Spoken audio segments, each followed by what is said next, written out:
Hey everyone,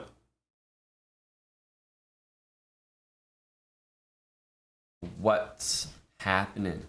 Biscuit oil. Thanks for the resub. 35. 35 big ones.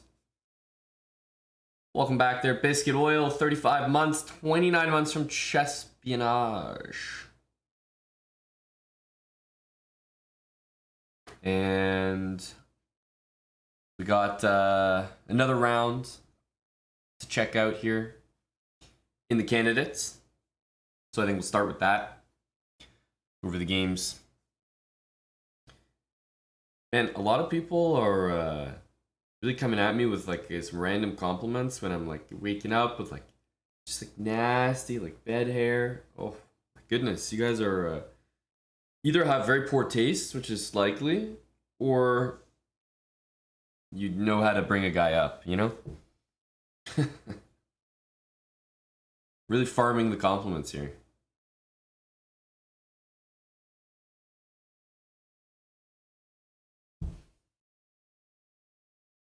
Hello, Amanda Pranav. We had our good buddy Mr. Pranav officially secure his second Grandmaster norm. He's already got the rating. He's got a second Grandmaster norm. He only needs one more. Buddy GM in 2022. Impressive stuff, man. Congrats.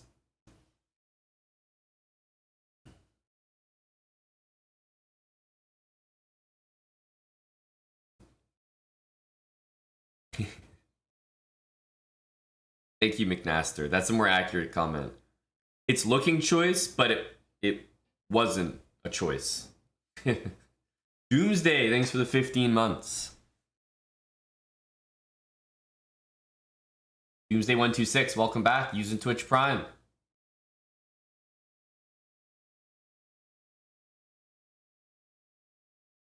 Yeah, I wish it was that easy, JHC. They don't want buddies to help other buddies, you know? So we can't just host a one-round tournament where Pranav beats me. It would be too easy. Valentini could be GM then.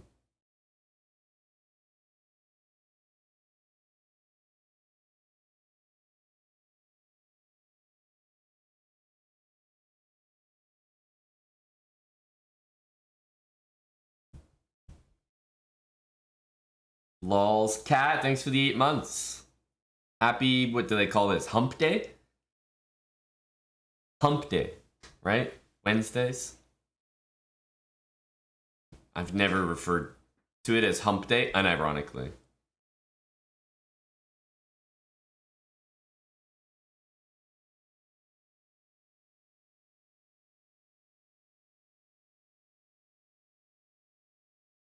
Well, they don't really JHC because a lot of tournaments in like Eastern Europe where you can just like stack your actual buddies in there and manifest some titles, which you know, some people have done before. But we're going to check out. I have this game Fabi and report here, but there's lots of them to look at from today. They ended up all draws, right? So let me bring up my here we go. My predictions. 3 out of 4. I called a win and 3 draws, and it ended up being 4 draws. I actually thought Fabi had maybe something in the opening, but it was cool to see report bring out basically the Taimanov at the top level. Yes, Seth. He's 7 out of 7. Why do they call it Hump Day? Like, I didn't know that it was called Hump Day because it's like basically if the work week is like Monday and Friday, you know, it's the Hump Day because it's the middle of the work week. So it's like, you know, that's once you're over the hump, then you're closer to Friday than you are Monday. So it feels better. So people are happy to get over the hump day. Because Mondays suck and Fridays are awesome. You know, that's the theory. But I mean, I never knew that stuff. Fuck around, call it a hump day. I'm like, okay. Damn, what goes on Wednesdays at work? That always messed me up as a kid. All right, so we're 3 out of 4 in our predictions. What happened in the games today?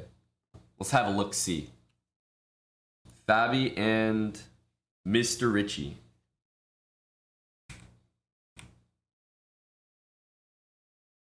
Well, that too, McNaster. That's the more modernized adaptation. So, not quite the full Taimanov with Queen C7. I would say this is the absolute classic Queen C7. Also, not quite the Khan either, right? Because the Khan is without this knight here. So honestly, it's a little bit of both. It's a little bit of both. So interesting stuff from Richard Rapport, which you can be sure he's going to be bringing out. But still, I like to see these Taimanov type of structures, since it's something that I play myself. Knight e7. So I mean, g4, by the way, is a very common line in the Taimanov. Like even here, people can play g4, and g4 has gotten more and more accepted to be a very good line. To me, this move always looks crazy. Whenever I see g4, I'm like, man, really? I could never play this way with white. It's so loose. Feels like it's weakening so many squares, but in the end, getting that pawn to g5 and harassing a knight is so worth it. And there's a line for white where you play g3. This is a whole line. And basically they said, at some point they said, well, why is the pawn on g3 instead of g4 in these lines? Like, I don't need to castle here. I'll put it on g4, put it on g5, hit the knight, and maybe I could castle long. So g4 is definitely a move in the main line with queen c7. But Rapport decided to go a6 and then knight e7. So let's say that you continued like this. Yeah, the move g5 will happen, castle, but Rapport's already played knight e7, so he's not losing any time with his knight getting evicted from f6. Knight here, knight g6 is exactly where that knight wants to be. If you look at all the squares that are a little bit weaker as a result of this, knight on g6 makes total sense. But you also don't want to play knight g6 when, you know, knight takes knight can happen. That would be no good. This isn't a copycat speedrun, all right? He's not trying to... Rapport's not trying to get a queen trade here. So it doesn't make any sense to allow. And I actually have to remind myself of that because I've been doing this copycat thing so much that sometimes I'm like really excited when there's a queen trade. I'm like, wait a minute, this is just bad for me. Knight b3, knight a5. Interesting because the knight doesn't usually end up on c4 here.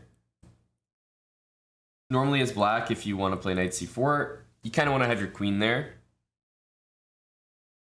and play queen takes back on c4. Pawn takes is not really as good, closing the c file. It's still playable, but I think in general black wants to keep the c file open. So knight a5 here, because it's not jumping immediately into c4,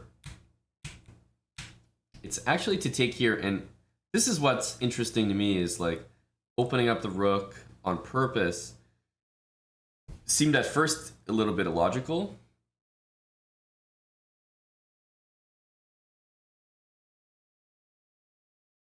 But then you realize that some trades definitely help black.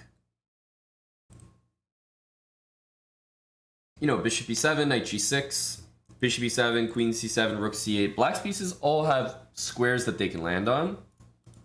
And in particular, I like this knight. Like, it's going to find some holes here, especially e5. Now, the other thing that's not great is that the c4 square is permanently covered. But I thought the plan that Rapport went for in this game was pretty unique. I've never seen anything like it.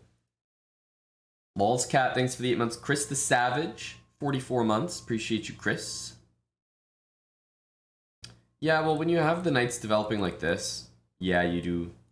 It kind of helps to vacate the c6 square, but no, I would say this is more to get rid of the knight. Because remember, in these positions, when white goes knight b3, oftentimes black has the bishop already on this square. But in this position, bishop b7 would be not a very strong move because of knight c5. And so black wants to take this knight off so that you can play bishop b7 a bit more comfortably. But sometimes the bishop is already here. Let's say like h3, bishop here, and then white goes knight b3 and actually carries a threat with them to play knight c5. And it's a bit difficult to meet because d6 is the way that immediately stops it. But in the Taimanov structures, you're not actually trying to play pawn to d6 all the time. White might go like castle, queen d2 castle, and bishop f4 and put a lot of pressure on it. So sometimes you actually want the pawns more like this in the Taimanov. So it's interesting. So when he played knight b3 immediately, Richard went knight a5 to get rid of it, and then played bishop b7 so he wouldn't get harassed. Knight goes to g6.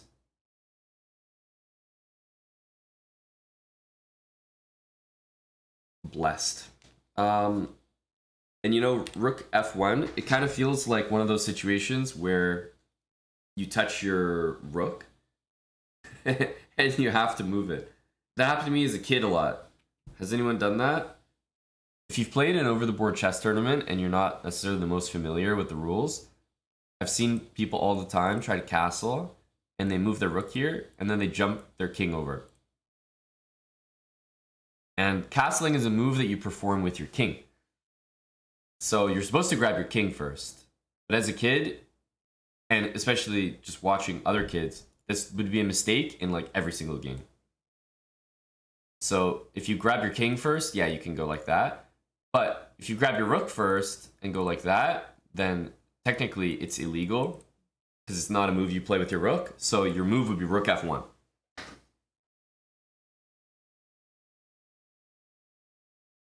And that's what it looks like here. FIDE goes rook f1, and it just reminds me of when I was a kid and castling incorrectly. Hello, required ransom. Thank you. Blessed I am.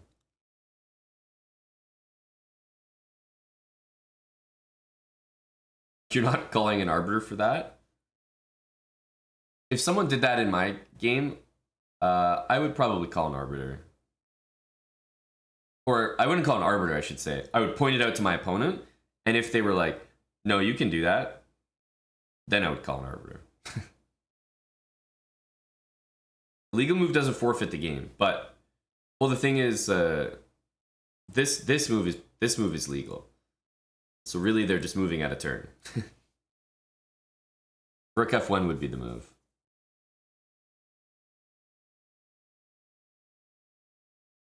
Well, calling it in a kids tournament, I don't think is a dick move. I think it actually teaches the kids how to play actual chess. So I think it's more important in a children's tournament to call it. Like, kids are going to be moving their rook forever, and then they're going to get called on it in an important tournament or something. So I would always be of the mind that, yeah, you definitely enforce it in a kids tournament. Yeah, I can find that video.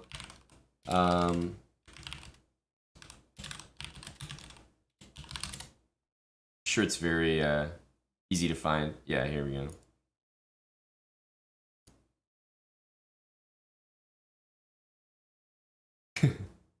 Some funny videos. So I think it's this one. It's really great stuff.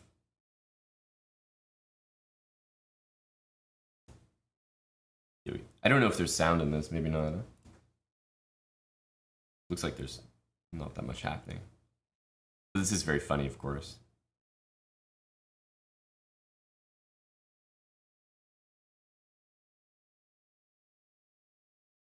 we get to see it in this angle? Yeah, did you guys see that? So he moves the rook first. He grabs the rook from the corner and moves it to d8. And this is Anatoly Karpov, like one of the greatest players of all time. And Nepo is like, it's like, did anyone else see that?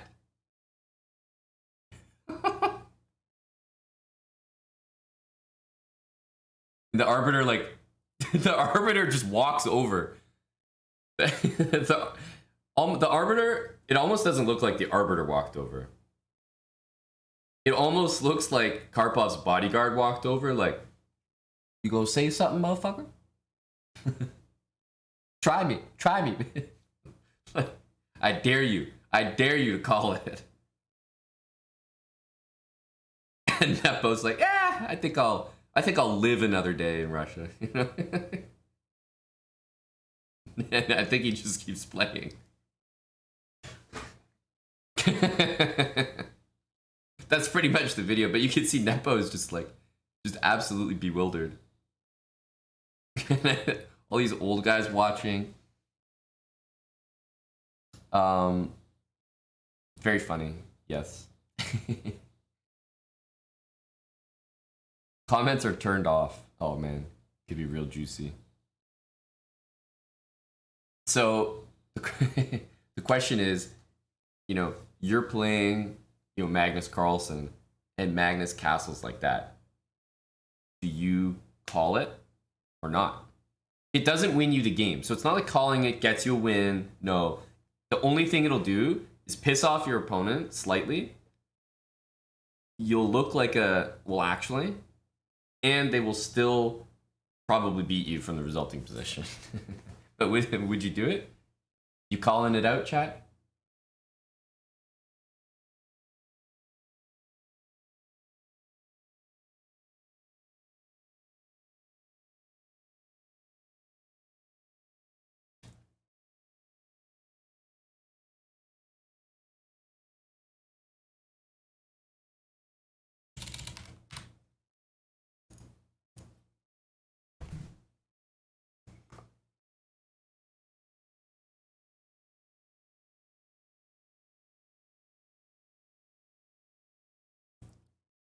I think what I would do is, well, there's a couple things. First of all, if I wasn't castled yet, I would really look forward to castling, and I would make sure to do it real slowly. Like rook first, real slowly. Rook f1. Stare him in the eye. And hop that king over. Really get a good look at him. So hopefully I haven't castled by that point, because then I think that's the way to handle it. But if I had castled by then, I don't know, I'd probably give him a look or something. I don't think I would be interested in, you know, making him move the rook and not castling. I'd probably let him castle, but I'd want to make it known that he did that. You know, I just want to bring it up. Like, for real? Like, you can do that, but for real?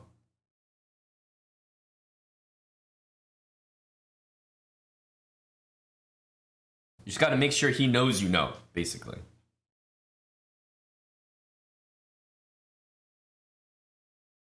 Yeah, I'm with you, Val. I think as a 1000, if you could one-up Magnus in any possible way in chess, you may have to take that opportunity when it comes to you, you know?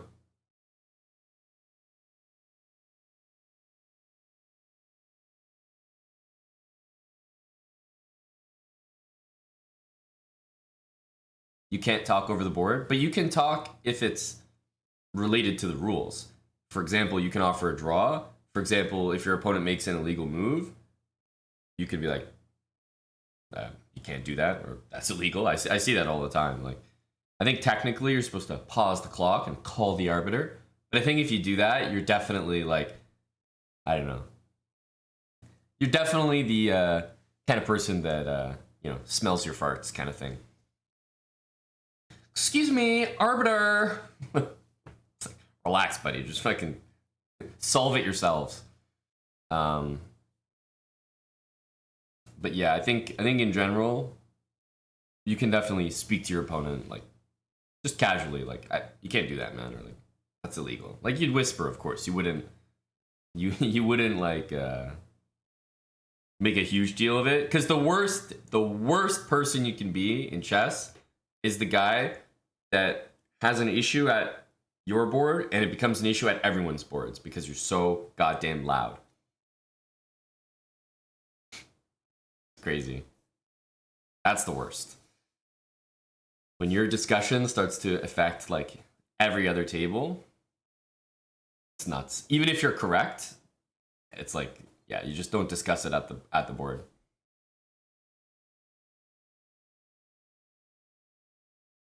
Have I ever had to call anyone out? I mean, when I was younger, for sure.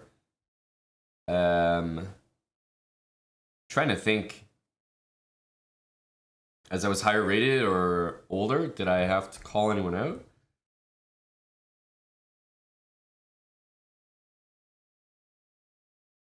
People have definitely made illegal moves, for sure. And usually when I'm calling someone out, like I don't care enough to like, I think in tournament chess, when someone makes an illegal move, you get like an extra 2 minutes on the clock or something like that. Something ridiculous. It's like I never care enough to actually add that time. I usually just like, that's illegal. And then they're like, oh shit. And they just make a regular move. But no, I don't think so. Not in like a very serious capacity. I'm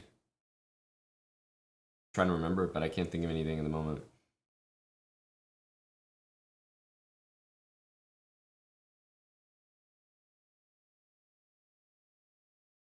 Surprisingly, a really common one is you write your moves down to reach move 30 or 40. Like writing your moves down has a bunch of reasons why you have to do it, but let's say one of them that's helpful is you look at your score sheet and you can see how many moves you've made, 30, 40, whatever. And a lot of tournaments, the candidates included, they give you extra time at move 40, let's say.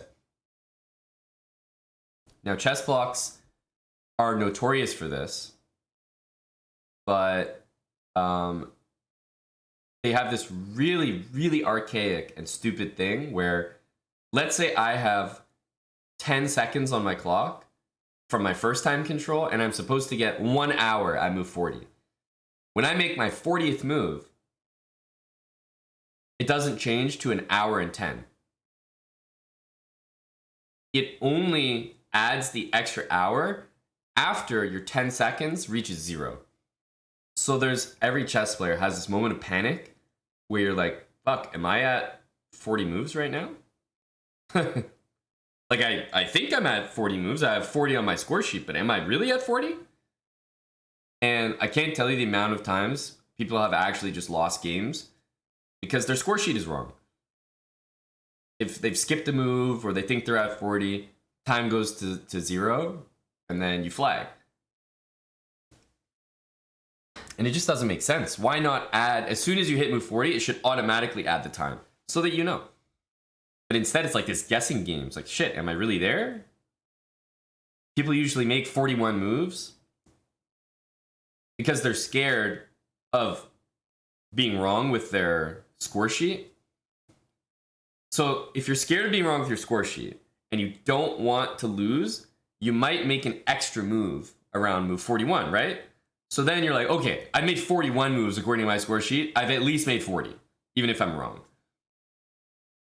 So you guys have maybe heard an expression where it's like the most common move for blunders to occur is not move 40, but move 41. I don't know if you guys have ever heard that before. Number one, it's because you finally made time control. So you're kind of like relaxed and you're like, whew, okay, like, you're adrenaline rush, and then you move too quickly.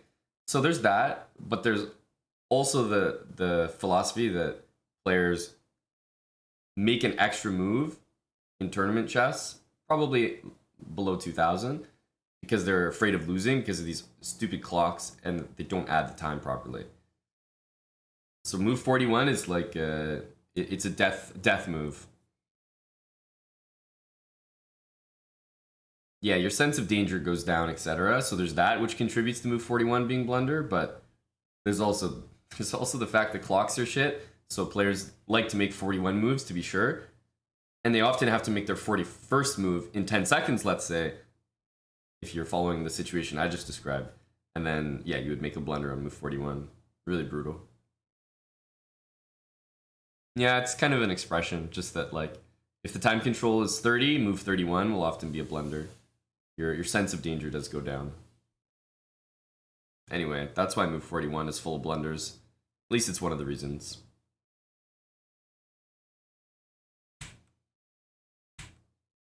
I like this plan.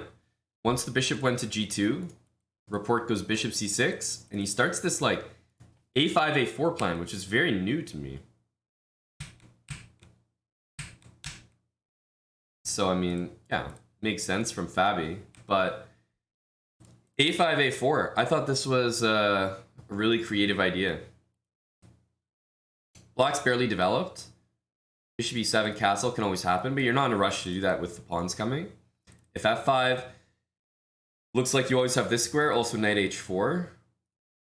And as you see in the game, he generates a lot of counterplay with the pieces here. Rook d1, right? Fabi's not castling either way, so Fabi fails castling this way, and then plays rook d1, and it's like, this is the worst thing that could happen to a chess player. He doesn't know how to castle. he was forced to bring both of his rooks to the middle of the board.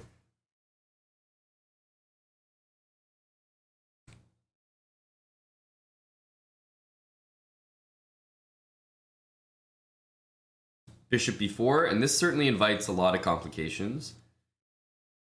Queen d4 and queen a5. So I don't know if this was prep from Rapport. I feel like maybe it wasn't specific prep, but it's just a line that he's looked at.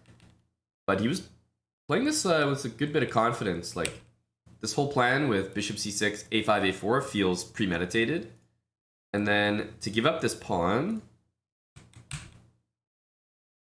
right? And then come up with this move a3. This whole thing seemed very well done. And at this point, I know the engines were basically saying like, okay, draw.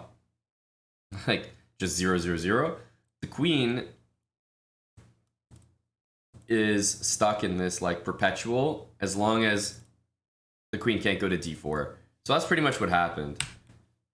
I mean, this is an insane threat. If you take here, you're just losing the knight and your queen. So Fabi gets the king out of the way, moves the knight. But then this move e5, and Rapport is going to do exactly that. He's going to attack the queen. And the only way you can really survive something like this is, I don't know, queen h6, right? So you don't, you know, walk into this perpetual where your queen is being attacked. But,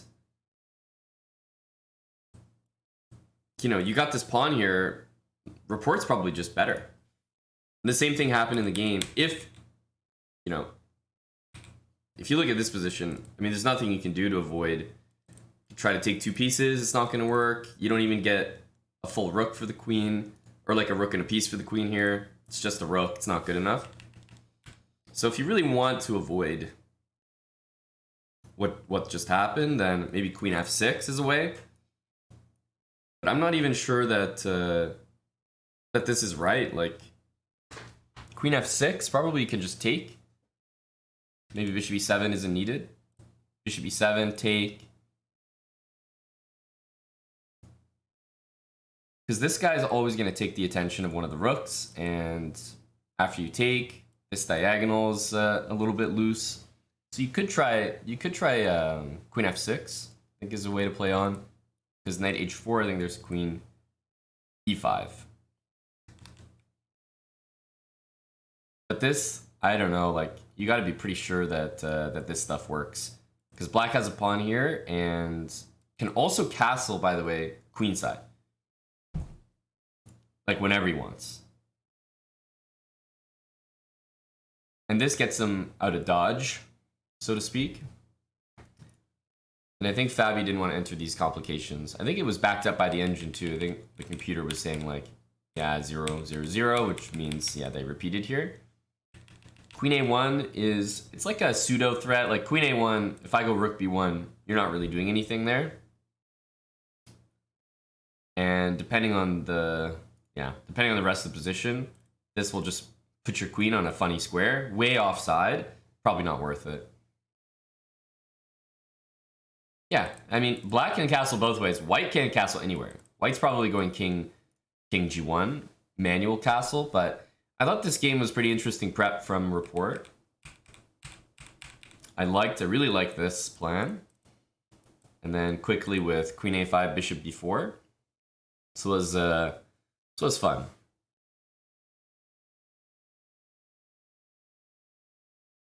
Natty Winner, where are you talking about? On Discord, on Twitch? I think you have to enable notifications. Same thing like on YouTube. You know, you have to enable push notifications. So maybe there's a setting on your Twitch or something not to get notified when we go live. But we post in Discord, and the Twitch should also give you notification. Same with YouTube, like turn post notifications on. I think if you don't have that, then it just like you'll see them in your subscriber feed on YouTube. But to actually get notified, I think you have to. I think you have to enable it. So I was happy to see Taimanov. Okay, we got a draw. I thought it was a fun game. I did call for a Fabi win, so I thought he would do a bit more with the white pieces, but okay, you don't need to like go crazy every game. And I thought Richard kind of came with some very interesting stuff, so only so much you can do. Hello, Naprosto. What else did we have? Rajabov and Ding. Rajabov and Ding. So there's something that's been happening in this tournament, which is that we've seen Ding honestly outplay almost every single one of his opponents.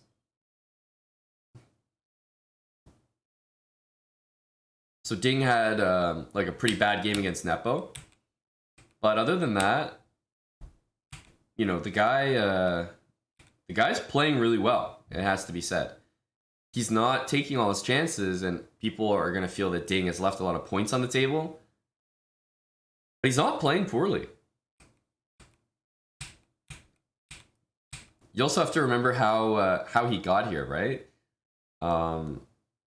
Like. You guys remember he played like 30 games in China against against a bunch of players. Like he had that match against Wei Yi, and then he played like 3 or 4 lower rated Chinese players, like 2500s.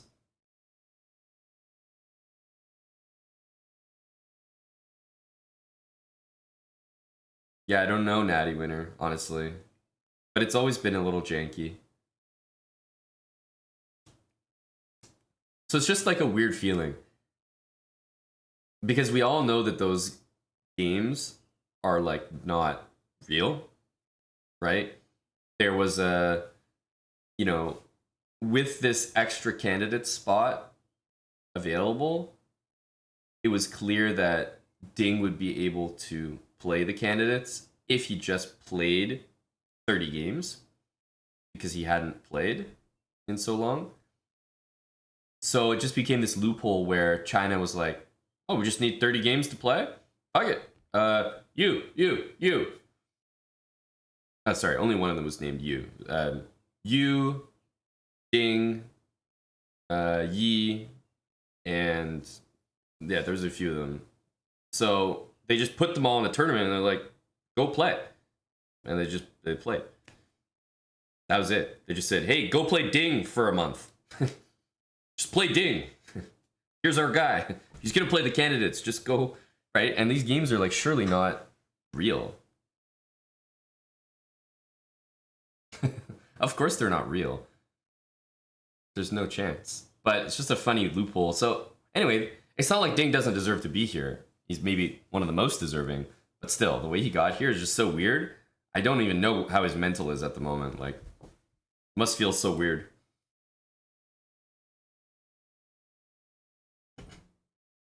Yeah, go play Ding and you better not win.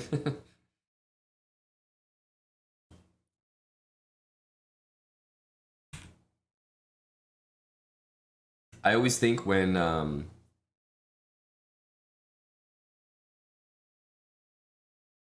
I always think that when Rajabov plays with the white pieces, it's a good bet to say draw. Because Rajabov doesn't seem to have that killer instinct to beat these top guys.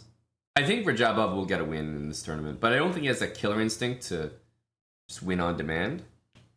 And the other guys with the black pieces, you know, Rajabov is still insanely good and well prepped, so he's not going to be leaving like gaping holes with the white pieces. So I think draw is always a good bet when he has white. Okay, very equal position here. Like, honestly, not much in it. So I'm just kind of going to skip ahead to around here where I thought Ding was getting something here. For sure. Because queen on b7 is ideal. White seems a little bit overextended here. Like maybe the pawn on f3 might be a little more solid. But this pawn is loose, like good pressure here. And black seems to have an open file he can use. White's pieces are stuck playing defense. b5 is a nice expansion move.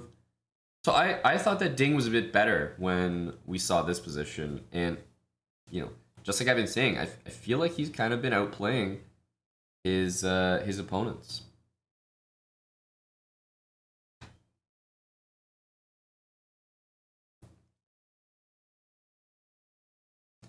Yeah, the thing, LeBrad James, is like, it's nice. It happens in every sport, right? Where people retire and then they come back. Daniel Indy 95, by the way, thanks for the 7 months. Yames, 51 months with Twitch Prime. Welcome back, Yames. What was I just talking about? Something LeBrad James, what did you write? Oh, retire. Yeah, it happens in every sport, right? Tom Brady just did it. The thing about chess is it's nice when it actually happens and it gets carried out that way. Like Yasser. When Yasser retired from chess, I think he basically, you know, hasn't competed over the board. But here's the thing. You know, Kasparov retired from chess. But Kasparov has played since then, right? So the thing about chess is like not many people retire from chess and then have something else to do. They don't have anything to do. So they're going to do things within chess. So they're never really retired. Like when Tom Brady retires, I think he's already got a contract lined up, some like massive 300-400 million 10-year deal to do commentary. They don't have that in chess. There's no 300 million deal for there's no 300 million deal for Ding when he retires. So I feel like chess players really never retire. They're always around the game. They're always doing something, whether it's lessons or public speaking, or they get more into rapid chess as they get older, coaching, whatever it is.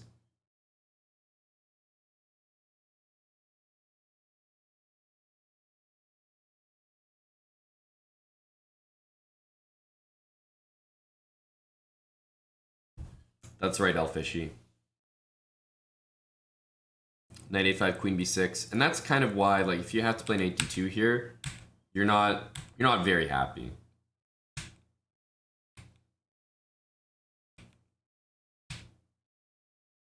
Yeah, Ding's just making slow moves. Like, white has to keep everything under control. There's a lot of pressure in the center here. And I like Ding's decision to play on with h5. Big fan. Yeah, Dauerkar. Today everyone drew. There's 4 draws today. Not the most exciting day, but you're going to have this in the candidates. Rajabov is shuffling, by the way, like every move. Ding continues. Doesn't let queen c3 happen. And I think Ding is making progress. He got b4 out of his opponent. Dark square pawns for white. This favors the black bishop, right? Light square pawns, dark square bishop. The knights are going to be very good in this position. There's sort of like pins in every direction. This knight like is supported by everything in white's camp. This looks scary.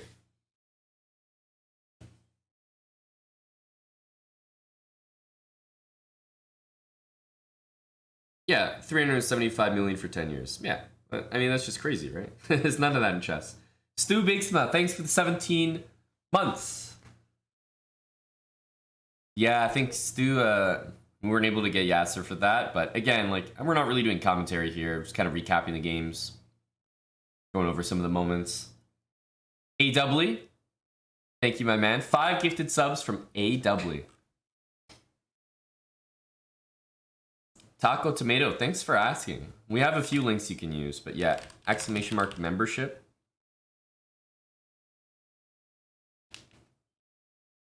That should help. Thanks, dude.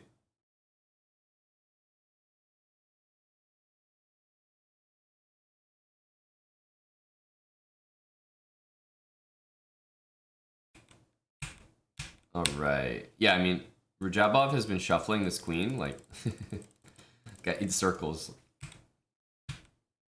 Always so sketchy when you see stuff like this. Like, e5 was a huge idea there. Ding is, in my opinion, just playing this game so well.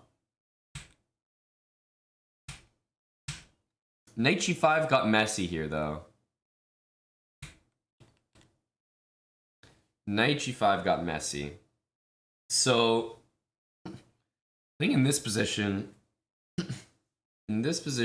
bishop takes d4. And if knight takes d4, knight takes e5.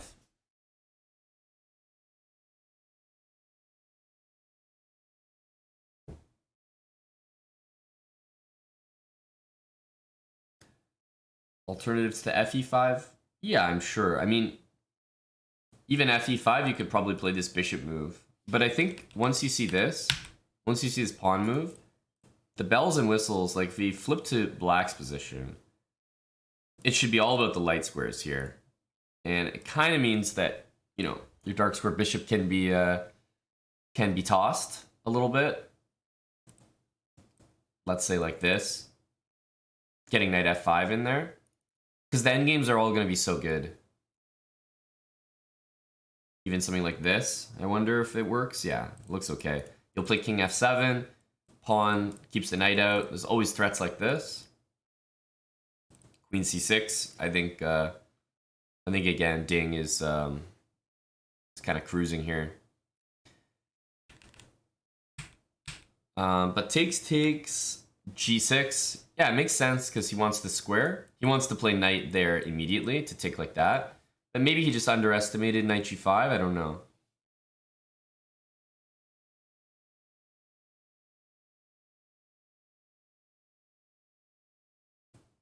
Because if knight here, probably some kind of bishop c5. And I mean, white is threatening to bring the queen into d8.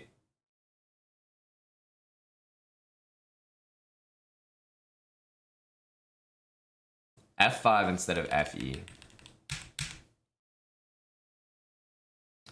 Yeah, I can... This is also a little risky to me because of knight g5, but I can see it. I can see it. I'm always scared in these positions because, you know, knight e6 completely undermines the knight. So, like, bishop c5.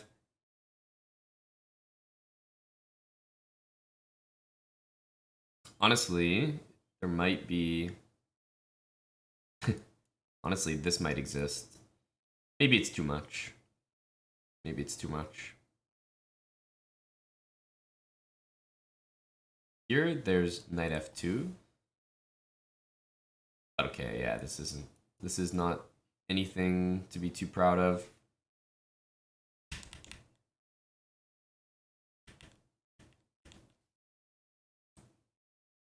Rook here, rook c1. Yeah, I could see it working. I always just get nervous Knight takes here is an idea, but I think this will get played. Yeah, my only thing with f5 is I get really nervous that, you know, this pawn is just dropping in all lines. So at least without the f pawns, and I have knight f5, it kind of feels better.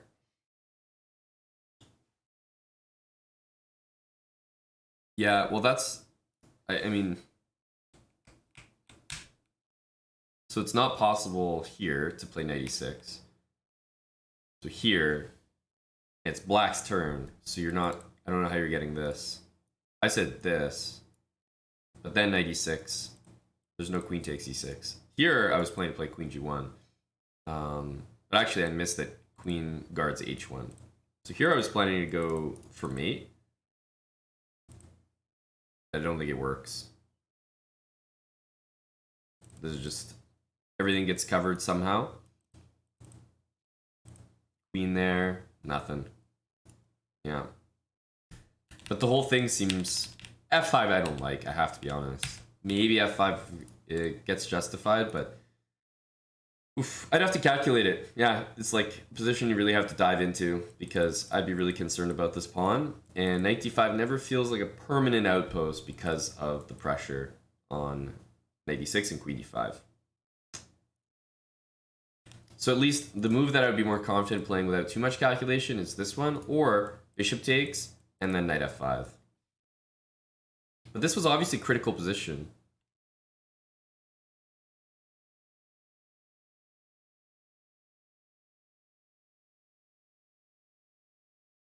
Hello, Dr. Lord Mayonnaise.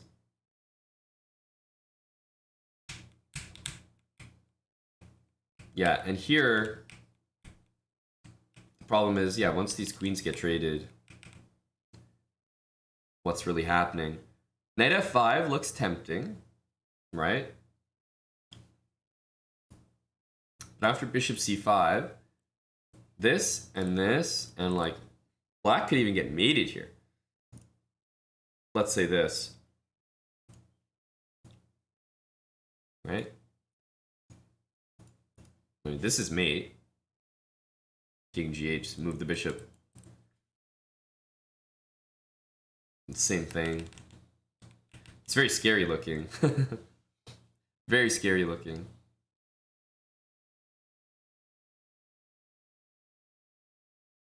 Yeah. So, knight c6 was played to cover that. And now if you go here, what happens? What's the difference? King goes up here, I guess. Yeah.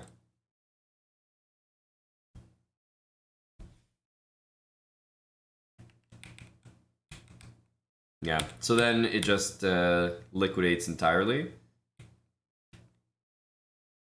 I would honestly still, I mean, knight d3, full liquidation. I would still be thirsty for something like this. But surprisingly, okay, I don't know if that's playable, probably not, but I think you can just hold it together with bishop g1, and then white wins some pawns here.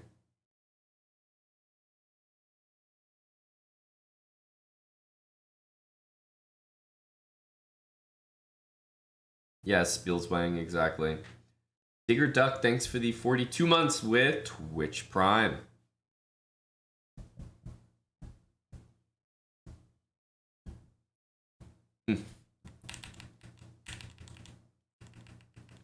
Ding definitely missed some chances, probably around here. It looked like an amazing game. He built up this position after b5. I think he's slowly getting, like, he's pushing slowly every single move. Built it up to this. And it was right around here, I think he probably had a few better tries, that's all. But Ding is going to score some wins this tournament. I would hope so. He's playing really well.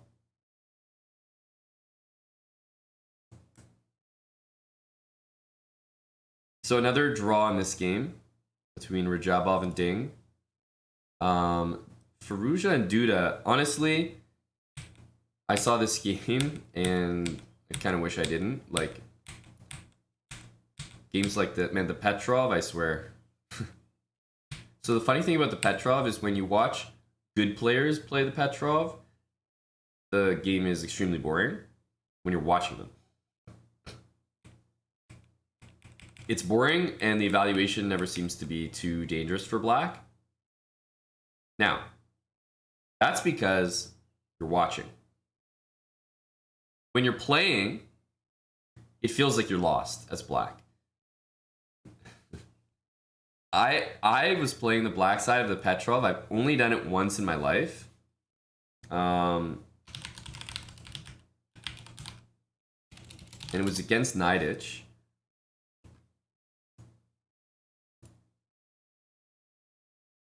And it was where a lot of my pictures with my very long beard came from, because it was played in Isle of Man. So this was the game. I've literally probably played e5 only like once in my life, and I prepared this because I saw that he played a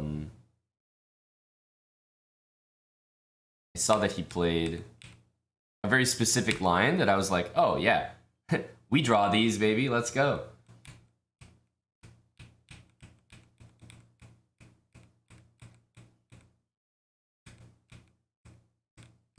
And you know, it looks very like, if you saw a strong player playing this game, not me, like an actual strong player, you'd be like, you know, whatever, like boring, nothing happening.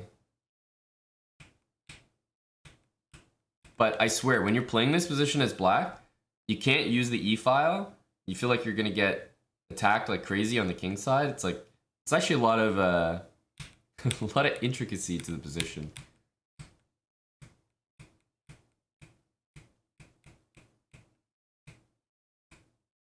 And I did really well, actually. I got it down to a position like this where I think it's just equal. Even though I'm down a pawn, there's some nasty double pawns there. And it just got to this queen endgame, and like, look how hard. Look at this game. This is move 33. It ended on move 87 and I lost. Like, this is just depresso. Oh. Probably a whole bunch of draws, but like, I have to play king and pawn endgame.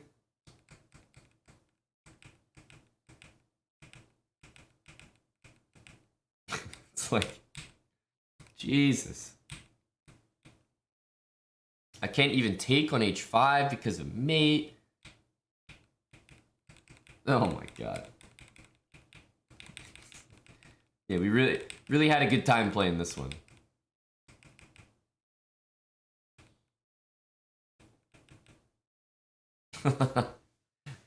Real fun stuff in the Petrov here.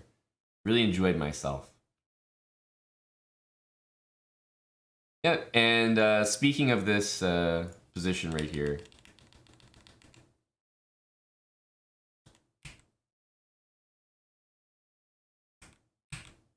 h6.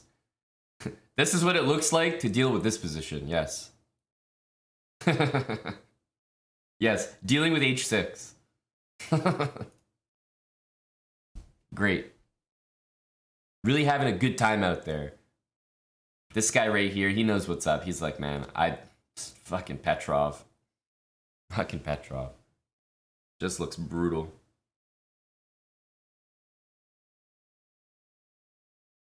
He knows how tough this is. Grew a beard during the game. Not wrong. Not wrong.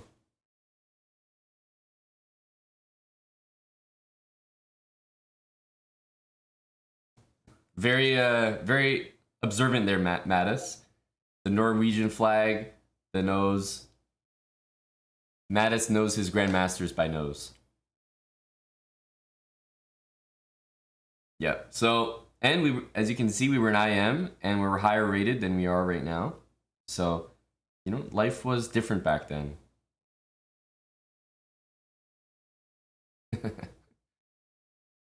Anyhow. These positions you only appreciate when you're actually playing them. You realize how difficult it is as black to equalize against a strong player. Firouzja, extremely strong player, would like wipe the floor with most of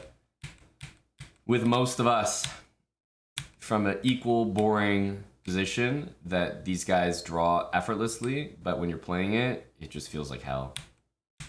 So I always look at these games and I'm like, this is pretty boring, dude. But look how accurately you have to play as black. You're relying on this like bishop takes d4 trick at the end, rook a1, and queen d4, right? Everything is like picture perfect to make this draw. Okay, draw.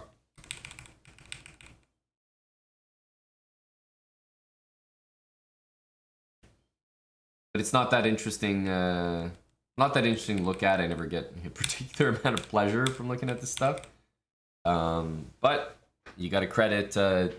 It doesn't look like much, but he certainly had to play an incredibly accurate game.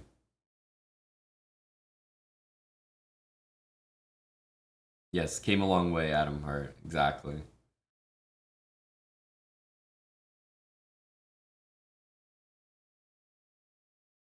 No bumpy toe. I'm actually literally just about to click on that because there wasn't much in this game for me.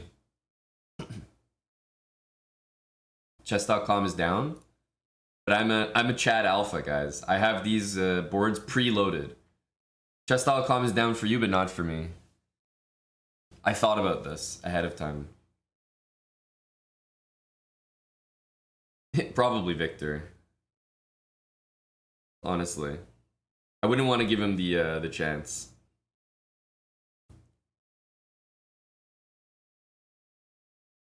Naka against Nepo. So if you remember, when I was doing my predictions, I said I think that Hikaru will actually have good winning chances, probably better than Jan. But ultimately, I went with a draw between them as my guess. I don't see Hikaru losing with white, that's for sure. Jan doesn't need to win with black. But Jan's games always are never like, you know, they always seem to give chances for both sides. Definitely for his opponents. And I think all that exactly happened. Hikaru definitely was better in this game, but he just didn't really have that like that killer instinct when I guess he needed to find a few very accurate moves, and they ended up repeating moves in a position that seemed to be good for him. Because this is kind of what I expected, like Naka getting some advantage, and you know, here's a good example. We just talked about the Petrov. This is when actually Nepo is playing a little bit more like the line that you guys just saw me play. C4 is different. This was literally what I just had on the screen there. So this was my game. And he decided to go C4, which is another line I had to look at and prepare for. All this stuff is very tricky.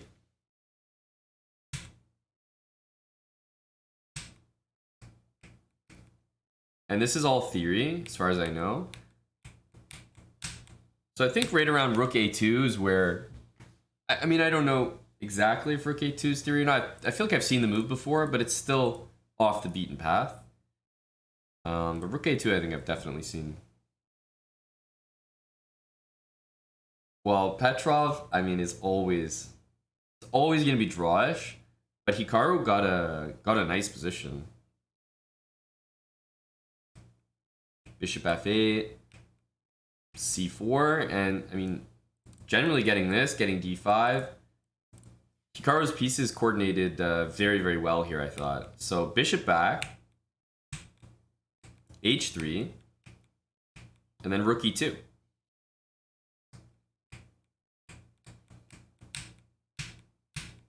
So I thought that Hikaru was getting fantastic coordination out of nowhere, right? So we had this more or less theory up to rook a2. And white getting c4 and d5 is usually a pretty good sign in these. But look how many moves black is wasting with the queen, right? Here, here, here, here, you know, moving like 6 or 7 times in a row. Yeah, exactly, King Crucify. I've seen rook a2 before. It's not like brand new or anything, but it's still not super explored. You don't understand queen e4. Well, here's the thing. Like, What, queen d7 maybe is another reasonable move. I think if you go back and don't really have, like queen e4 is annoying because after this, you don't really have the exact same moves available. So let's say you go back. D5.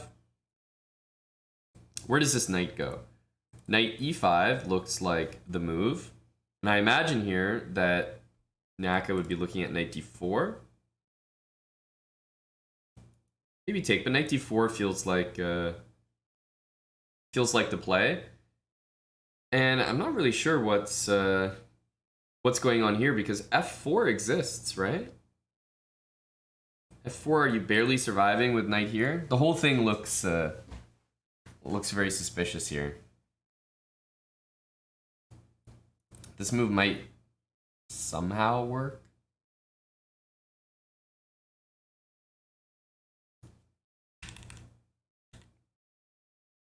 But it's already looking a little off.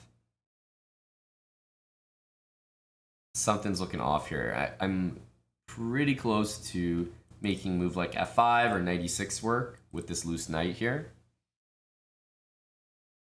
So I imagine that the, if this is just how it looks to me, I imagine there's probably an even nastier line available. Knight e5. Knight d4 looks right, whether or not f4 gets played. And we can always play f4, like prepare f4. Just play it on a different move. But knight d4, keeping the pieces on. Black's position looks a little cramped. So I think you're mainly playing queen e4 to try to put some pressure. Like here, let's say knight e5. If knight d4, then knight d3. You can't really take it. And d4 hangs now. Yeah, knight e7, Sorawu, absolutely, instead of knight e5. But then, if you're moving the knight backwards, this explains why black chose queen e4. Like, the point is, knight e7 is inferior to knight e5. It just is. Blocks the rook and bishop. Knight g6 kind of takes the square that bishop wants. So nothing is great about knight e7. So, yeah, if white gets this and we have to go back with the knight, we're not happy. A biquadro. So Nepo's definitely choosing a more active move. And, he's threatening to get in here with the queen to a bunch of squares. Depends what white does. He ends up, spending a lot of queen moves. And then he eventually has to play knight e7 anyway. So I saw this and I was like, okay, Naka has to be better here. There's no way. There's no way. Knight e7. I think he played really well. He's got like the perfect configuration here. You can't take this just at the moment because of queen takes c1. But everything Nepo is doing is working by thread because if this is a move that you want to play, all you have to do is make sure this isn't possible. So when Naka plays knight here, there's no queen b6 available because then I really will take that. All right, black's position is he's got like one active piece. Well, I guess one active piece and another one developed here. Everything in white's camp looks solid. He's got more space, more control of the center with the pawns, and that means that he's the one that can use all the central squares. Bishop b2, knight d2. The queen has to stay attacking this bishop, so this isn't a threat. Knight b3, and you can see how black's moves, like everything is like pretty much forced, right? I think the whole thing is really annoying. Queen f6 just to guard this guy again, and then Naka brings the bishop to c3. It's like, I thought this was just a great game by Nakamura, but it just all of a sudden fizzled out. Like knight a5, knight c6, and I don't know. Did you guys have any like big moments where he should have really found something? Because it looks like he built his position up to perfection, and then it was just a draw. It's like, what? Knight a5, knight c6, though, I will say, it gives this bishop pretty nice control of the dark squares here, and if black ever takes this knight, it's also kind of easy to play, maybe. So bishop d7, bishop d6, and it's hard for white to make progress. But there might be something here, like bishop c6 first. Maybe he didn't like queen a6. I don't know. Doesn't seem like it.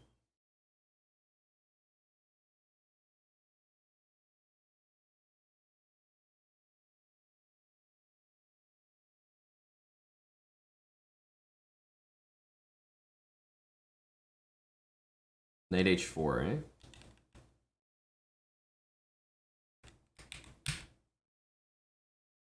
Knight h4 here, I guess, then.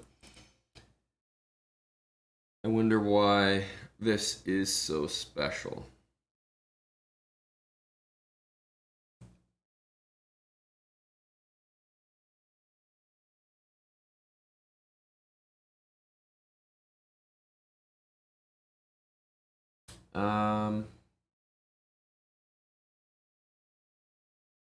Okay, bishop d7, I guess. I guess the interesting thing about this is that after d5, the knight, if the knight goes to d4, we just have this, right? Or this. There's nowhere the queen can go to guard this knight.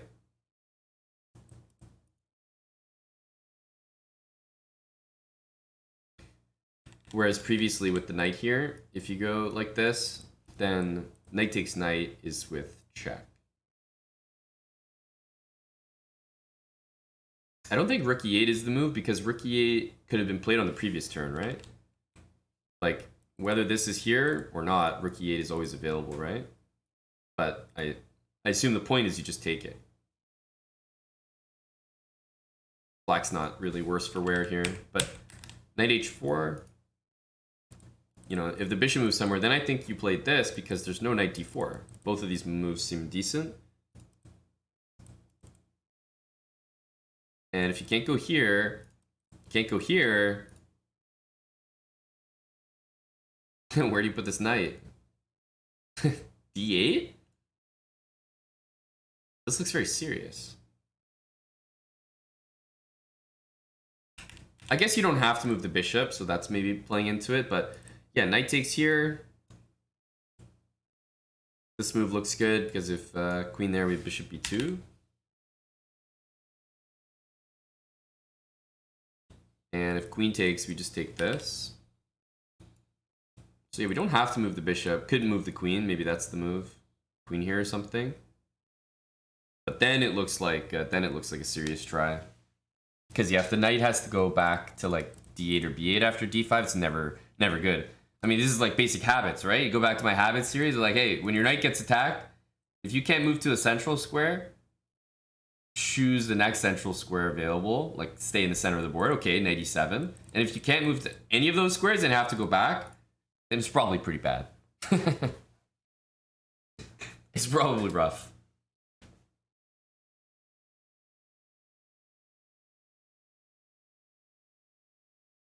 Instead of knight d2.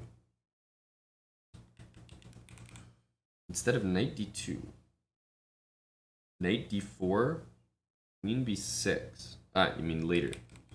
Here. Knight d4. Queen b6, queen d2. So we're analyzing a position here, but Dr. Lord Mayonnaise has visualized the position successfully. So while we were deep calculating knight h4 as a group together, Dr. Lord Mayonnaise had visualized the future position with knight d2 and was calculating on his own knight d4, queen b6, queen d2. A powerful move there. Powerful move, queen d2. Dr. Lord Mayonnaise, what in the fuck line is this? What is this? Knight d4, queen b6, queen d2?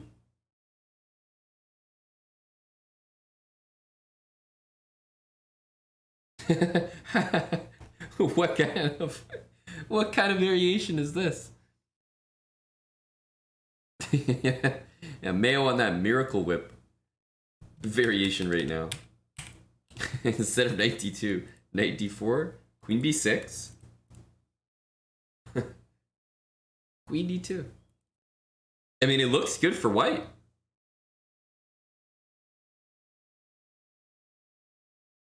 Bishop b2. Maybe some rook g3 energy.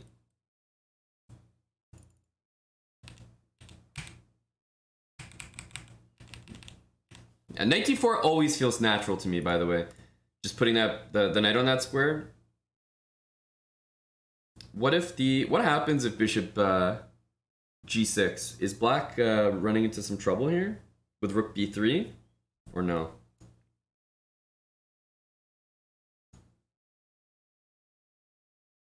Because if you move the queen back, then you drop this pawn. What about this? Knight is hanging. There's no knight here. You can't quite trap this queen, I don't think.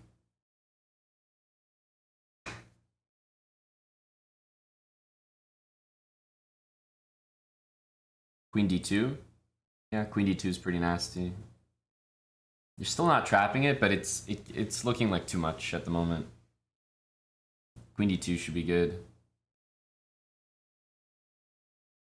b6, like, there's no way you can play this with a clear conscience.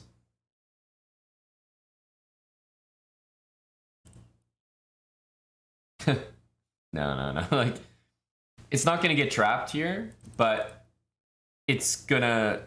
Other bad things are gonna happen, put it that way. So yeah, I don't think it'll be a full trap, but black's position looks really bad.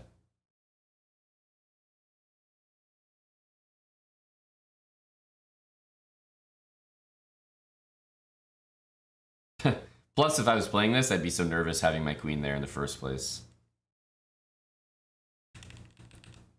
Well, the other line, knight d2, is what happened, but there's no way to trap the queen on this diagonal. Not as easily. Especially when the bishop's pinned to the queen. That's why in our line we needed queen d2. Mr. Counter Gambit, thanks for the 21 months with Twitch Prime. And ArtX3, 2 months with Prime. Hey, glad you've been liking the habits, buddy. Enjoy. You got a few more levels to climb. Good luck.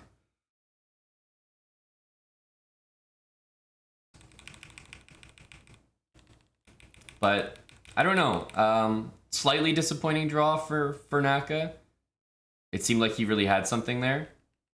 But Nepo, just kind of his classic style, you know, play quick moves. Looks a little suspicious, but he escapes. Hello, Mr. JP. Yeah, Nepo did kind of chill. Impressive. I like this game though by Naka. Like he pretty smoothly got an edge with white in the Petrov, which is a good sign. Having spotted this knight h4 move might have made a big difference for the game though. That looks tough to handle. But it also looks like a pretty sweaty move, to be honest with you. Knight h4.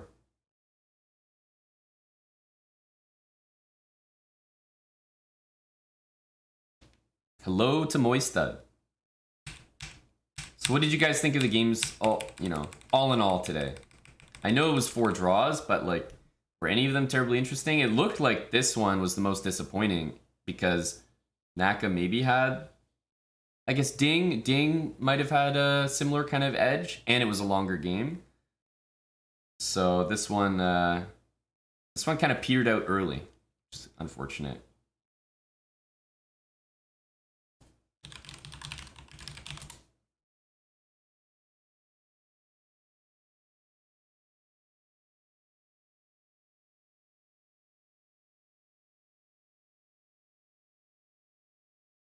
Yeah, our prediction, we got 3 out of 4. So these are the current standings here. A lot can change. Report, for example, 5 draws.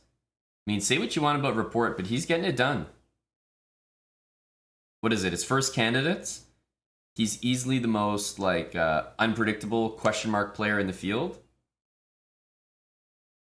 I think Report is having a really good start to the candidates for him because, again, you have to remember he's like is new to this whole thing. So just to stabilize yourself with 5 draws, even score, even score, 50% score. I think that's like really, really good for him. Duda, again, is like right on with my prediction. I mean, the guy is just like a powerhouse, solid player. I never get the feeling like he's poised to win this tournament, but I never get the feeling that he's going to be in the bottom half of the table either.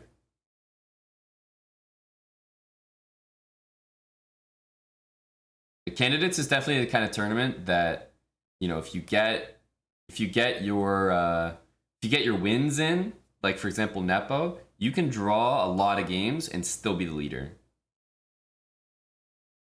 To only draw and win is obviously a very difficult thing to do. So what do we have tomorrow? We got games tomorrow and then we got a rest day. So let me bring my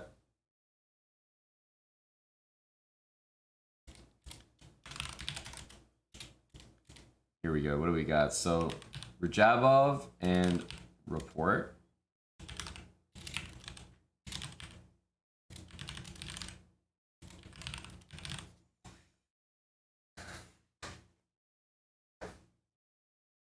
All right.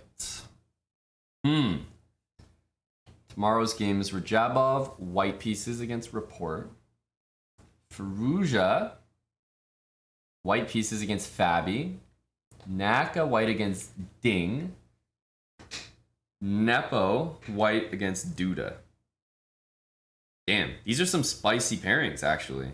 I'm kind of excited for these ones.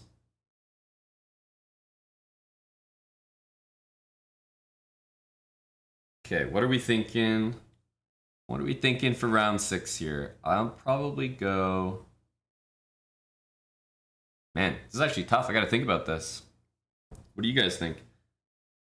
Rajabov, Report. I always say Rajabov with the white pieces is very high value betting draw. I just think like he kind of gets a draw when he wants to with white. Report has also drawn every single game. Firouzja and Fabi. That should be a spicy one.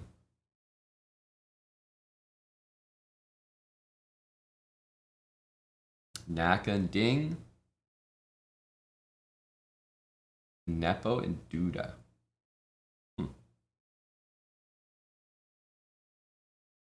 Okay, I'm gonna go. Hey, what's up, Cartman? Missed the recap. Yeah, man, I just went over the games. I basically started right when they finished. And yeah, I think if you bet draw, like 4 draws every single round, you know, you would have a pretty good score right now. But that's not really how I do it. I really do say like, or predict actually what I think is gonna happen. Okay. So let's go. I'm gonna say Nepo wins. Naka Ding, draw. Firouzja, Fabi, Rajabov, Report. Oof. Gotta go draw and win. That's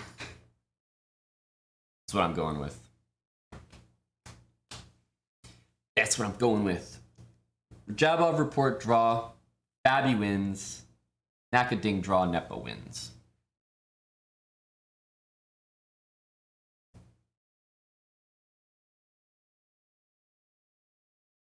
Well, 4 draws every round. I mean, you're doing well so far, right?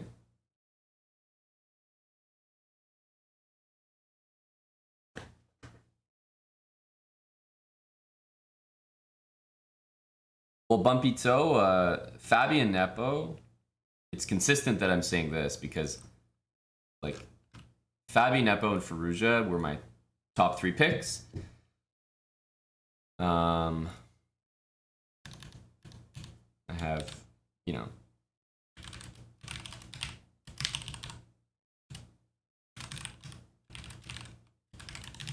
these were basically my takes.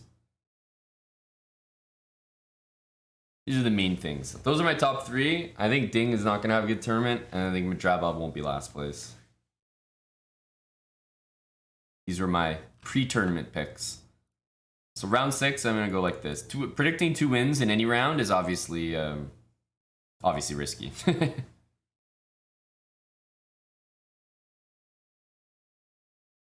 Nah, it wasn't that spicy, Cartman. He just had a good position, didn't convert. Alexander Scamilton, thanks for the 14 months. Halle, what's up, buddy? Well, there was a bet that paid almost even money, Amadan, for Rajabov to win 1 game in the candidates.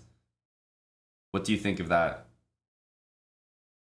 Instinctively, I would take that in a heartbeat. For him to win, for him to win more than 0 games, I think was the... Surely that's going to happen. Players are going to need to score wins against him, take more risks. Also with the white pieces, he's so solid. Like, he is going to get some good positions with white. But it was literally even money, I think. Winning 1 game out of 14. So, there we go. Those are my predictions for tomorrow. Be back to recap those games as well. And then after tomorrow, we have a rest day, and then 3 more games in a row. These are the current standings here.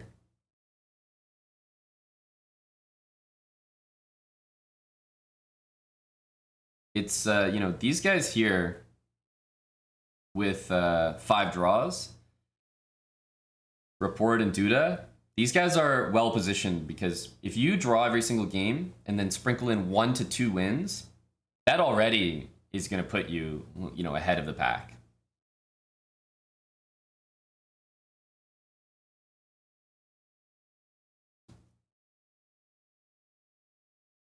Yeah, Neo Rogue, definitely not. Like, just because someone has an advantage according to the engine doesn't mean that it's, you know, they're expected to win that game or anything like that. Naka had a good position. The reason I'm surprised is I'm just surprised and disappointed by the repetition. I thought at the very least he'd continue playing. So it looked like he was better. But it's not like he missed a win by force or anything.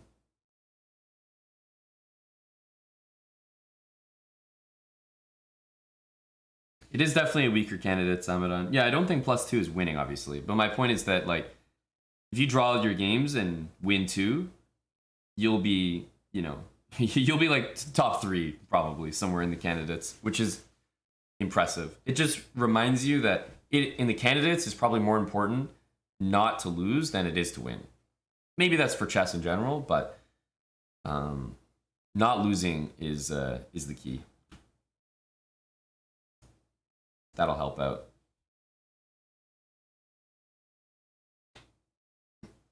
Duda's solid. Yeah, as predicted for me.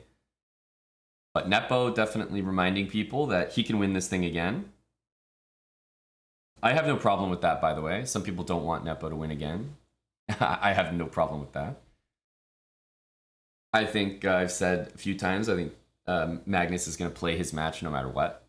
So I don't think it matters who wins. I think he's BSing.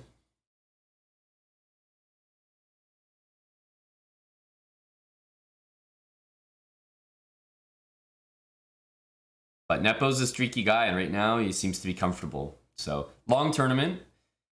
We're going to get almost halfway after the next round tomorrow, which will be a pretty, you know, when we get our rest day there, that'll be a pretty good moment to take a step back and look at the standings. And I think then you can start to make some initial judgments about how the players are doing.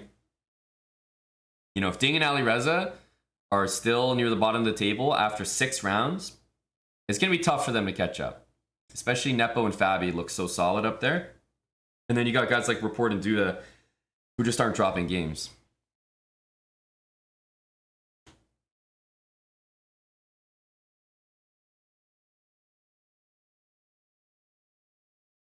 Yeah, Nepo doesn't have a boring playstyle. You definitely can't say that about him.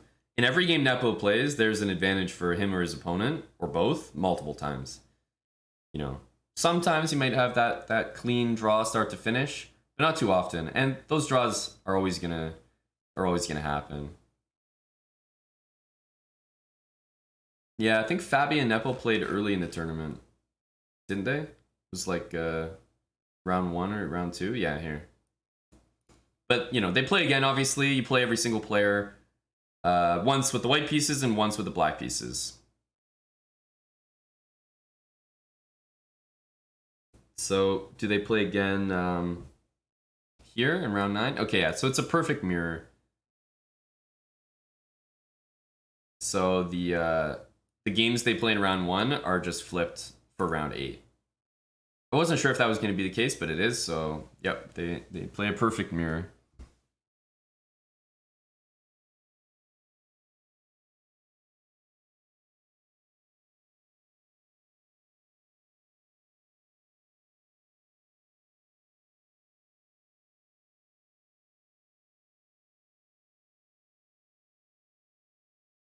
No, I think it's a good thing, Dr. Hyder. I think that's what Amadan is saying. Like, not many others can...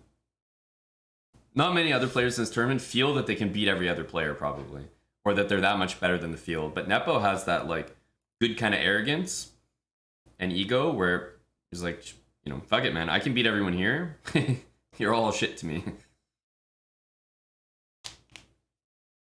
He's definitely not afraid of anyone. And to some extent, I would say Faruja isn't either. Things aren't going his way, probably for a different reason. But I think he's a bit similar in that regard. He just doesn't have as much experience at the very, very top level yet.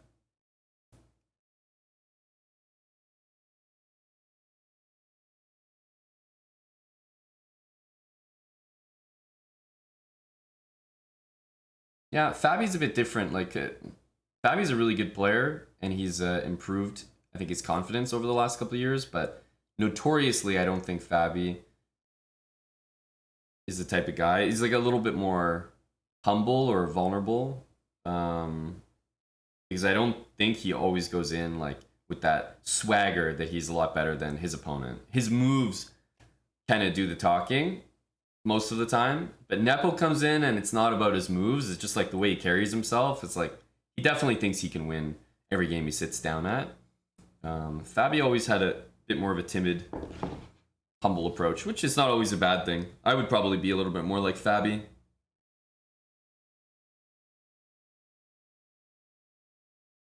But he's improved that a lot. I think Fabi's got a lot more swagger in the last couple of years.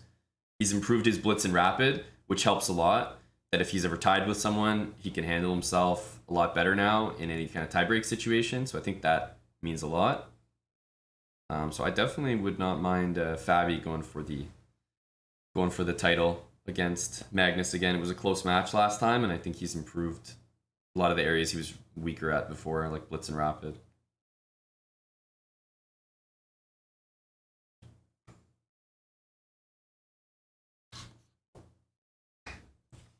Anyway, that's the candidates for today. We'll come back to it tomorrow.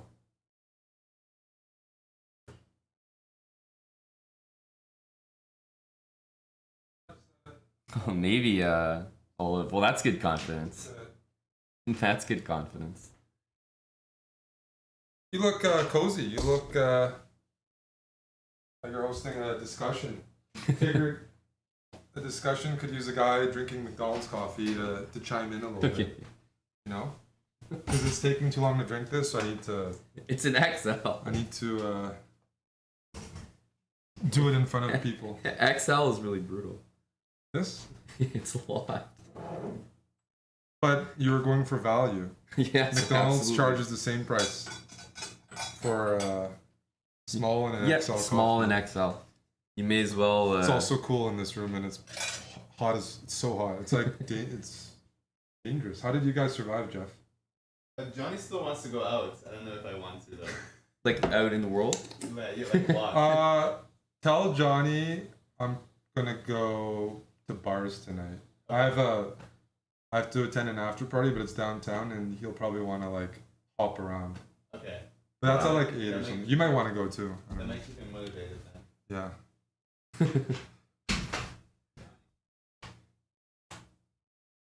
Kasparov was playing people today there. Yes, I heard. I should have gone, and he's not very nice to chess players in my experience, but I wanted to get Kevin to play him or something.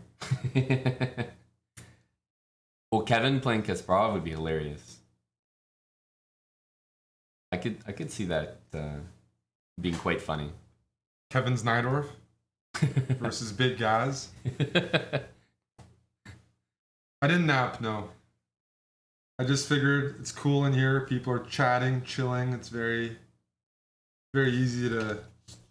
It's very easy to just nap throw if out you're some not comments. in here. That's right. Like you Yeah, pass out or exactly. something. At least that's always happens to me. Hello, Chess Zebra. Looking like you got a great prime sub beside your name there. Do you have the Mr. same Zebra. feeling? Like, if you were to bet right now, let's just say everyone's even money, you would take Nepo. Like, Yep. he's going to win. Yep. Even though there's like betting lines, like Fabi might be very close on the betting lines to Nepo, because there's some guys he should be able to beat with white. It feels like it, but I got this feeling that Nepo's going to win. Yep. I think when Nepo is cruising, he can really just run away with things. There's guys giving him positions he enjoys as well. He doesn't always get that. He thrives in some of these dynamic, unstable spots.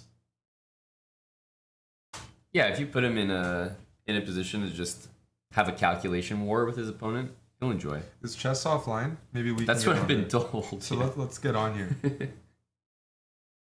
Okay, let's see if we can get on here, Amon. It's tough for us.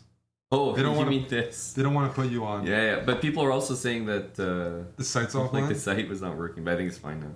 That's even better. Then they're forced to. Here, let me. We're still on the. We're still looking at the website. Yeah, it's fine now.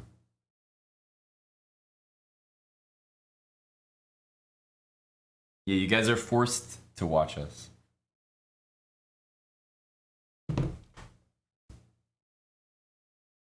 I haven't seen any of the interviews, but I there saw. were some funny ones. I saw a Fabiano interview where they asked him his thoughts on Hickey not playing for the U.S. Olympiad team.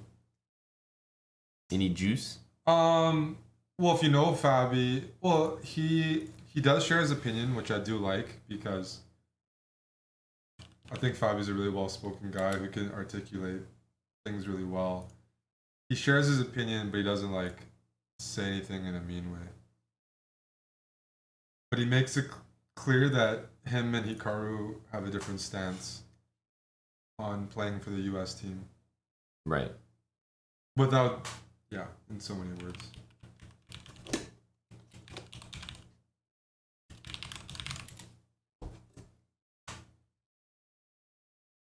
Yes, this one is very funny. Or just win a draw. I haven't watched any of these. I haven't watched any of them either. But this one I've definitely heard of.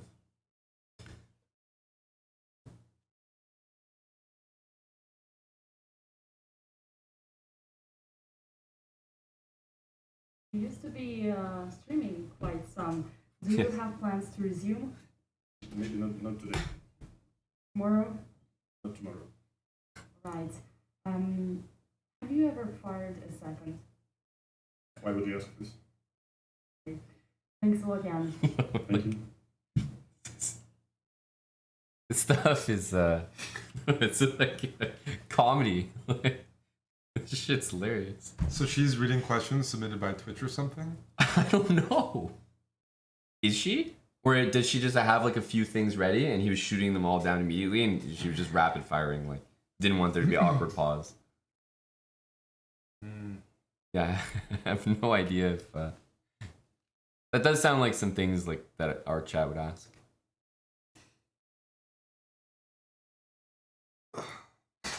Yes. No, well, they might go further than like, have you ever like slept with a second, or what do you do at night with your seconds? Yes. Carol, thanks for joining. How do you approach your today's game? You mean how did it go, or you mean how did I approach the preparation? Both. I mean, obviously, I suspected. Obviously. It's already funny. I mean, I think I got everything I wanted. I don't know what the objective evaluation is, but I think if I don't have this sudden like brain slip and play knight d2, if I go knight d4, I mean, I think it's much better if not winning. So once I played knight d2 and I allowed this queen a1, queen f6, 6. I mean, probably still a little bit better somehow, but I mean, I was already Yes, very crossed hard on arms. myself and, Not a welcoming, welcoming quite persona. disappointed. You removed Europe from it. Well, they're like locked in. You can do it more casually. That's not a casual, like it's not like a loose lock. That's just a Yes. lock. I But mean, you could say that, but also with no Stiff in bra. this tournament, Very stiff. Trying to get closer to move 40 is always preferable. So that was the reason I did it. I mean, basically it came down to this one moment when I was going to play knight d4, and then I thought knight d2 was simpler, and I just overlooked this queen on queen f6. If I played knight d4, I think I would have won the game. So yeah, it's not good. On another note, you're always happy to join the interview, whatever the result is. Do you think it's chess players' responsibility to show up and promote chess and speak about the games? I mean, that depends on the situation, of course. I think, though, it's very strange if a player loses a game that they have to potentially do interviews. You don't have that happen really in other sports. So it's kind of a little bit weird. What? But can I just hear that one more yeah, time? I mean, the game that they, Can I want to hear that. Did I just hear what I thought I heard? I think, though, it's very strange if a player loses a game that they have to potentially do interviews. You don't have that happen really in other sports. So. What? Maybe he means It happens some in smaller sports. every single sport. Maybe like spike ball. No. It happens in every single sport. Darts. No. It happen. Darts is big. Those are we enjoy those. It happens in every single No, sport. it really does. How can you say something like that? That's like gotta be. No, it's in your. It's pretty much a contract. It means he's like never watched a sport. What sports do you think he's watching? It doesn't happen in Ultimate Frisbee. Maybe water sports. I don't. In water sports, you often ask people maybe afterwards too. No, I've never. Notice that you In got tennis, the back it does line. happen. You just have people like Naomi who wanted some mental health. There's most sports it happens. Let's put it that way. There's Well, because people- when it doesn't happen, it's a big deal. It's a so news so story. even if you say tennis, they do interview the loser in the championship match in most tennis events on the court. They do like it's center court. right yeah. right after. Even in tennis, it's not uncommon. He's following tennis, but in tennis there's a conference for losers. I've seen people lose in. No, but it's like almost virtually every sport. Let's put it almost virtually every sport. It's standard. Loser gets interviewed first in tennis. Yeah. But I it's just- more common just- that they do than don't. Anyway, I just so. can't think of a main sport or even most fringe sports that don't do that. In the UFC, they do if the person is open to it. But after wait a second, like in the UFC and boxing, they often do have losers in the post. A Connor interviewed with a broken leg. Like, your wife's in me DMs. Like, Yeah, in the UFC, a lot of the losers have to go to the hospital for precautions. yeah, that's the thing. They're not taking like Nepo to the hospital. It's not because of like. In fact, in MMA and boxing, they want to interview losers more because the whole promotion is 1 versus 1. Like, it's all about the people in the fight. Yeah. So I don't know. People are saying some wrong things here. Like, they do interview in MMA and tennis. Yeah. Those are two things I watch a lot of. Ironic, like coincidentally. Yeah, there's people that are knocked out that give interviews. I wasn't. Just catch their breath. Thanks, yeah928. $50. Chess.com also do they? You do more commentary. Do they interview the loser? Yes. They only won't have it if the person is like extremely tilted and they think that it will be like not a good look for them to have them interviewed. Like they'll be like, blaming the website or something. Yeah, like what I find.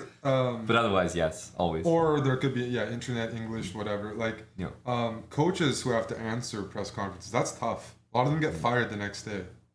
Yep. Like, and they have to do it. There's just no ifs and buts. I can get PayPal's working, Jason. I can upgrade to maybe Amon can upgrade to Starbucks. They're not open at 3 a.m. are they?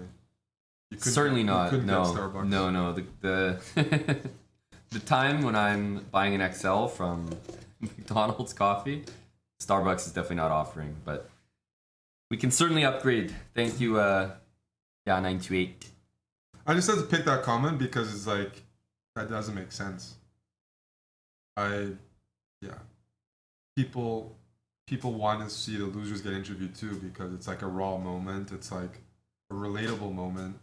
But even if it's part of the entire storyline. They could answer one-word answers and be totally uninteresting, and I'd still rather see it than not see it. Yeah. I'm not saying people give great interviews when they lose. It varies by your training, how you approach it. But I was interviewed in chess every time in Norway. I was losing almost every day, so I was the loser 6 out of 7 days, and I got interviewed. They actually interviewed me before I had to play 1 minute later, which probably shouldn't be done, but I still did it. Like when you have a game like in a minute, but yeah. I don't know. Anyways. Doesn't feel lose your game. Yeah. What was I gonna say? That's a weird comment. Did I beat Magnus H10? You gotta watch it. I think it's on the interwebs. Yes, it is.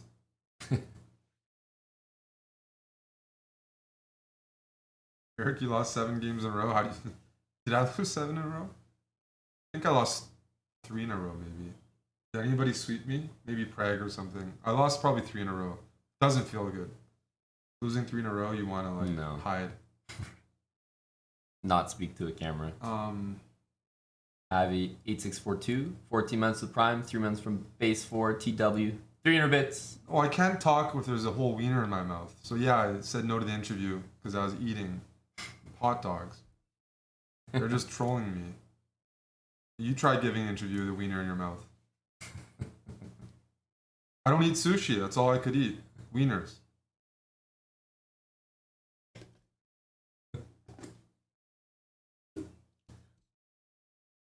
They really ambushed you. So they did it's that? Almost like a setup. No, it was. It was like, a setup. No, it was a setup. A hidden camera operation. Like, who's going to jump to the wiener table? Of course, it's the Canadian. And then they pop up with the camera. Just for laugh gag style. The hot dogs were good because in Norway, they really like hot dogs. Like, they fully load them. Norway's a country that loves sauce, like ketchup, and like loading up the wieners. They had it's not just a bun it's like everything. All the condiments. Even the, what's it called? The little like ground down. You're talking about like they have everything, like the relish, the onions, the like But what's the peppers. thing it's like almost like breadcrumbs? What's it called? Like some chili flakes or something? Not chili flakes. It's like... It's not like some pepper of some sort? No, it's not a sauce. It's probably mini crispy onions or something. Something like that. Something like that. Panko, I didn't even know the name. It's probably that, crispy onions. Panko is usually for like cooking, I think. Whatever, it was really good. Don't regret it at all. Like when you have mac and cheese, panko crusted mac and cheese. It's a similar idea to that. It's a similar idea to all those things, and it helps. Like it was really good. I was happy. But yeah, that's just like Okay. I was surprised by that answer because that didn't make sense. It also doesn't. I mean, everyone has their own opinion. A joke question. Would it be a bigger problem if Chris didn't bring the Starbucks coffee, or if you forgot your prep? What would be the biggest problem?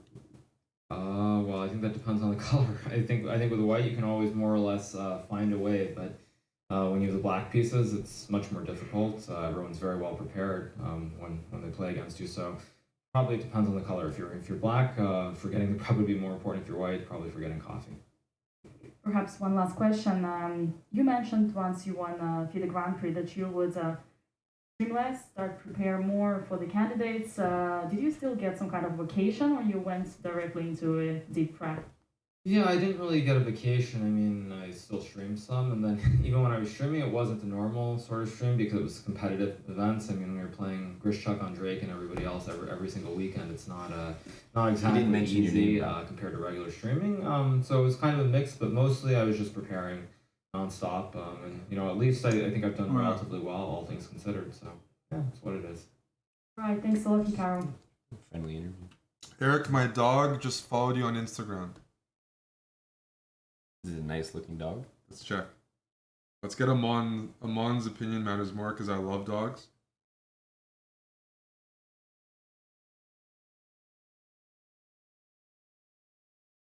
A real skinny. Douglas. Okay. This dog reminds me of Omid. Like a dog you just feel bad. No, I can't. This is like puppy eyes and everything. It's like Omid, man. Like you'd never hurt Omid. But it's a nice, friendly looking dog. Yeah. So the puppy eyes are real on this one though. In shape. Photogenic. Slender. He looks well taken care of. That's for sure. He or she. Very well taken care of. Yeah, I prefer cats. And I'm pretty picky about dogs. I like them to be small and harmless. I'm opposite. But I still appreciate small dogs. Maybe a Great Dane. The Bernards or whatever, the Great Danes. Yeah.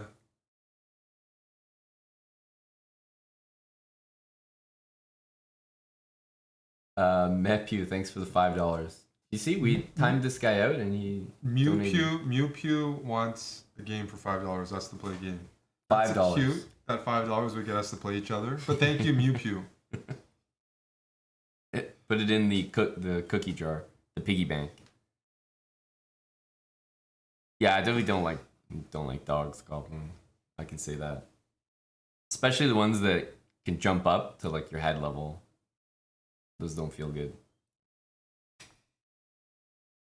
Yeah, they jump up and lick you. You don't like that? Those They don't like no. the ones that can jump up and lick you? Certainly not, bruh. Aw. No. Cats are more docile.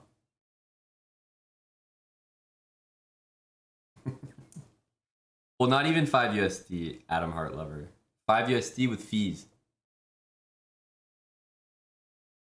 Nice follow from the dog. Thank you. If somebody's dog is following, Well, that's real support. That's, times 2.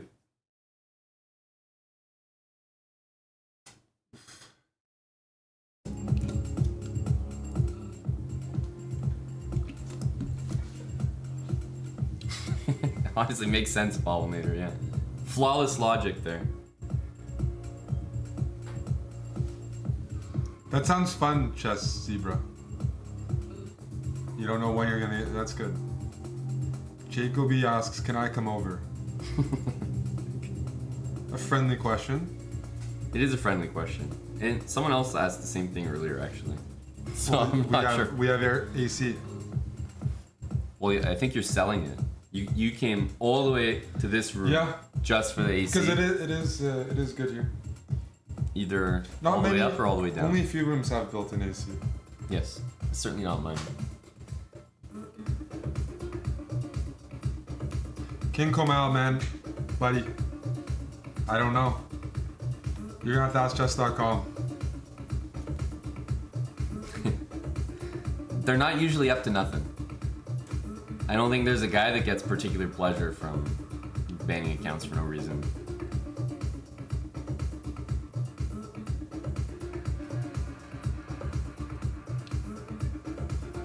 That'd be quite the side hustle if Eric was managing the fair play department of chess.com.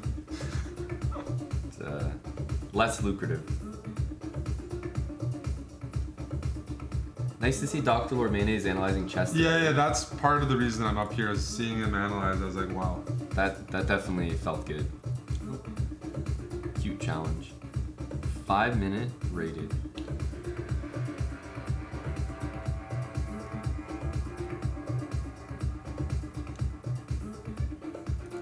I don't think Report is bored, no. I think he's fine.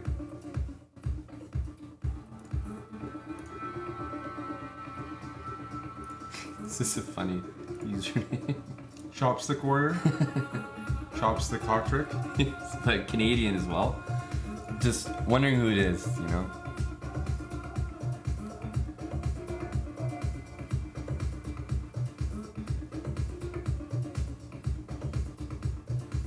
Oh, Mattis, you got Dr. Lord to chuckle. Keep it up, Mattis. If you're making our VIPs chuckle, you're doing a good job. That makes up. You're yes, that's good. Tiger with the prime. Thanks for the 7 months, bud. Yeah. This is a sweaty match. Jeez. Has chess.com felt very dry to you lately? Yes, because over the board is back. No chess. It is like there's not that much to do. It's Nobody's online. Must be a guy. Cheers, brah. This is a serious comment, right? This you look like a weapon baron. from Iron Man Ultron. What is that? I don't know. Sounds like a weeb thing.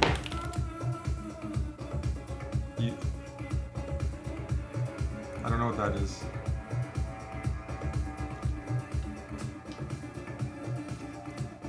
Almost. Still got some here. Maybe 100 milliliters left.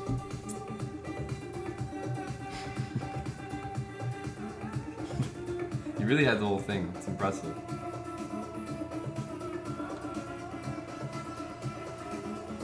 Son Jones, is that your message? Or was that from Dr. Lord? Who wrote that? Did Zon Jones have some copy pastas here? I think so. Yes. Undo the shots. That was great. Undoing the shots was a good comment. That's a great idea. Yes.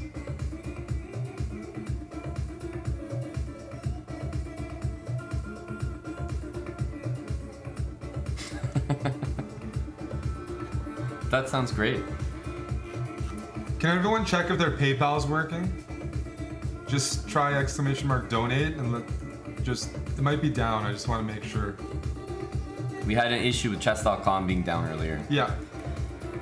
but we've rectified the situation. It's good to find out whether it's working from Edmonton, so thanks, Mattis. Yeah, King Crucify and Mattis. It's interesting, the first two guys from Edmonton responding to your comment.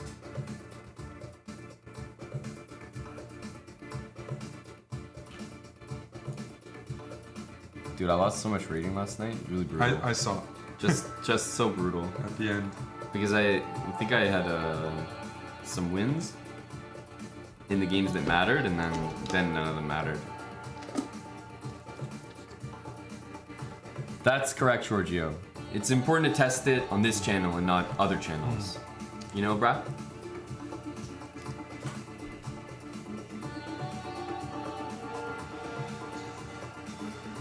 How's your Wednesday energy? Oh, you got a game. You'll play an Untitled Canadian? Well, these were I was beating Should some we switch the Untitled scene for this Canadians. one?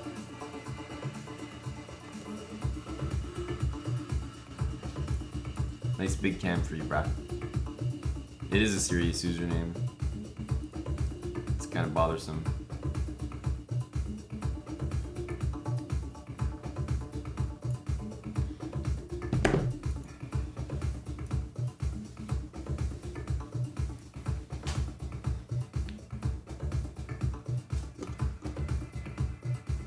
I think it's okay though. Usually the ones from Canada are slightly more trustworthy. Oh, Andy Serkis. Then the comment makes sense. You've heard that before. Yeah, I have. I've heard Andy Serkis. But is he in this? Or Yeah, something? he's the guy. He's the actor playing it. So we just have to find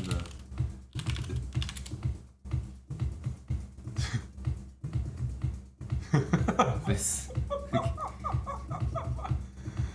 Andy Serkis was also in like Black Panther, right? He was like the white mercenary. What is this? What is the character though? I can't even really find it. It's whatever this is. Yes.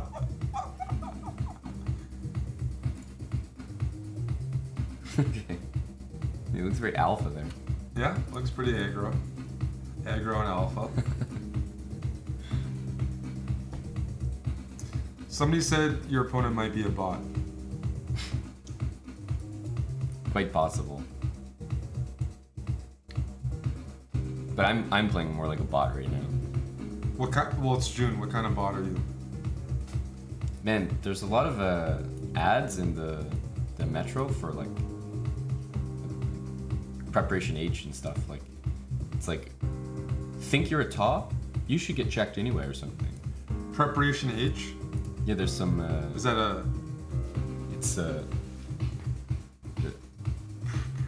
treatment that you apply to the lower region. Oh, I thought that was like a protocol. Like, okay, so like, No, but there's a lot of ads that are like, you're not getting checked because you think you're a top. Get checked anyway, something like that. Like, can't tops still get AIDS? I don't know what the ads are though. They're really aggro. Oh, I guess so. Bottoms are more susceptible to things.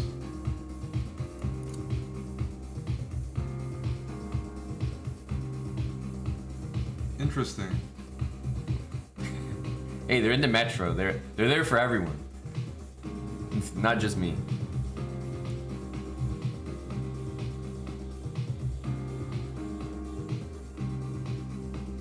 It reminds me of like Toronto. I was on a date like a couple months ago, and like I go to a urinal and whatever to piss, and the urinal ad shows like a half Asian kid, and it says less than 1% of blood donors are mixed. You could like save someone's life. If Less what? than 1% of blood donors are mixed, and they had a half Asian kid. So it's an ad to get mixed people to donate their blood. Why? Like, what's the advantage? No, there's only 1% of the population. Like they don't have enough. They don't have enough of that blood. Is that how it works? It was like, was it blood or plasma? Something. Plasma or blood? Something like that. There was. Like, there's a specific. It blood just type showed a thing? mixed it. I don't know. I gotta find it. Maybe it was plasma or something. Is it plasma? There's something where they like showed it's like 1%. Oh, okay. It's not bone marrow. Bone marrow. Sperm. Bone marrow. That's what it is. We need Sorry, more not blood. halfies jerking off. No, it was bone marrow. So like for that's what it was. It wasn't sperm. No. It was bone marrow. So yeah, there's like less than 1%, and there's like you could save let's save this kid's life. Yeah, blood is your blood type. So that's what it was. It wasn't blood. It was another B1.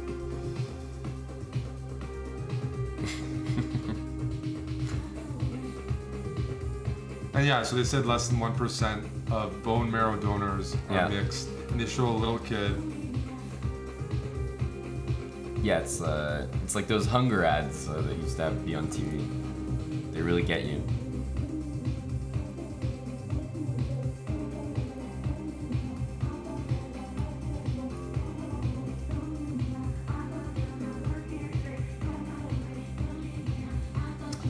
If you go private, you can get paid, J-Bell. Just no private clinic is gonna want your sperm. Send your profile in.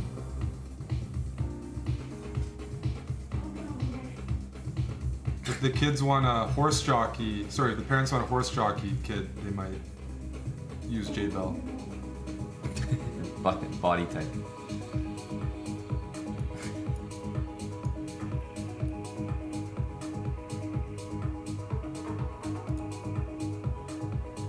They drill a hole into your hip to get bone marrow. That sounds very, very okay. They drill a hole in your hip and your whole spine vibrates. So no wonder a lot of people aren't. Well, No wonder all the mixed people are. No, I'm not. I'm good. Oh shit. No, but I seriously, like, I saw the ad and I do want to do it. Now I'm more hesitant, but I was actually going to look into it because if it's something that I have, like, if it's easy to do, I'll do it. Someone just needs to put me in the chair. I didn't know. Okay. Well, if it saves someone here as a kid that needs it, let me know. But it said it would, like, save someone's life, so that would be different. It can help. Isn't that the same with a lot of things? Like any Well, kind of blood doesn't maybe feel like the same impact in the I mean, like maybe organ donor. Oh yeah, well, organ donor. I'm not ready to do yet. Yeah, that's That's something if I can, quite a like, big step. replace. Organ donor is a guy you play chess with on chess.com. There's a username organ donor is on late at night. I don't remember organ donor. Another reason. One blood donation saves up to 3 people. I'll go. Will you go? Or is it the needle thing? No way. If it was needles, would you go? Like, how would it be? Like, I'm trying to imagine how it would be extracted. Needle. Yeah. no? So no. But if it wasn't needle, Yeah, so that's what I let's, mean, so okay, then I'm, it's, like, it's kinda- entirely because of the needle aspect. Yeah, like if Okay, there was the nice. concept.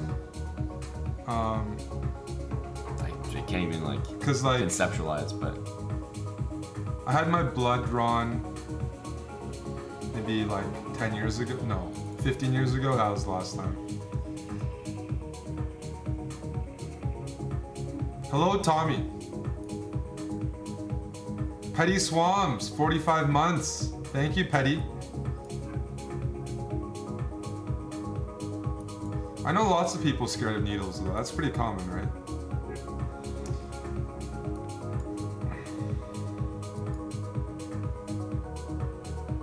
I'm talking about donating wild axe. Sorry, donating blood.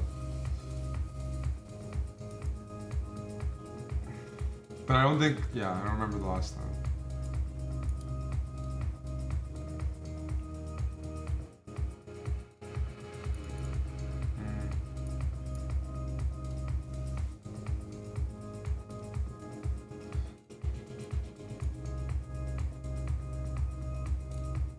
You're killing it.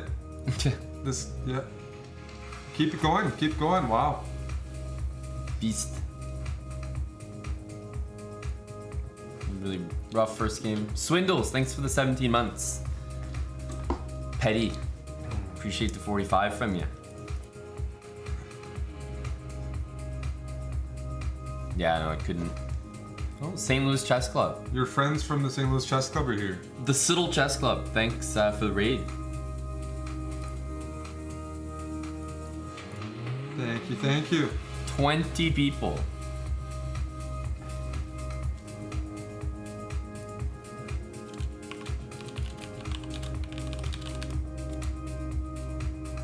We're talking about donating blood.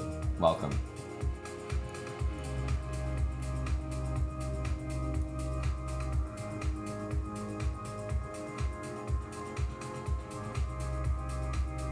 True, not just blood, but I didn't want to scare them off yet. We have time.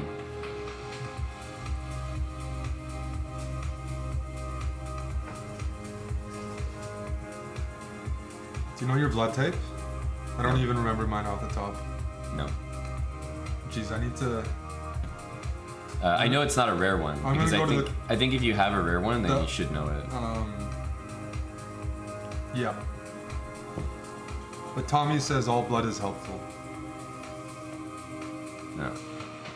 Helpful for me to keep in my body for safekeeping, Mr. Tommy. Too scared. Your comment about Dr. Rose is pretty funny. Telling people to jack and mix people to jack off. Yeah.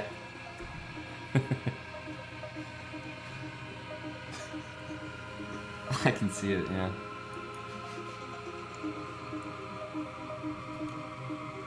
Okay, let me.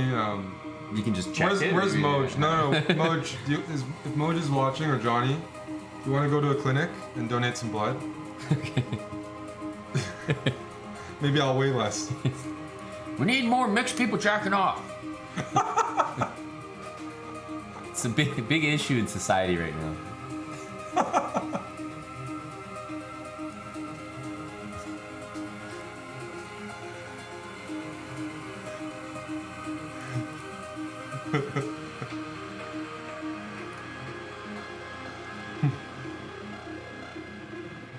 Wait, what's the rare one? Is it O? Is it O or O2 or O minus. something? O negative, O positive? I don't know. How does it work? So smear and stir. That means it helped you, right? That was very valuable. Okay. O let's, negative? Let's see here. There we go. Let's get rid of this. Barely developed the pieces here.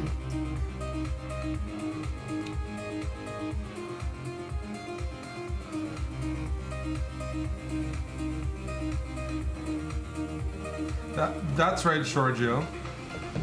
I think Amon could make money.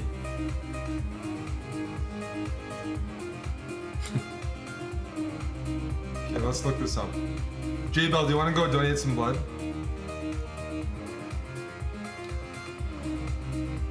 I should do that.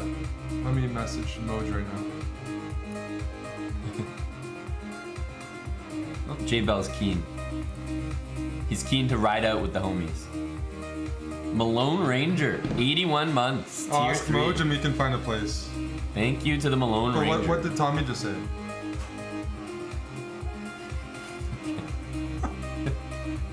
Man, the brown on brown combat is so real.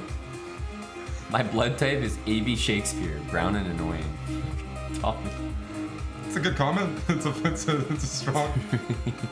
It's like good trash talk. Is it a case where if you drink too much, you can't donate blood? Yeah, definitely. Do we qualify for that? Definitely. Like, definitely we qualify as I'm sure it's not the best blood. But I think it's worse for organs maybe, right?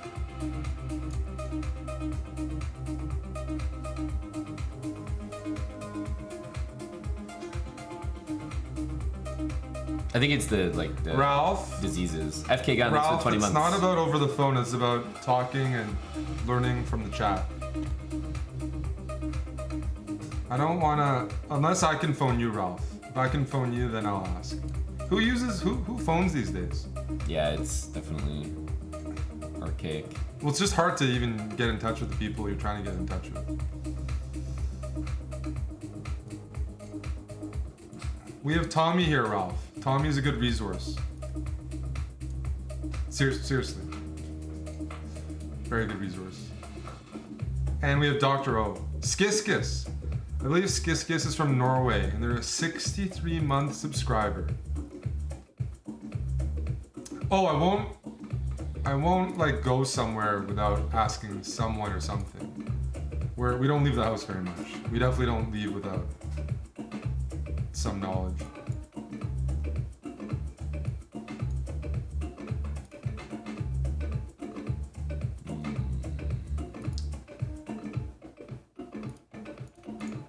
Speed, yep. You're catching up. Down by 12, down by 12. Down by 10. Down by 8. Oh, They got fast all of a sudden. Oh, that was a mate actually. yep, with that 4. Yeah. Did you have 0.8? Oh, 0.1. It was, It's because I tried to play King E4 oh, okay. and it cost me, and then I played No, this, Skis, I was wrong, but sorry. it wasn't me. Switzerland, almost Sweden, just. Oh, that would have been sick. That is I didn't think there'd be even a mate. Damn. Is that a thing, Green Jaguar? I think we might be way above. Pleafers, thanks for the 15. This is a nice song. Are you a fan? Just a summer, Summer vibe? yeah, hallucinogen. It's ass ball.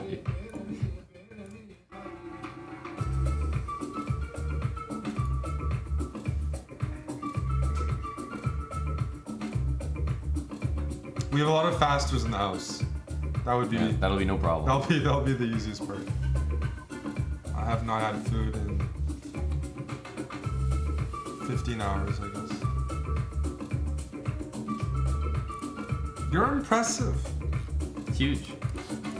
I just copied our buddy Richie report from today. Asios. Asios, do you have an update? Are you coming to Canada, buddy? Thought you meant an update maybe on his sub badge. Well, he should be subbed as well. I think Asios. Wait, he is subbed. Is that a glitch or did he resub? I'm not sure. Because you click his name, it says Sometimes it's resubbed, And but it's just- you didn't announce it or something. You have to announce it. You see, there he is. There we go. I'm going to India, Asios. Are you going to India? I saw Jan Christian is going as well. We'll have a nice Norwegian group session there. But besides going to India, I'll be here in Canada, and I think you'd have a very good time. You would just be very dangerous. Well, certainly. Well, I'm going to the Olympiad, right? But I think Asios and Jeff would be great hunting partners. Well, he's like 2 times the size of Jeff. It'd be very funny. That's to why I observe. love to see it. Love to see it.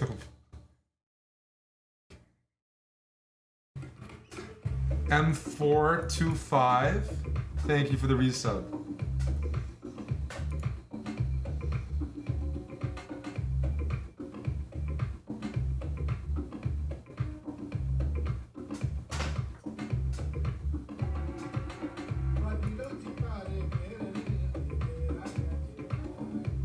Banff is nice, Jade. This is like a Acid Polly song. Might That's get what I someone in mean, yeah. trouble.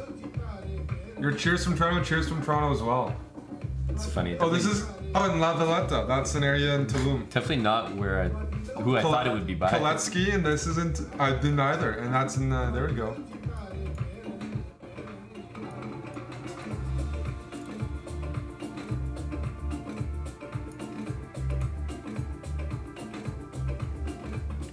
Oh, cheers from T.O. There we go.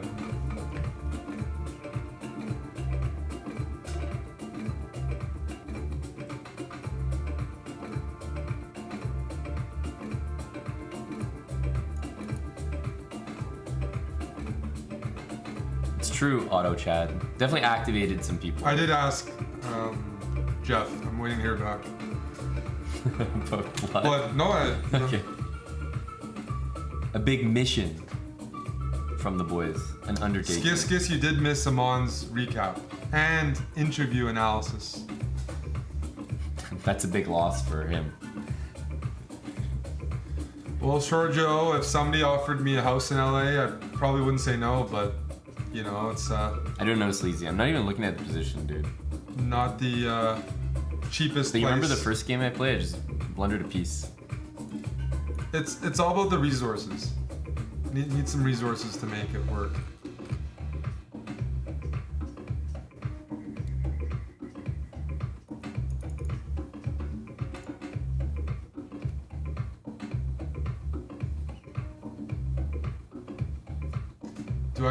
Do I consider myself closer to an athlete or a mathlete? Mattis. On Instagram, I have it categorized as athlete. And I have an amateur win under my belt. I do not identify as a mathlete. J-Bell, you can't use the word J-Bell. Yeah. No. But J-Bell is a manlet, no? But like a manlet that's not fit? What's that called? Because manlets are quite jacked, right? Yeah, a lot of the CrossFitters, climbers, whatever. Absolutely. Shrimps? Piglet? Okay. Hey, Adenary, thank you. Piglet.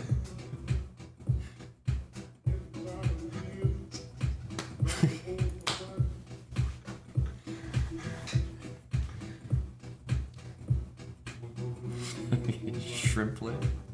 Some fucking funny names. You started it. You asked what you call. But I would go back, Short Joe. I still need to spend more time over there.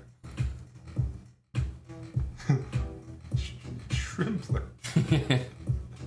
Shrimp. Sounds like a decadence. Like a. You gotta try it once. Omid and MCJGP. Tommy with some ammunition.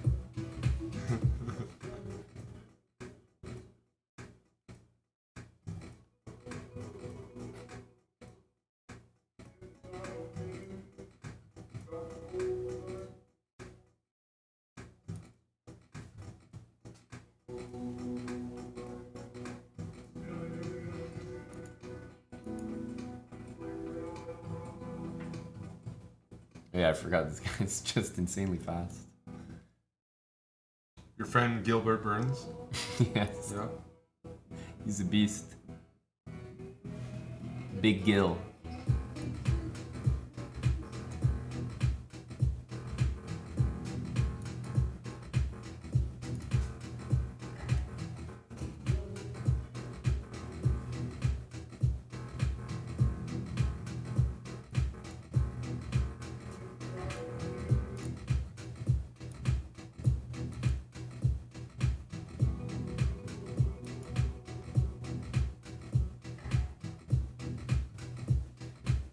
A good game there for you, Mattis. Huge game. Huge.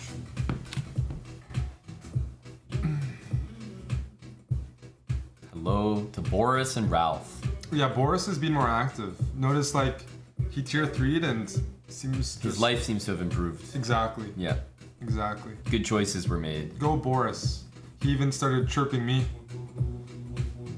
Oh, yes, I saw. Just coming at me, but hey, he's a tier 3, you know. Some privileges. Yeah, there's some privileges there. He's a tier 3. You can post those pictures of people that look nothing like me.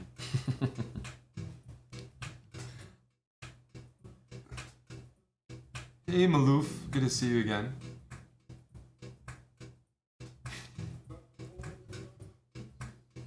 I only calculate one move ahead, Mattis. That was all that was necessary here. No need to evaluate past that. I'm still not done this. Dan can put these Yeah, down. but he can Dan- really put them down. It's amazing, to be honest. Eric looks like Firmino if he donated too much bone marrow. Okay, RB Ferguson. Yes. Some real serious opponents here in this. Okay, we'll play like our friend Richie with A6 today. I've played this before quite a bit, actually. I don't know why I don't play it more. It actually makes me wonder. Like, I know the A6 E6 setup quite well compared to the mainline time and all. I'm more of an A6 guy, but I've had good results, and I sometimes just forget to play it. I had an Irish coffee over the weekend. I like an espresso martini. But the Irish coffee was still good. I had it at an Irish bar in New York. It was pretty good. Yeah. I don't look like oof. Oof. I haven't slimmed down, Moist. I just don't look like him.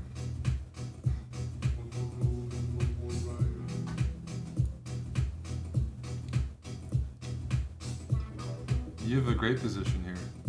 Yeah, it should be. Yeah, I really worked at it. Like, it's like a timing off on If roids. you put your bishops on G3 and F3, it definitely means you don't know theory. Oh, I wanted to catch the lurker, and I caught the lurker. 6 wicket says Swift Hibernian Lounge. Whoa! Fantastic place.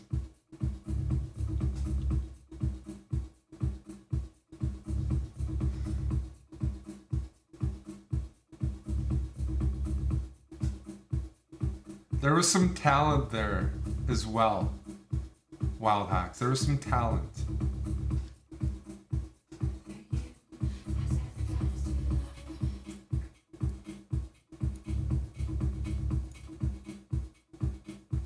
Oof, Amon's got some tactics. I'm hoping he believes Eric that. looks like Tom Cruise's illegitimate Inuit bastard. Can you say that? Double check.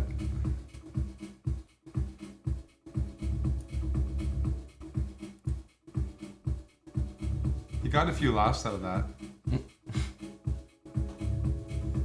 Tommy used the correct term, by the way. I mean, I've used both and whatnot, but definitely Inuit is the safe one to use. Oh, that's a great nickname. Thank you. I didn't know Sweden was aware.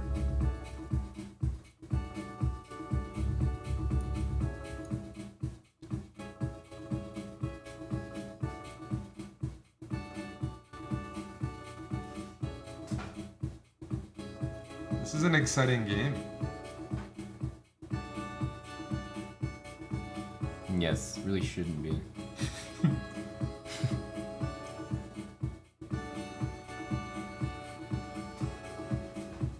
Queen b6 is tempting, right? Some sort of Yeah. rook h5, queen b6.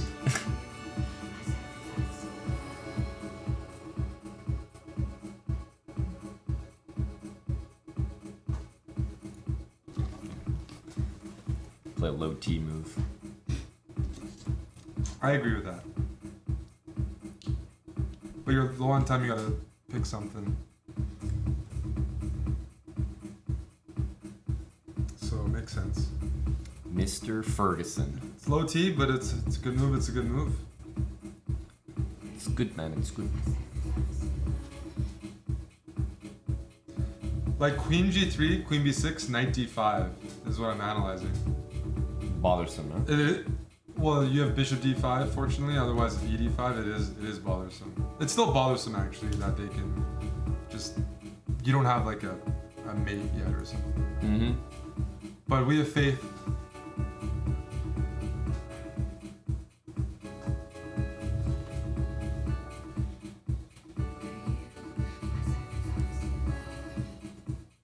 Yes, there is no mate, unfortunately.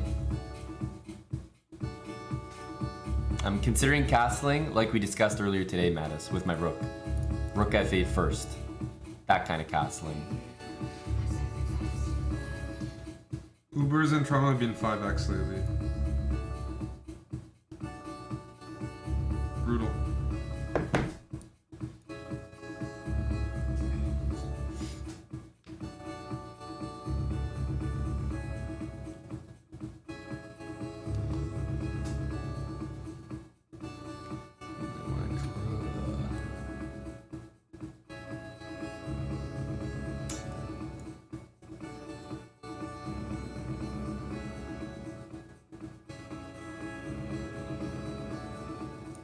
Beast.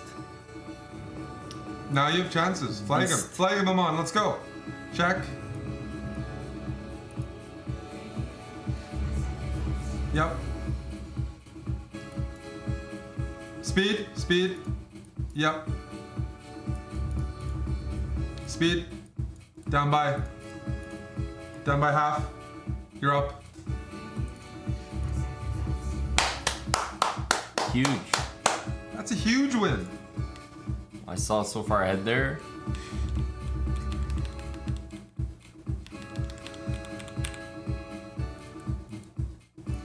Maybe that. Oh, Ralph got in with the first KO. He appreciated that game.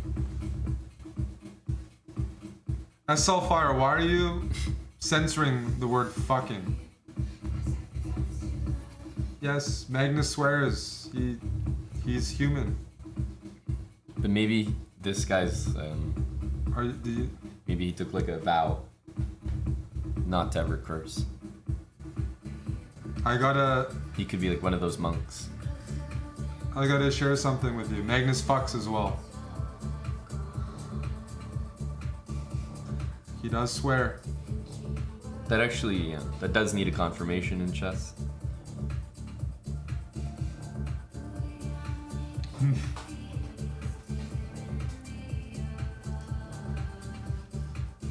I wonder if Magnus drinks heavy or if he's just affected by drinks heavily. I think there's a difference. No, he's not a heavy drinker. He's not. It's not the impression I get. And it's probably a good thing he's not as well. Yeah, it's keeping him on top.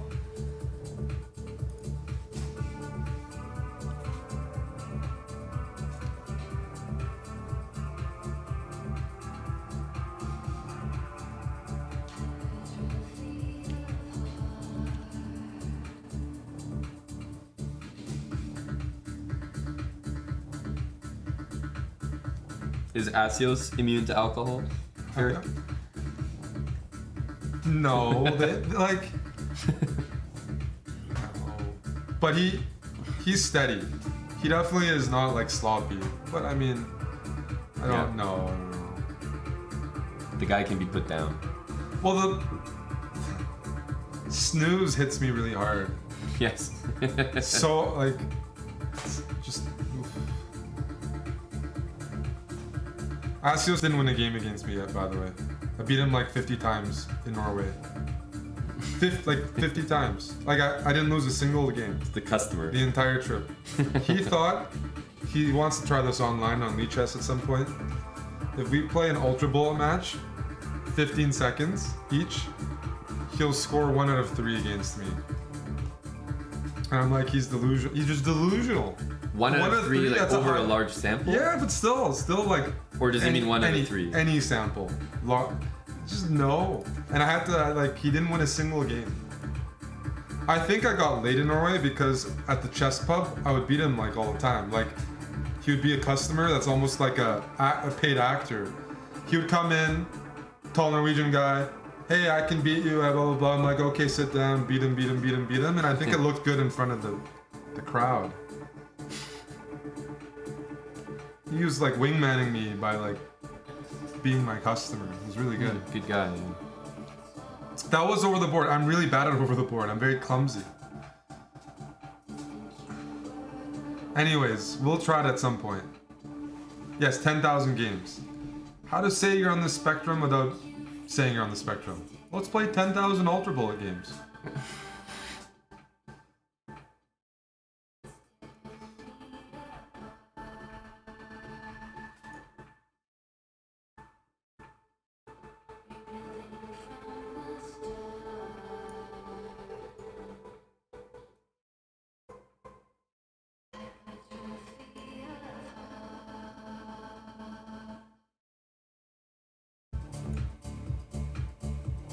In the South, we don't cuss, Eric. Like the Southern US, you don't cuss? Yeah, I'll believe that. You just slur instead?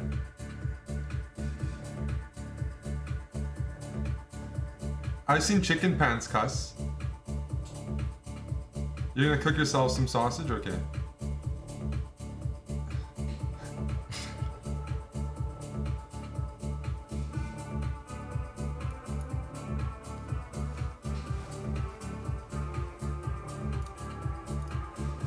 SL Fire, you're gonna have to specify. You're saying in the South we don't cuss. Okay. Ralph said they took her jobs. That's a good one. I appreciate. You better fucking believe it.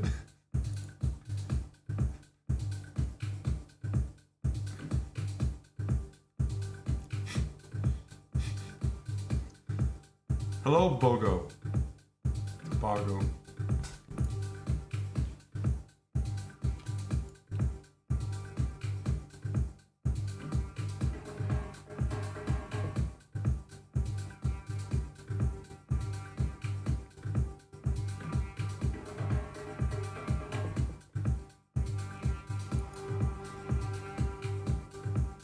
SL Fire, I used to live in Texas. Close to the Bible Belt. People do cuss. We got some Texans in the chat that love to cuss and also preach the gospel as well. Any baklava? Yes, we got some baklava on the way. The people cuss in Texas, in the Bible Belt. Don't give me that righteous shit.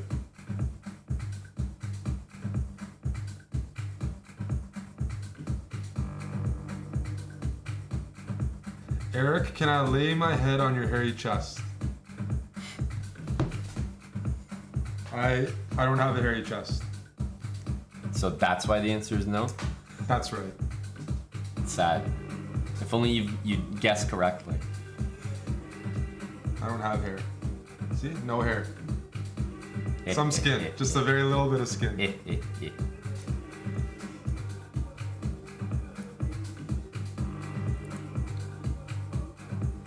New J, thank you for the prime.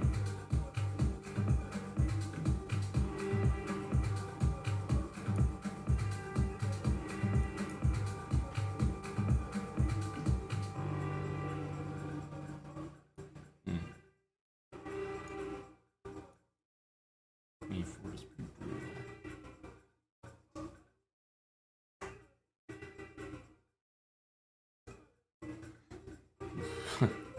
It's a hurtful move. That's Pretty nasty. Oh, it's me. Well, it's forced me. Actually. yeah. Oh no, there's no. That's Didn't even see the rook, but it didn't matter. Okay. This guy really, really said hello this game. Hello, Harvey. hello, Harvey. Elias just got shit on by a bird. No, that's very Did funny. I tell you the story that Keith got shit on at nationals, chess and math nationals, while waiting in line to enter for your province? Kevin was with me. Keith got shit on and he was wearing those glasses, those sunglasses. The goose flew over and shit on him. And Elias actually did. He did get shit on. Elias just walking around and getting In Colombia. shit on in Medellin. That's got to be very rare. Like, I think a very small percentage of the population gets shit on by a bird. Have you been shit on before? No. The I'm a bird is big- like shit on the car that I was in. I'm a big target, but I don't think I've been shit on yet. My head is big. Oh, Moist has been shit on by a bird. Yes, the rodents. Yes.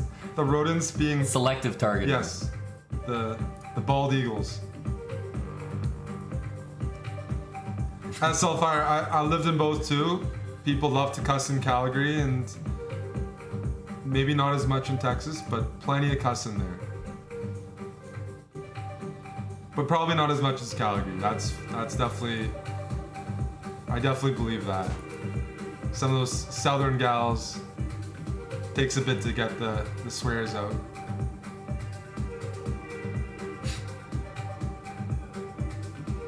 I'm trying to lose wild hacks. I'm not. I mean, I have like whey protein, so it's pretty efficient for the calories. But I'm not like. I'm pretty good on the protein. I get a lot of protein. Pretty good on the intake. Chicken and whey, lean chicken and whey. I'm not. Yeah. I don't suffer from lack of protein.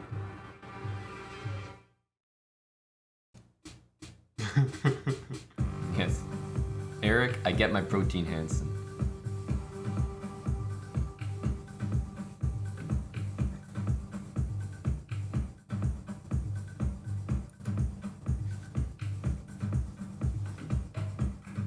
Monty Pesto, 31 months.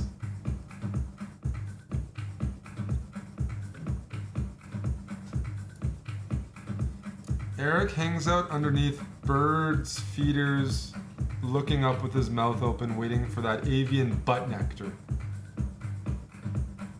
Avian butt nectar. Avian butt nectar. Eric hangs out underneath bird feeders. With it, no?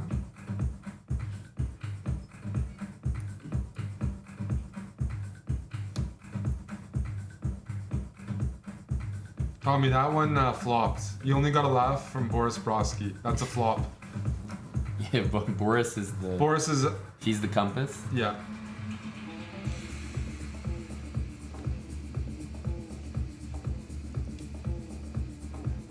Yeah, that's 35 pounds away, hacks, or at least 25. If I get there, I'll go back on the protein, but I have whey.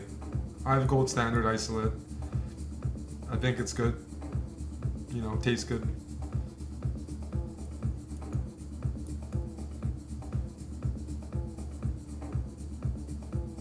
Bad Slinky, welcome back.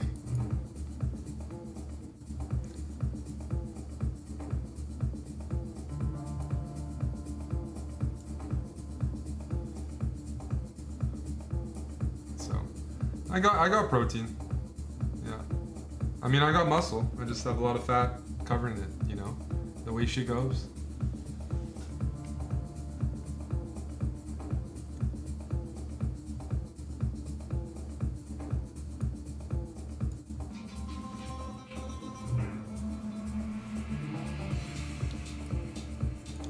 Mon, you missed the season finale yesterday. I haven't heard good things from anyone ever.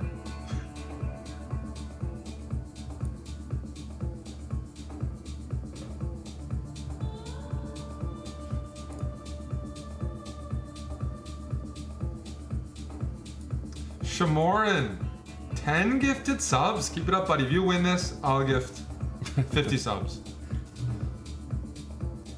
And I'll do a shot. Retro.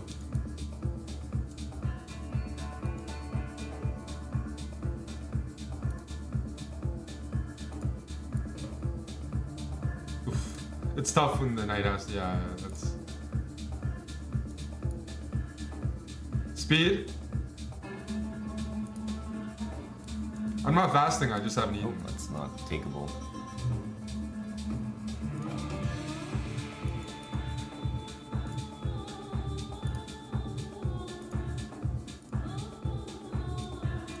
Yep. Yep. They can't even self-made if they try. But you just flop. You just flip the position. That's very impressive, Amon. Very impressive. They might even offer a draw out of respect.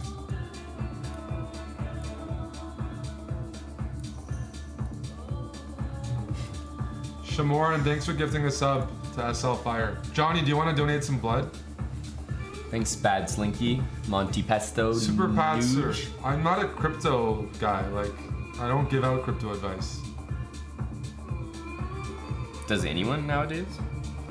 Yeah, there's still lots of people in the space, lots of companies, but I've only ever held Ethereum and Bitcoin, and yeah, I'm not an expert.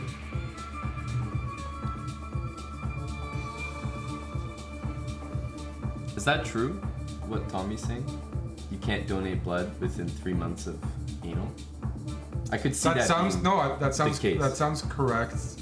Yes, because they need to make sure. Well, you need to test. Is it because of the HIV? Like it for sure. You can't donate blood if you have diseases, right? Like this is. Yeah, no, but definitely if you're like gay, you have to have some Like tests there. I don't know how to call it, but you need like a period of time to pass. Oh, monkeypox. I could see that being. No, the but case. it's definitely. I mean, in general, it's a lot. Yeah. Thank you, Nicola. 1,000 bits. The anal- Shamron, 10 gifted subs, dude. The anal sex comes with. Thank you. You know, you generally want to test more frequently. There's Our rating is approaching some more risks 2,700. involved. If you're gay in Portugal, you can't donate blood at all, says Uzaru. Really? Okay.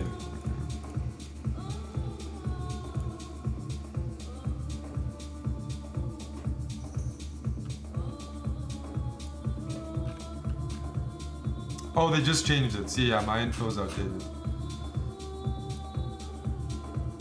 My info's outdated.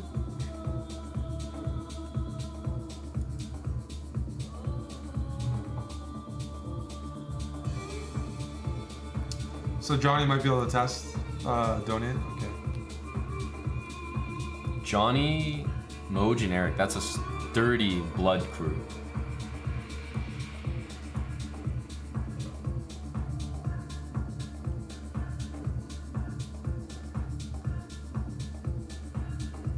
But if you're approved to donate blood, is all blood the same? Given that you're approved to donate it, so like is all, you know, is all the exact same blood type, the exact same quality. You know, like when you donate sperm or something, you could pick certain sperm that you there's want. different quality between the sperm and the eggs and stuff. But So is it the same with blood? Like, is it 100% identical? That if you're I can't giving imagine it could be, maybe like a clinic might not, like there must be some sort of difference.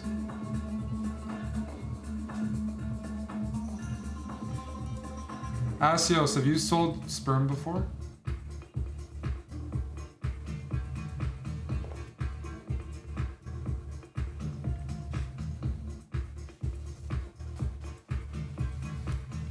Yeah, no, I'm not talking about different blood types, Asios. I'm saying, given that it's the same blood type and you've been approved to donate it, it's like, doesn't matter who it comes from. Does it just all go in the same pool? No, I guess there's like, other things inside. They said the blood cell count. Johnny said he would donate. Moj can't, so He can't, right? no. Not because of butt stuff. Oh. Thought maybe, 3-month window.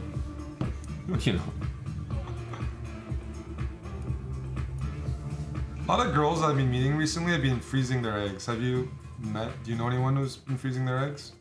I'm getting up to like. What is this? What is this about? Your eggs are higher quality as a woman up to a certain age, then they actually decrease pretty quickly. But like, I think that's like at 30 do you or freeze something. them and then you unfreeze them when you want to be Yes. fertile? Yes. When you want to. Yes. And they remain the same quality as when they got frozen? When you donate it, I believe so. Yes.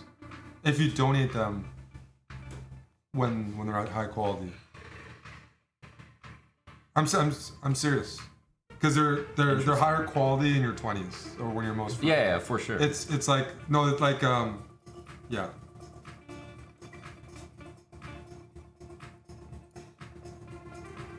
So that's like becoming more common for like career oriented, don't know when, whatever, but you like have the means because it costs money, like it's expensive, but you'll have a higher quality egg.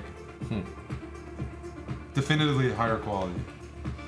It's like a lot better at like 25 than 35. And surely this is quite expensive. It's expensive. It's got to be. Or like let's say 30 versus 40.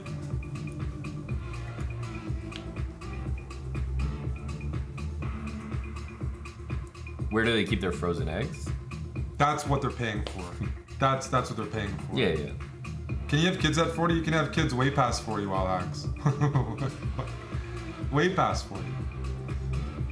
There's more risks, but there's been lots of cases well past 40. Not saying that's the safest, but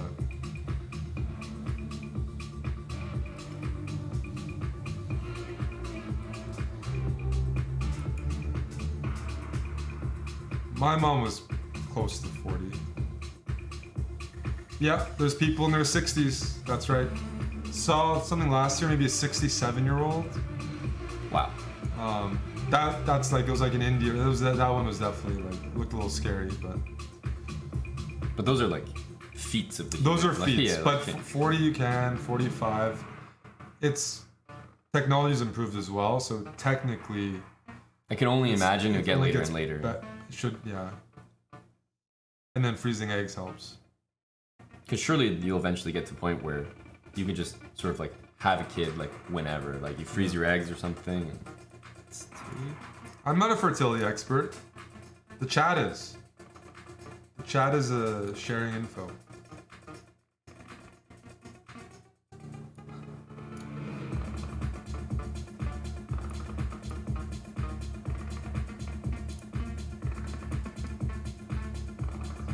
Mr. John Joe, we've already discussed that. We've already discussed the cost. Of course it's expensive to freeze an egg.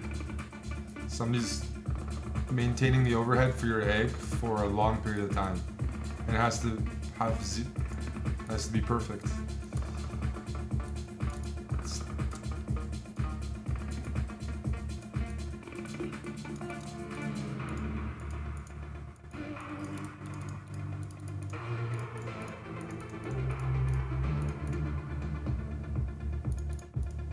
I was a fertility expert at that club in Oslo. it's gonna be too slow. Which club? I guess we only went to one club.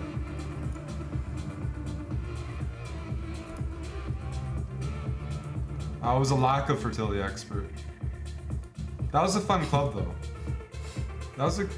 Wait. Let me remember. Wait a second. Was I a fertility expert?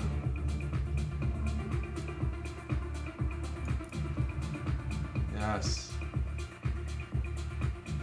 No, you need to have kids. The birth rate going down is a serious thing. Yeah, big fan of kids. Could you see yourself having more than 2? Yeah, but I would. 2 is ideal. 2 is ideal. It's also expensive, yeah? Like, it becomes a financial burden at some point. For a poverty chess streamer, might have to... But if you're having one, you're already... The cost... It doesn't, like... Each kid is expensive, but per kid, it must go down a little bit. Reuse the closed bedrooms, but I know... Definitely.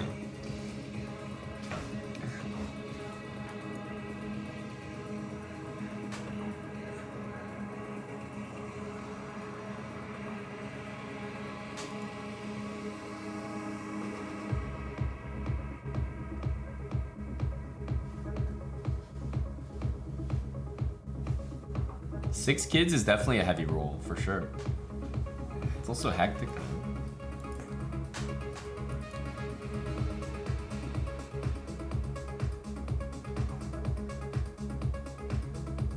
Zebs, thank you for the gifted sub. Bob, you as well.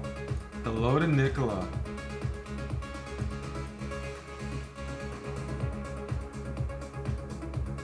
You're 28 and your youngest sister That's is 4. crazy. Wow. Yeah, that's a big age difference. Damn.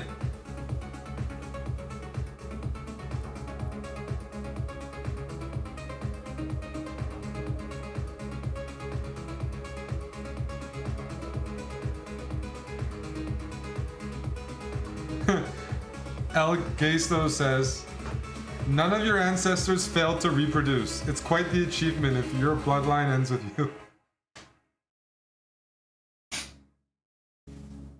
Yes. Yes, freezing eggs. What are your thoughts on that, Rebecca?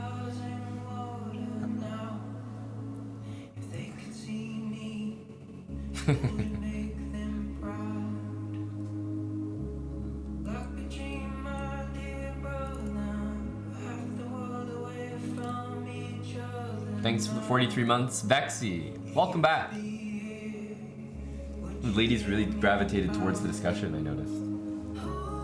Go egg freezers. Zebs, thanks again for the gifted sub.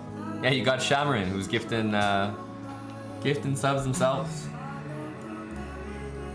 I love the position here.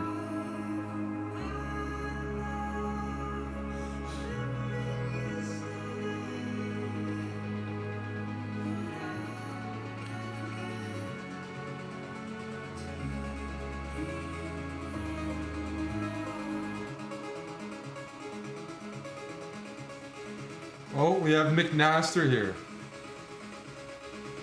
Hello, Mick Naster. Whoa, No, nobody's man. anti-eggs. We're discussing how it's growing in popularity. It's expensive, but a lot of women who can afford it are thinking about it and pursuing it so they can prolong maybe their career. Yeah.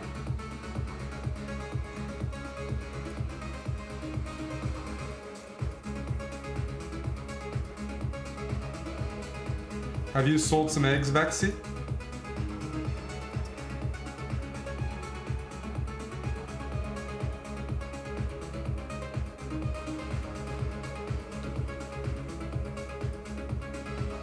Ralphor the Dwarf, 23 months. Appreciate that.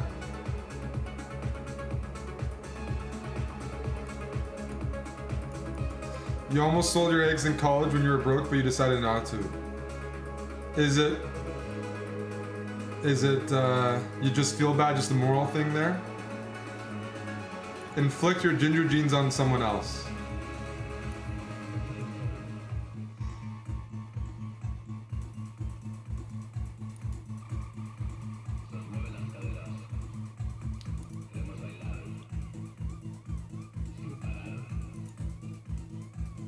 How much per egg?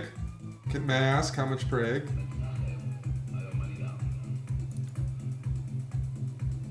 Tommy Shelby says Becca and Ginger GM came from the same donor.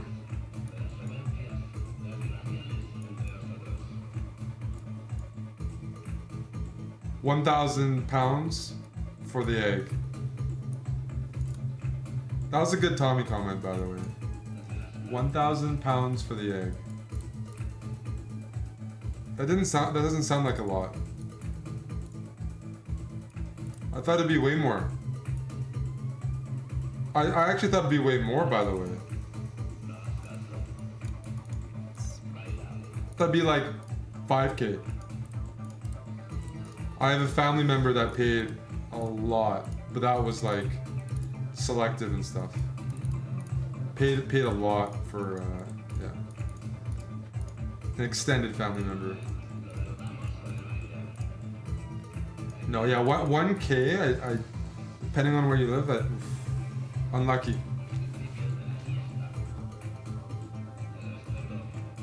$1K for what? To donate your egg as a woman. You get paid. 1K sounds low. You can get probably 10,000 or even more. I know people have received more for like nice. Is it the same as sperm? Yeah, That but- there's much better ones, much worse ones. Well, Bad Chess Good Vibes is just red hair genes. Like, depends on the buyer and stuff. Yeah, there's depends on your preferences. It's more like sperm, where there is a difference. Not like That's blood. what I mean. Yeah, exactly. But It would be I was gonna say that I believe the price of sperm, like there's way more guys donating sperm than women donating eggs. Yeah. So like by nature, I think it's you should be able to get more for it then. Though. exactly. Yeah. So 1,000 is low, but compared to sperm, it's like high.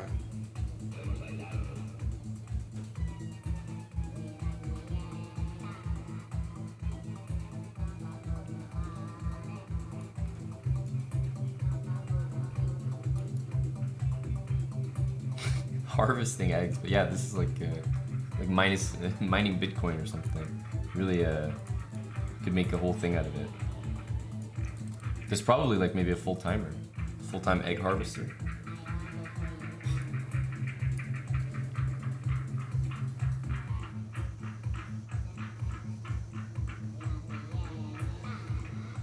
So Johnny, we're gonna go to we're gonna donate some blood. Maybe we should do it after you boulder, because I imagine you probably get a little dizzy after or something. We can pick a day. Yeah. Donating blood and Johnny passing out on the wall. That's a bouldering video. We should make that video. well, we can film going to the clinic. Yeah. You know, like Johnny's, let's say V6, V7 Oh, I'm climber. serious, John. And then you donate blood, and then Johnny can climb like V2s or something.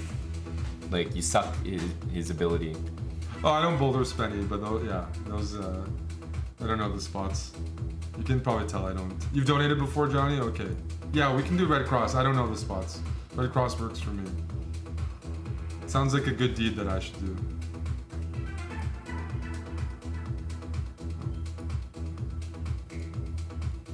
GM Zirk. Steven, thank you for the raid. Oh, welcome. Did not know you had a channel. Now I do. Yeah, is that quite new? I assume so. We usually are pretty up to date. Yeah. Thank you, GM Zirk. A new GM streamer, I presume so.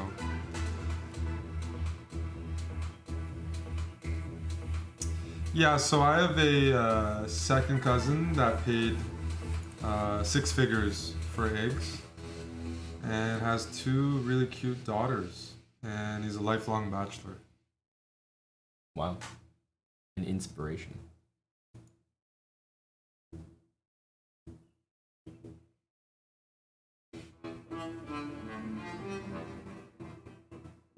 Lifelong bachelor, yes. So he raises them on his own. Yep. He's a dad. What's it called? Dad girl? Girl dad? What was Kobe saying? A dad who likes his daughters. Girl the- dad, I think. Girl dad? Yeah. He used the same surrogate, yes. Hello, Carly. No, not femboy. Not every answer is femboy. Why not get married? Takes two people to get married. Although I've read articles about like people trying to marry their dogs and stuff. Takes at least 2. It takes like a three-way marriage. I could see a. That's coming soon, right? I think That's for sure. That's up next. I'm sure that's up next. It's gonna be like trip custody, bro. Like.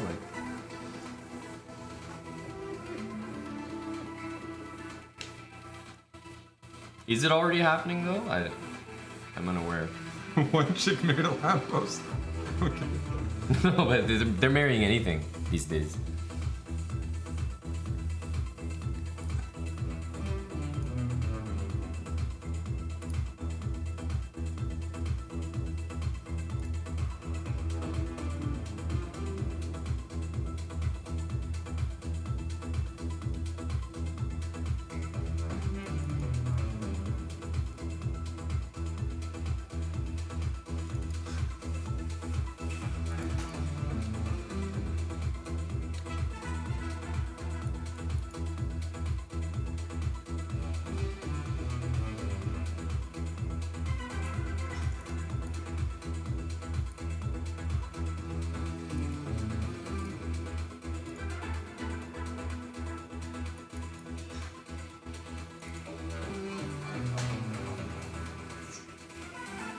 Some funny comments here.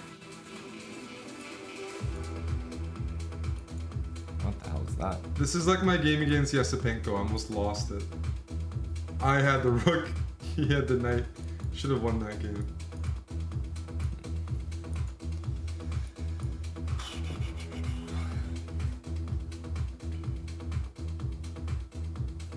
But a lot of people are doing that, right?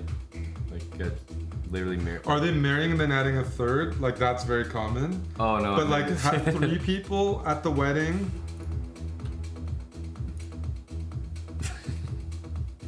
Doesn't someone get left out a little bit? Is it? Can you really maintain that? Maybe. 3. No, there's you have 2 hands. Okay, it works, right? You stand in a circle. And you each hold one hand. on the other. Yeah, for sure. Exactly. Wait. Yeah. Yeah. You're talking about the marriage ceremony? Yeah. Okay. 3 people in a circle. I thought you were talking about the bedroom. Stand in a circle, each hold one.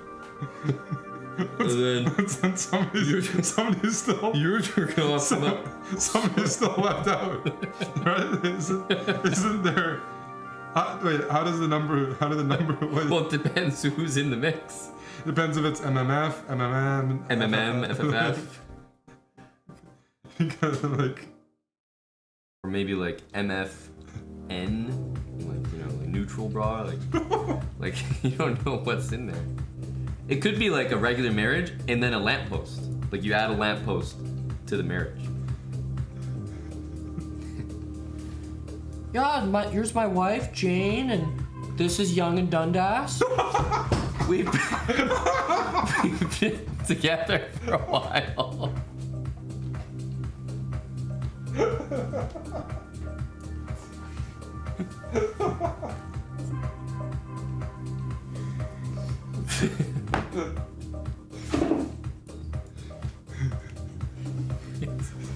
You're a lamppost, Brian.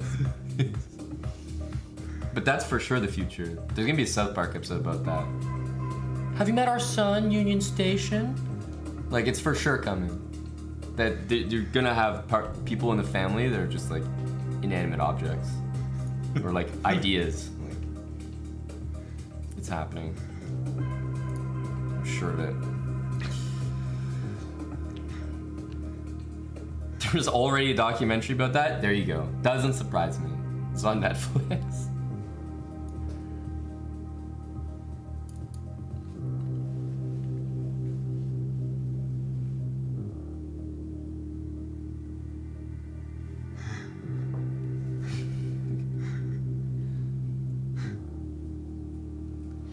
That's right. Yeah, there might even be some people in chat that already have an idea as a girlfriend.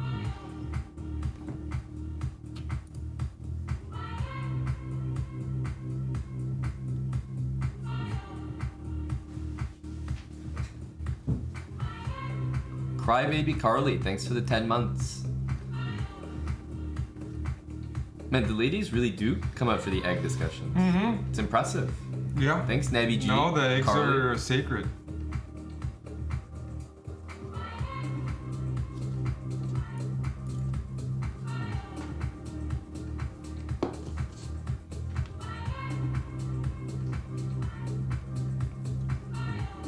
I'm not sure, Joe. She says, I love my eggs. I'm not sure if that means love them, so would freeze them and preserve, or love them like wouldn't freeze them.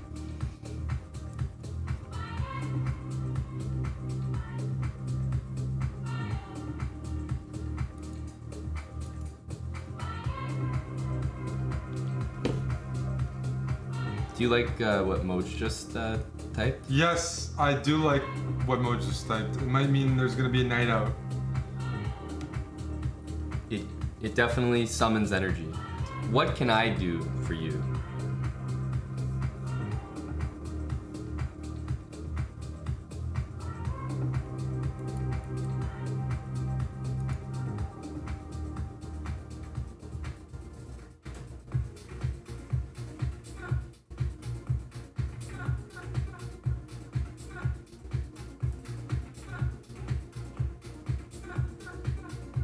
Dr. Lord is having a really good think here. He's been put on the spot. Moj is willing to make a play for 5 subs.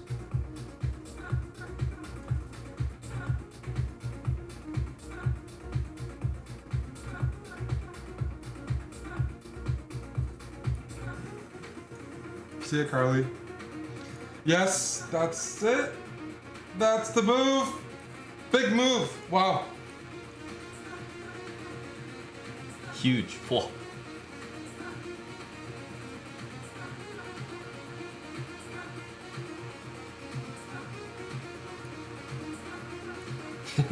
That's a KO, man. Oh man. The egg discussion is helping the chat, but not the chess. You won't have an issue finding eggs. Like Easter egg hunt.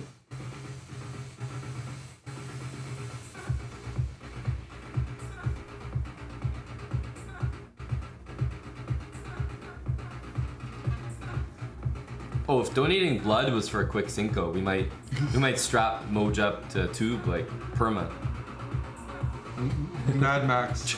Yes. Siphon bra, like we'll just hook up Johnny DJ there full time.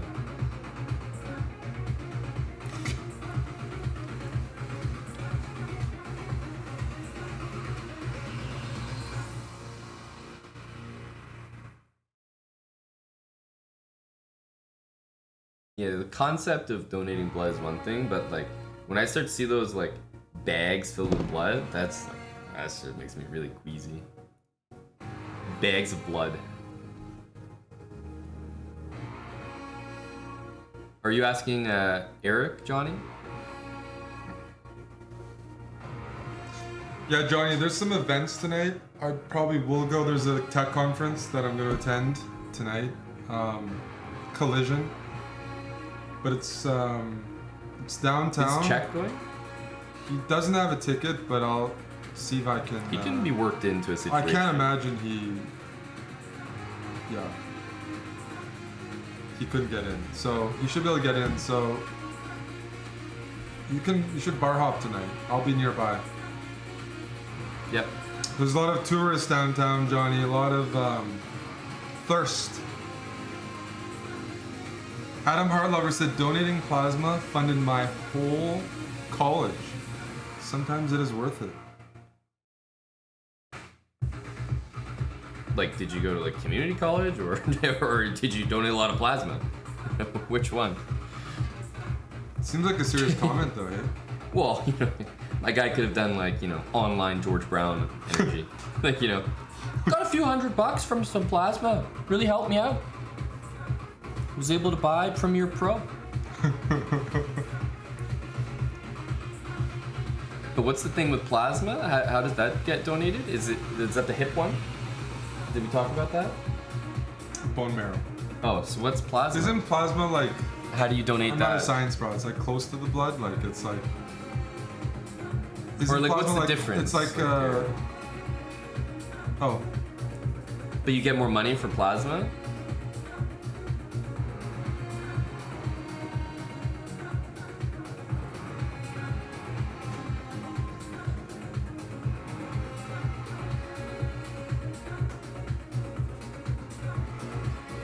Oh, Dr. Lord did it as well.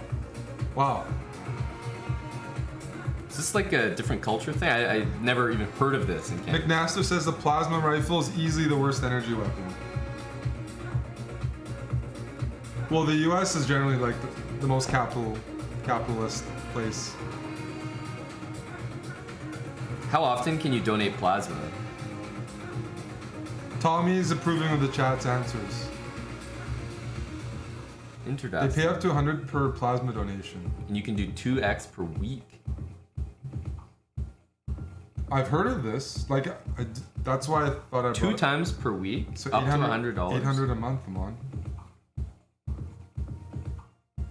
And It's it pretty serious. sounds like it's like clean 100. No Twitch cut. Yeah, Jeff isn't saying hi there. It gets cheaper the more you sell it though. Ah, that makes sense, yeah. Still. Diminishing returns, But but yeah. people.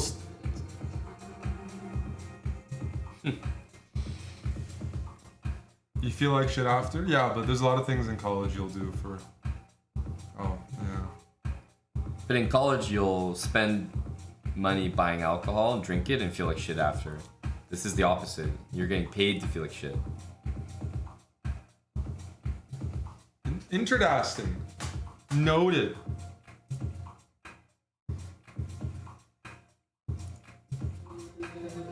In my area, it was paid based on your weight because they could take more if you weighed more. Like, the price should be lower. Like, people who weighed more, they probably got less per liter. Something strikes me as like Do people that weigh more need it more? there's no way you get. No, people that are skinnier need it more. You take blood out of Omid, the guy might shrivel like grape bra, like raisin bra.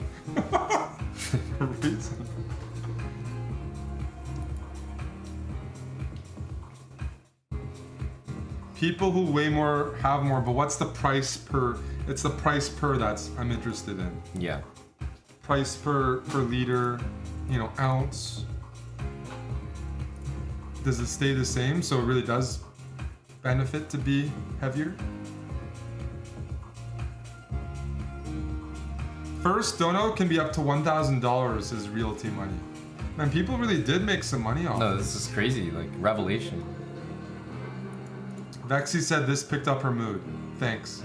Bye. Wow. Thank you, Vexy. Yeah. No problem. Simon, you make people happy with your chess and your discussions. I'm making my opponents happy with my chess. That's for sure.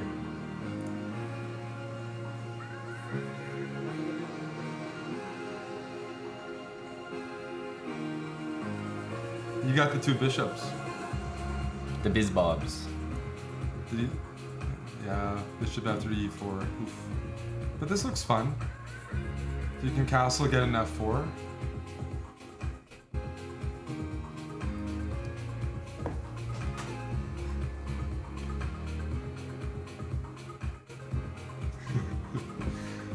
Water Power 100. Thanks for the 33 months and a year from Gun Lennon.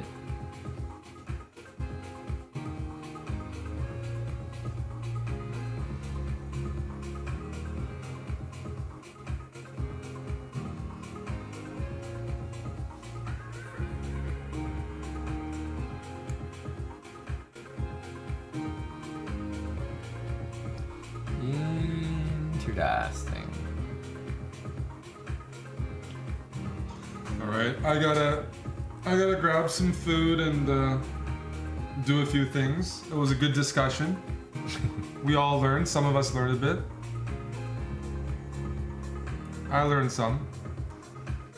Eddie, I didn't lose my muscle. Stop saying that. Whoa. So I will take off for now. Well, you've got a big event tonight, brah. Wait. Before I go, there's a Tinder-like dating app called Just a Baby where you can meet single or married ladies who just want a baby.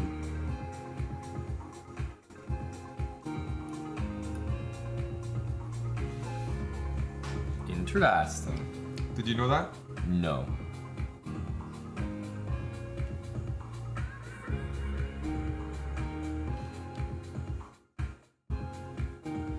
It's always easier for women to find partners than men. Feels bad. I'm looking this up. Just a Baby.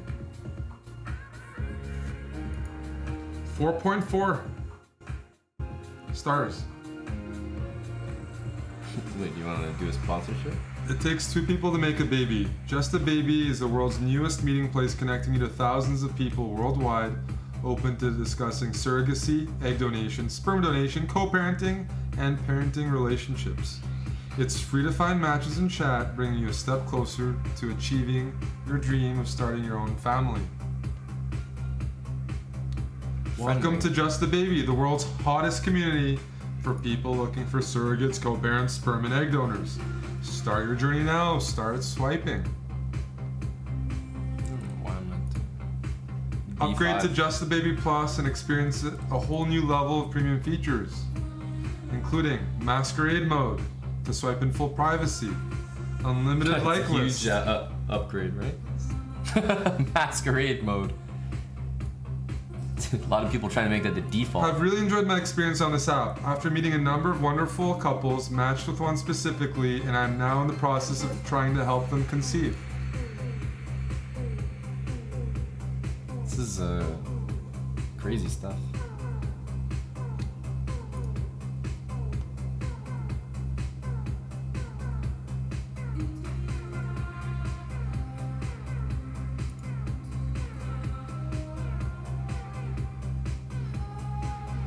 Okay, I don't want to distract any more of Amon's games. Well, we're You're already gonna in win. the No, gut. you're gonna win this game, and then I'm gonna leave. D3 is strong. You're gonna win this game, and then I'll. Speed. We just need some speed. Brutal. Yeah. No, you can win this though. This is. Yes. Yes. Yes.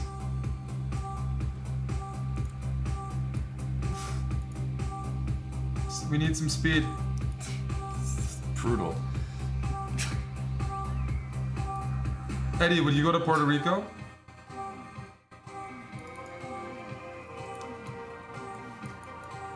See a bassman. Oh, Eddie would go to Puerto Rico. You'll pay now. Don't. Oh, Eddie. Hold your money. If you go though, I know a few people are gonna attend. If you go to Puerto Rico, more people will go. No, don't pay now, Eddie. I'm not. No, don't. Don't pay now. Eddie's trying to pay now. No, if you pay now, like some people like paid in like crypto. Now crypto, like anyone who paid me in crypto is the money went down. The money went Going for free. So that, and if you gonna keep it very safe. Keep it very safe.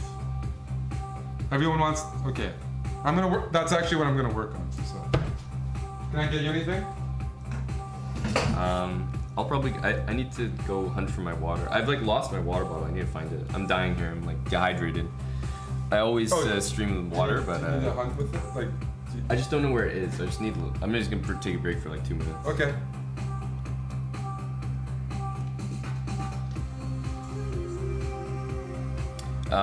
Thanks, Dr. Lord. I'll be right back. Haven't had a break yet today. BRB. That's yeah. I probably drink the most water I think of like any streamer. I must.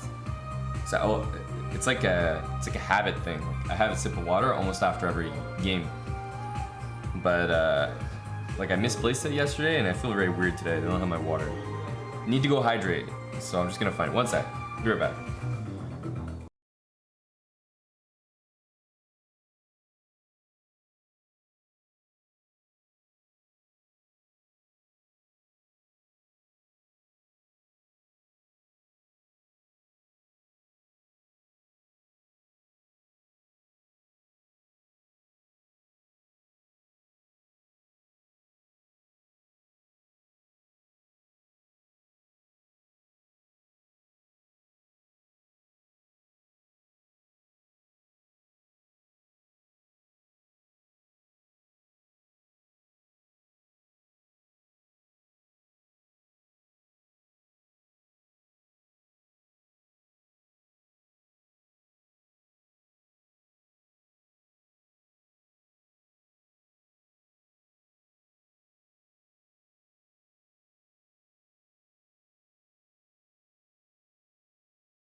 We are back.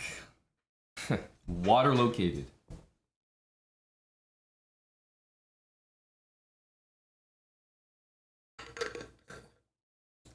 Feels good to hydrate. Feels good to hydrate.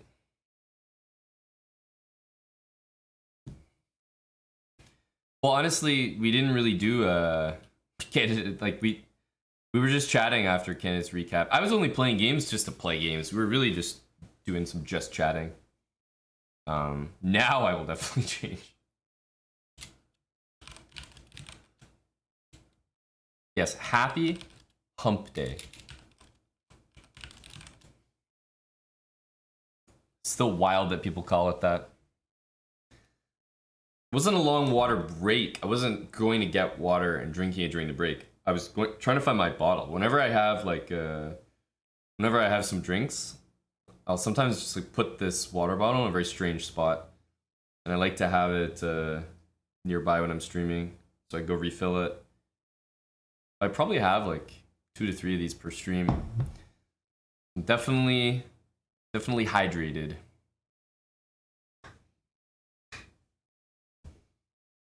Hello to JC Digital Girl.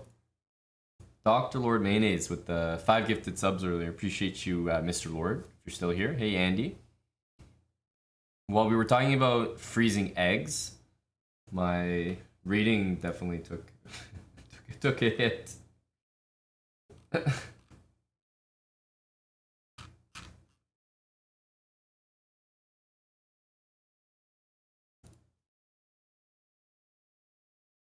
It's Lark Realty Money. I think like in terms of those kind of like water bottles, they're almost all fine. Just like pick one and stick with it.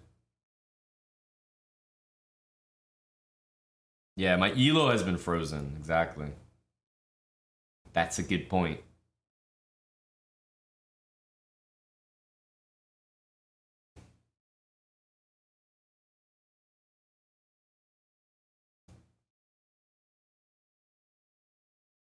Maybe Queen E5 was the vibe there. This is interesting.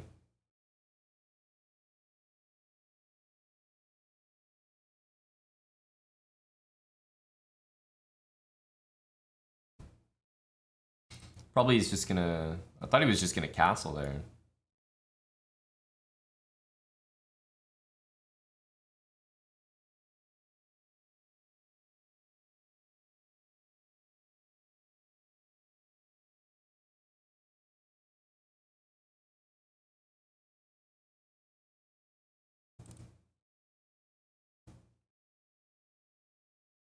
Knight C5, I think we can still do it. Here, takes, C5. Rook B4. Yeah, it's gotta be okay. That's right, Realty Money. Self-cleaning. Ooh.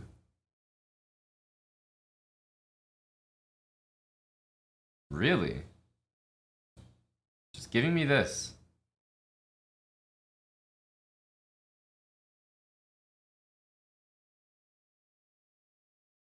Seems crazy.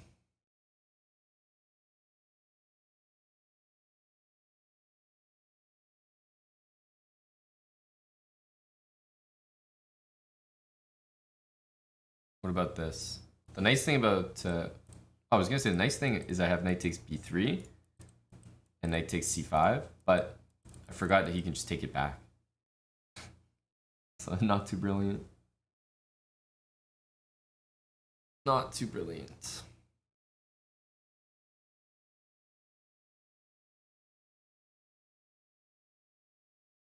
I mean, we'll still play it, obviously. It's okay. I think it's not a big issue.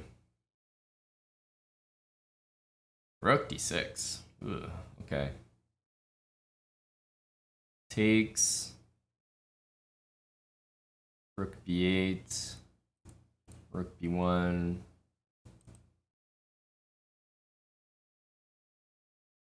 Yeah, something feels off here.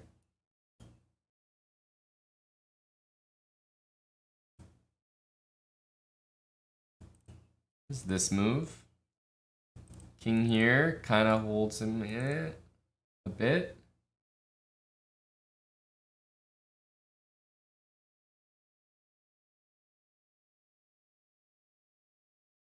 Is this a threat? This is a threat. I think I want to keep more rooks on the board here. Or, wait a minute. Do I?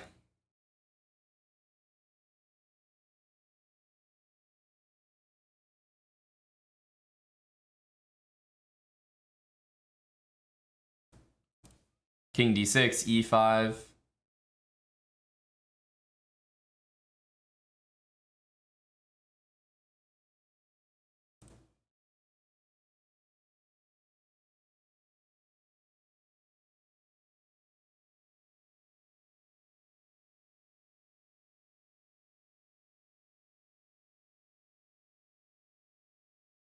I have a nice line for my guy here.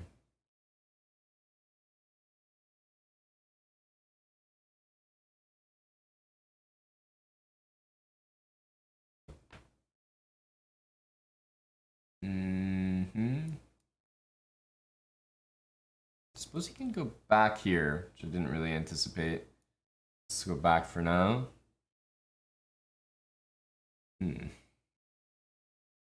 How to do this?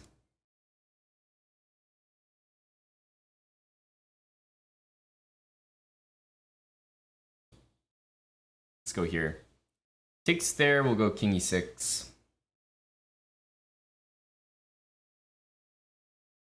We'll take here next. Or go f5.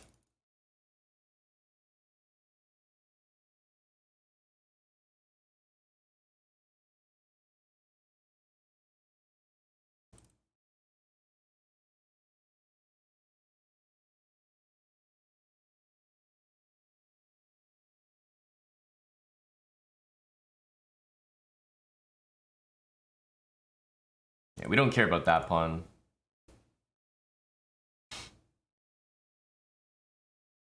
Should be a win. Probably play rook b7 or something.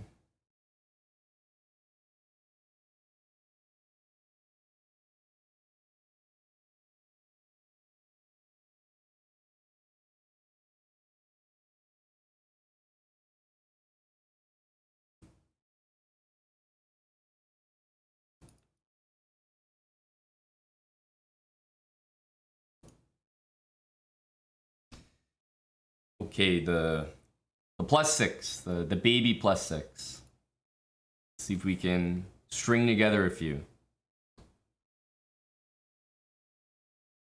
We might not get to press that button very often. So we'll sneak one in. Big KO. In-game prowess. Now we won a pawn in the rook endgame and then it wasn't too bad. I think h5 is probably some kind of theory. Or bishop a6 first. Guard this.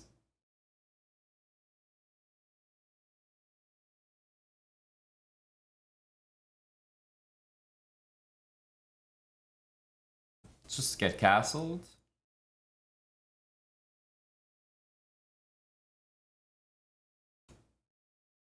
Queen c1, try to get this guy.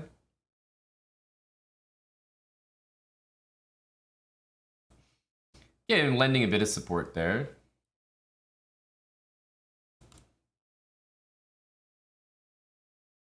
Knight takes c6 traps the queen, right? So some things for him to be careful of here. And here, yeah, I can't quite get away with taking this because of this guy.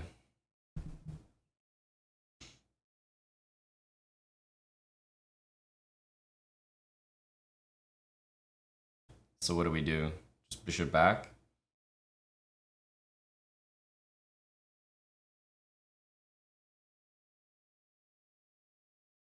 I guess he's gonna play c5 though.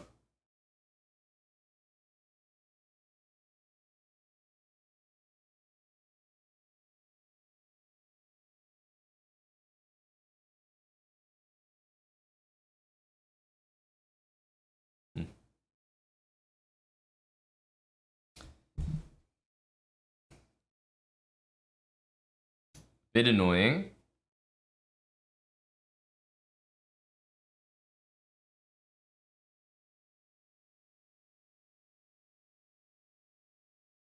If I take and go bishop takes, is this anything?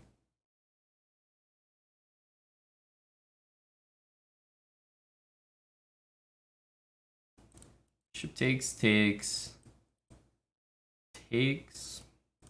Here, I have some queen c6. I think bishop takes is kind of important because I take with the knight and it hits the queen, which gives me that tempo.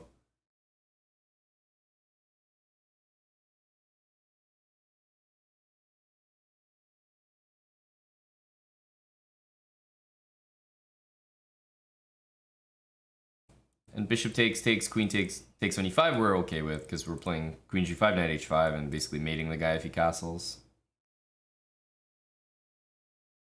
I think we're mating the guy. I'm quite sure we're mating the guy.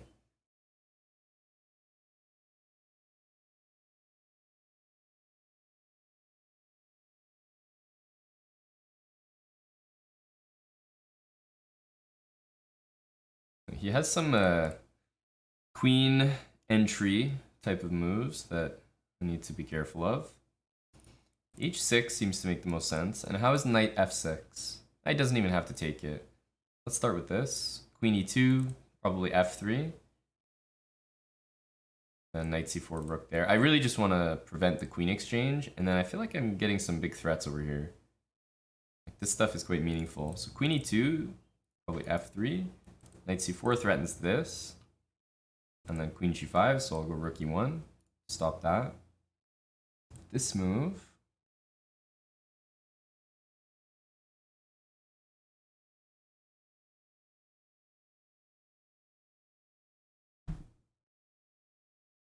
Let's go here.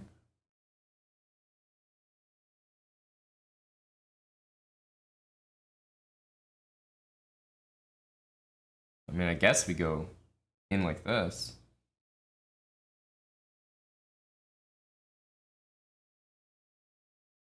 One of those very annoying positions that we can lose. Because we're going to bleed a lot of pawns here.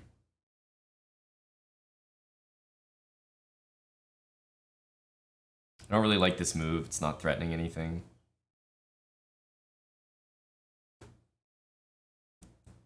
Yeah. We're dropping a lot of stuff here.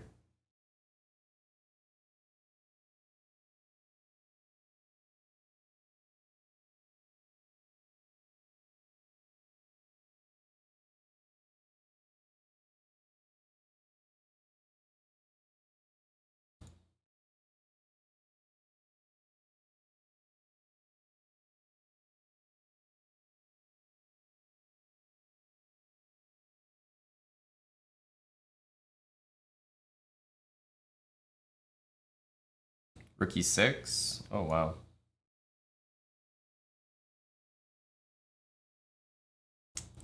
What am I doing, though? Oh, it's a bait, is it? No, it's not. It works.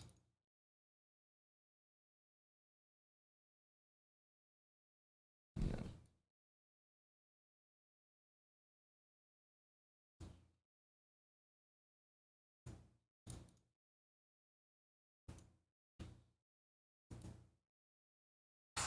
It's a really nasty move.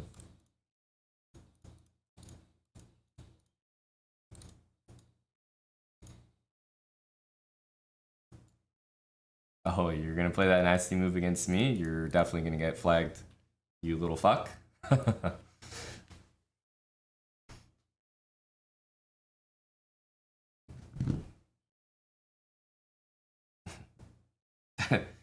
There's no part of my brain feeling a little bit bad after that. No part of me.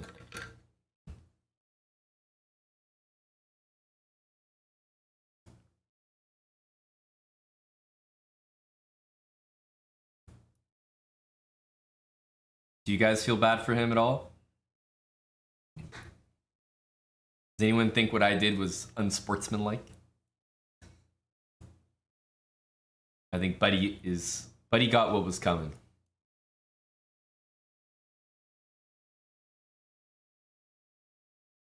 castle.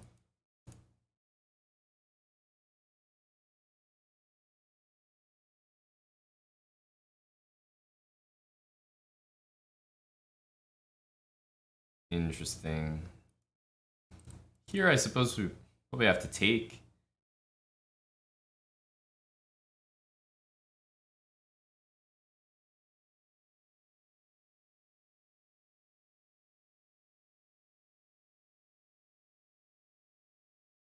Here, c3.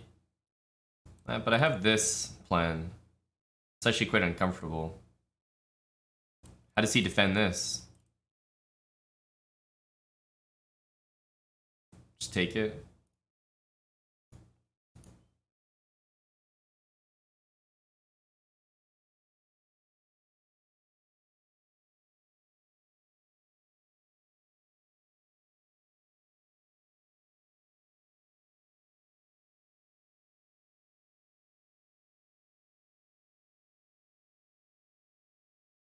Let's bring the queen back, try to put the knight there. He's definitely going to play one or both of these moves, no question about it.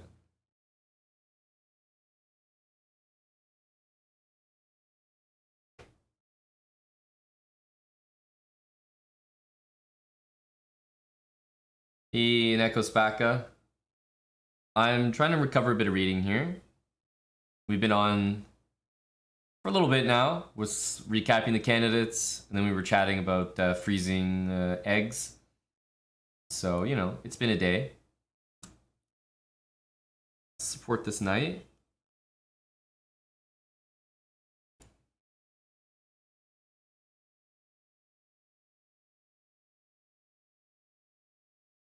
Question is, do we take that?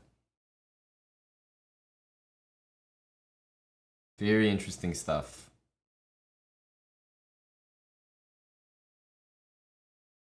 Because this guy's a little tender here.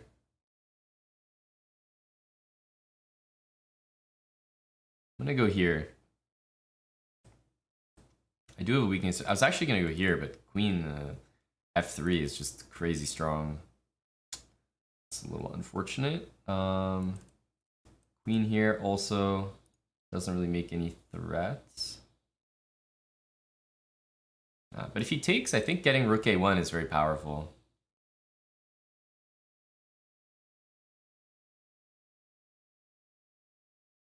Looks like probably a good move. Let's go here.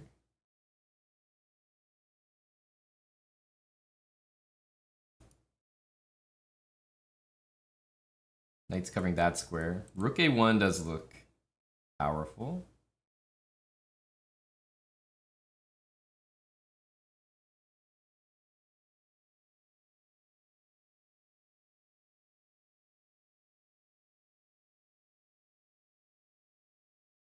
Very risky move.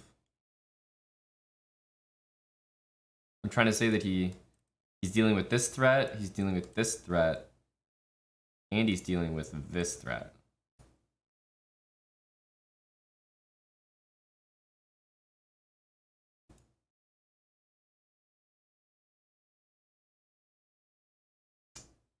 I have to play this move? I think I do. It's really sad. Miscalculated that.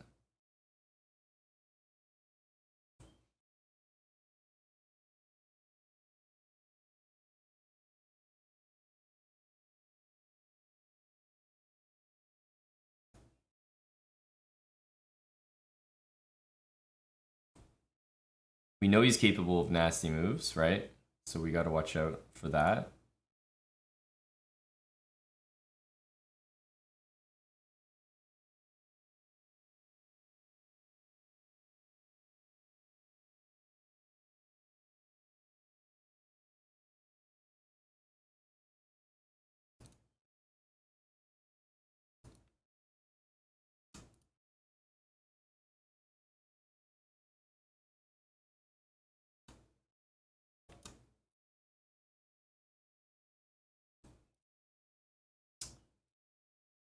Wasn't a nasty move, it was just me blundering my rook.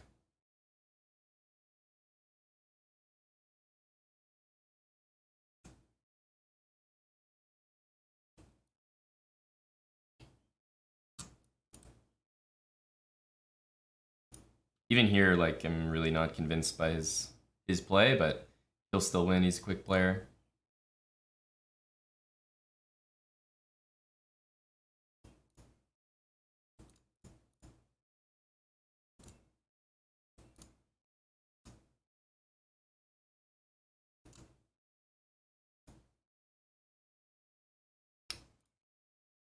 Just not enough time, man.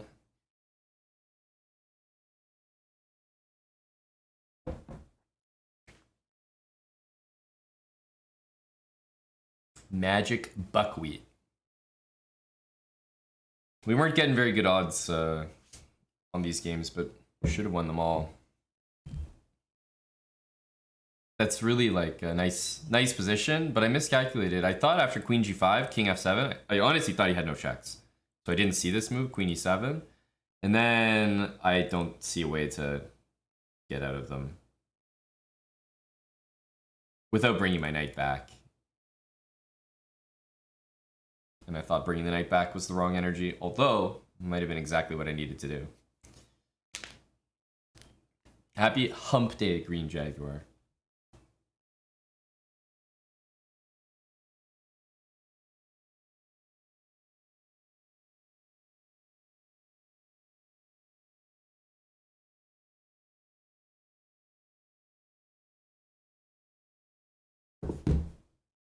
Oh, here we go. 1b3, 1-0. And then e4. Maybe it's not as good as when he made the username. Maybe there's been some theoretical developments.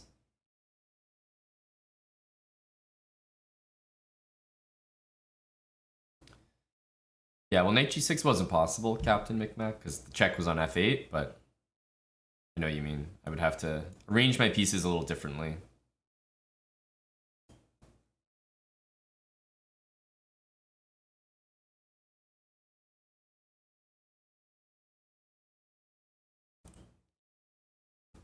Stuff can be okay, though. Yeah, usually they go here. Probably gotta play c6. Just can't, I don't know, can't trade these pieces. Really annoying. My bishop should be here, by the way, so I'm essentially doing everything wrong in this opening.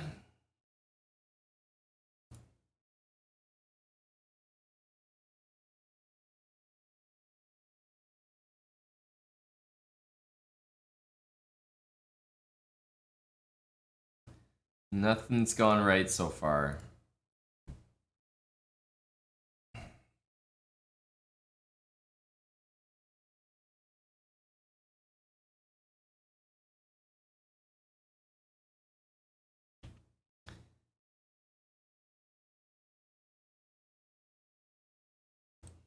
I don't know how c5 is. Bishop e5, king f8. Okay, it does do this.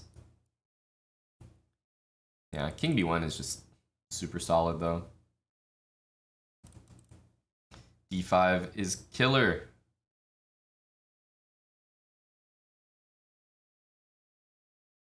Really don't like the position. But it's all because, like, I just needed to play bishop d6 instead of knight d7 in the opening. This is obvious if you've played the opening before. Bishop here stops bishop b4. Or, sorry, bishop f4. Which is pretty important. Like, this bishop should be nowhere near this diagonal. I should have that diagonal. And then white's position is a little bit more uncomfortable to play. We don't want that to happen. Queen, obviously, feels pretty uncomfortable here.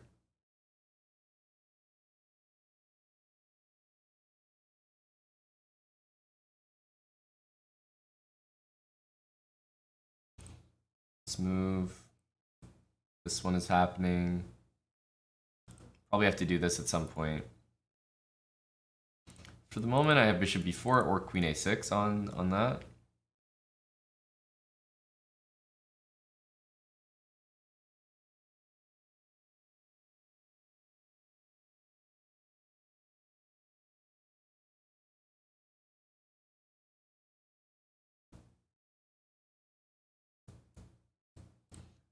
c5, I guess, is next, but he always says d5, and if I take bishop f5 is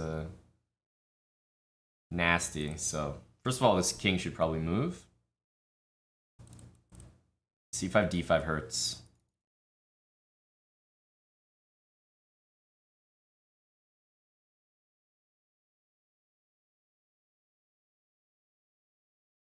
Pawn takes everything here. Bishop takes. Interesting.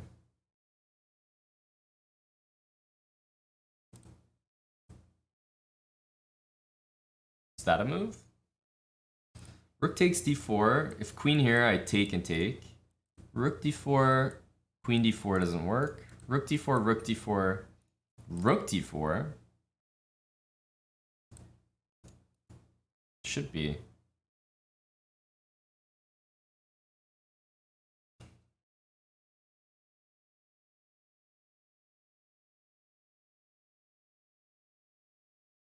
Taking on e5 and then going rook d2 is also quite tempting.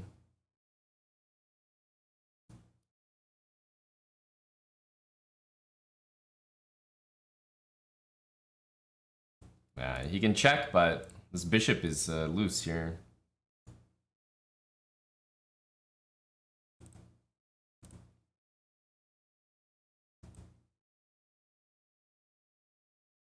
How was that?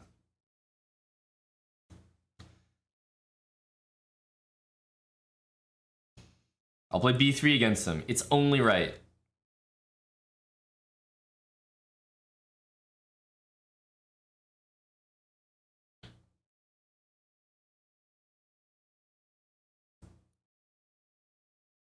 Okay, queen takes.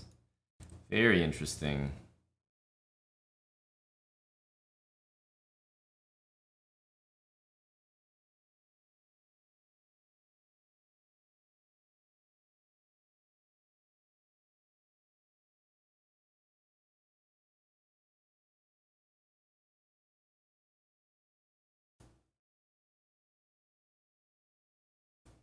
I'm thinking knight a4 and d4.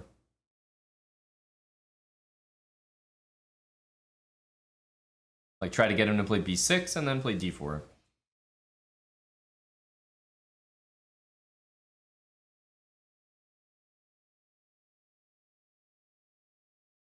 Knight d7.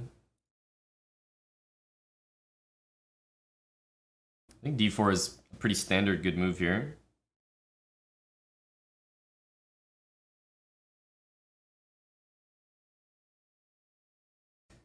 Rook c6, knight d4 should win an entire something.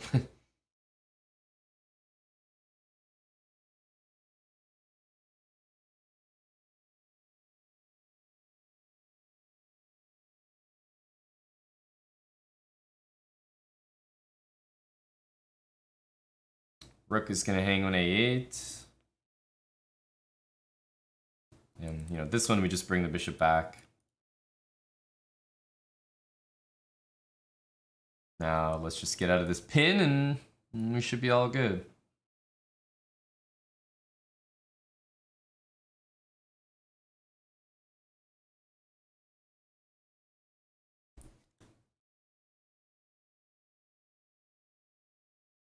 So last thing to check, knight here, g5.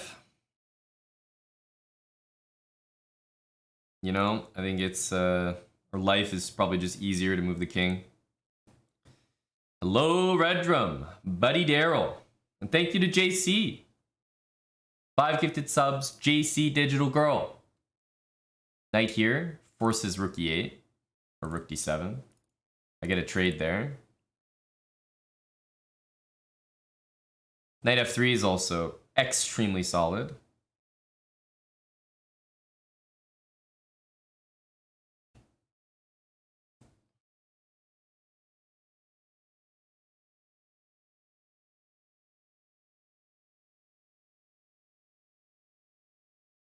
Let's go back.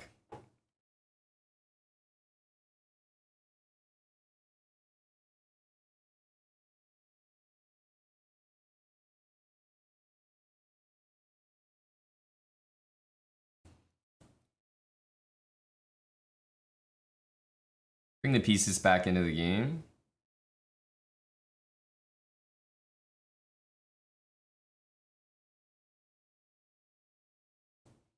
Queen c4.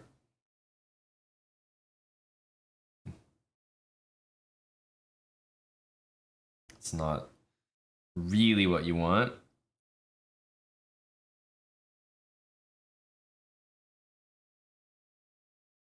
Like, I'm getting some trades, but I'm giving up a lot as well. Very surprised this move isn't happening quicker.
Kobuda 001. Thanks for the brand new prime. Fresh as hail. Fresh as hell, and we're gonna play fresh as hell, French as hell. Just for you. New prime sub, you get the French. One of my lowest tier openings.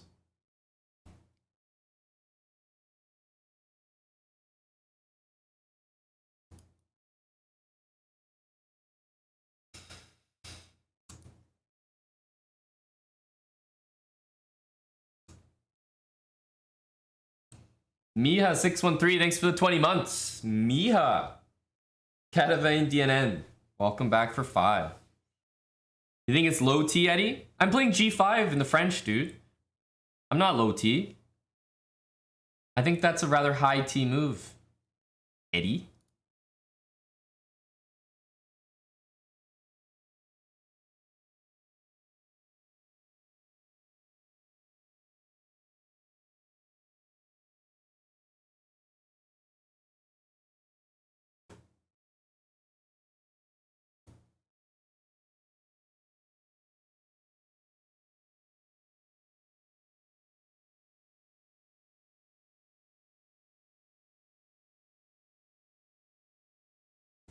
We can castle here. Queen f6.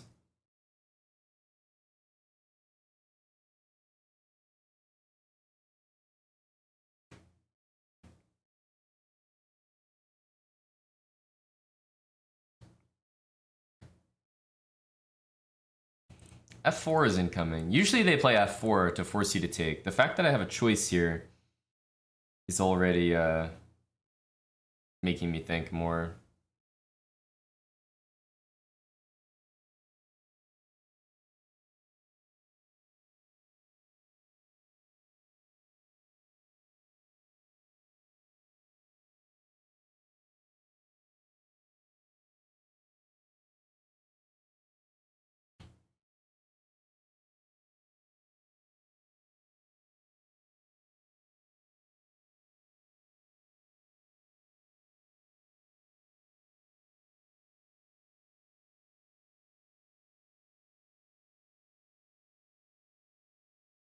It's very difficult, these positions, because you definitely want to rule your pawns with e5, but your pieces are stuck in front of them.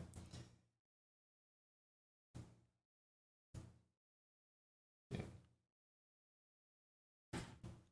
Takes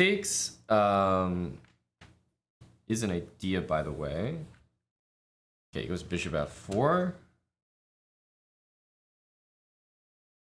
Thought he might consider taking here.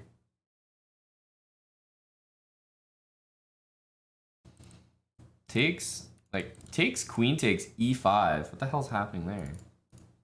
Yeah, it takes with the knight, but surely this is wrong. This looks a little greedy, even though it's probably a good move.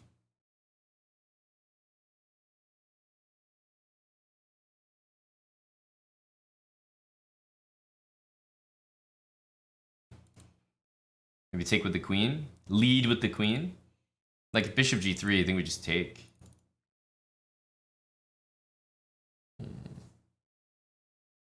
Is this playable? I suppose he can play this. Yeah, bishop d6 is annoying. Yeah. This is not a bad start. I think I'm just close to mated though.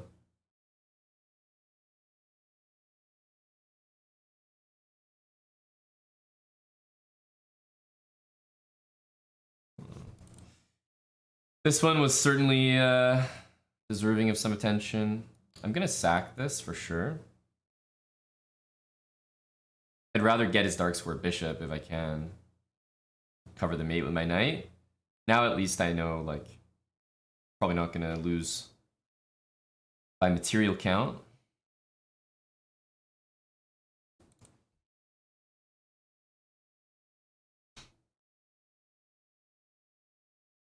Okay, he's throwing the knight in here. I can take this anytime, but let's start with this. If he goes here, I want to take everything.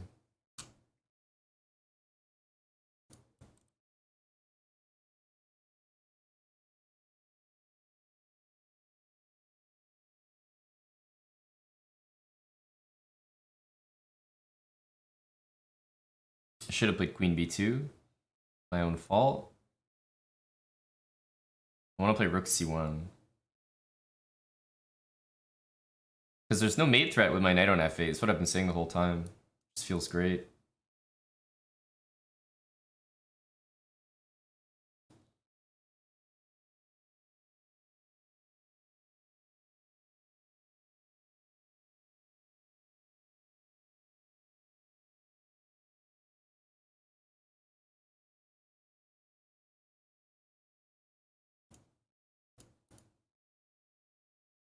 He has a pawn, so there's no stalemate, even if he tried to play king h1.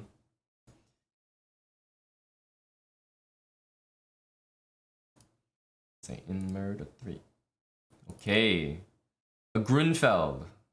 Right there.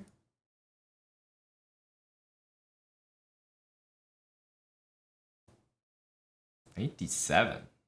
That's a weird looking move. Okay, stick with bishop h6. That was the whole point of queen there. Yes, we could go for this, but the knight's also about to arrive on f6. Should we still send it? Should we still send it?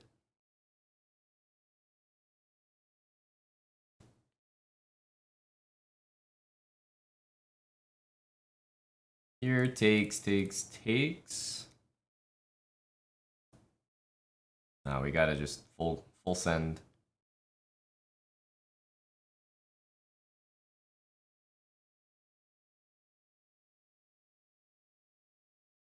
And queen here should be doing a lot of damage.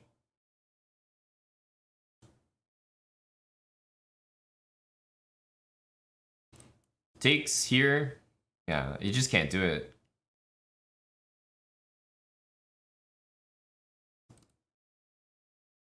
I mean, he's just cooked here, right?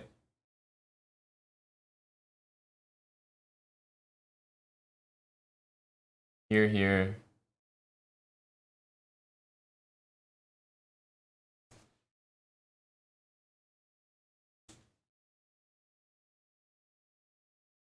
Just rook h8 in 95. Should be good. So many wins. This also looks fairly convincing.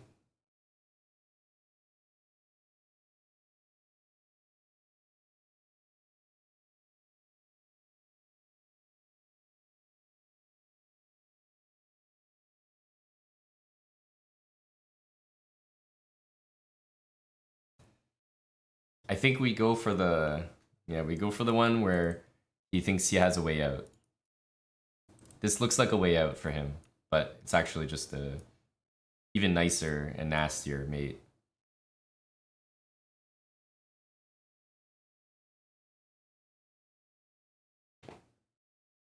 Gives him some false hope, you know?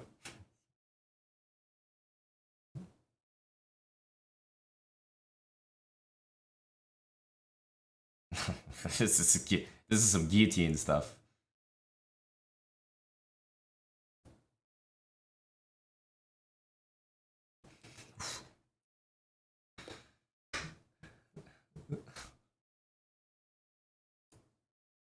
Nitty RM3. Thanks for the half a year. 6 months. From Buddy Nitty. That was a gross one. Gross one. Okay. Should play the French again. That was a good French game. Whoa.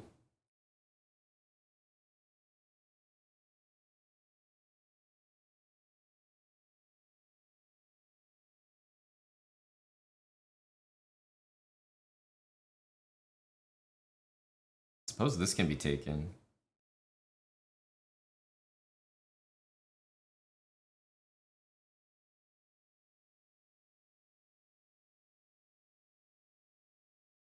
Don't want to allow the knight here. I'd rather it move to d2. So I did things in a bad order here. Should have just started with g6.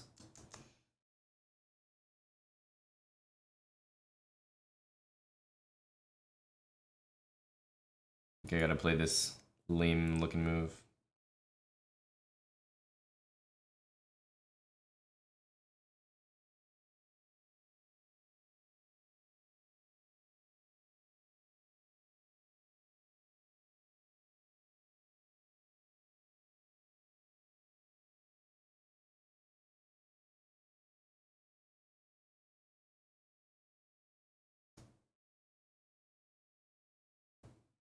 Knight wants to make it to e6. He's probably gonna go here and like bishop h4.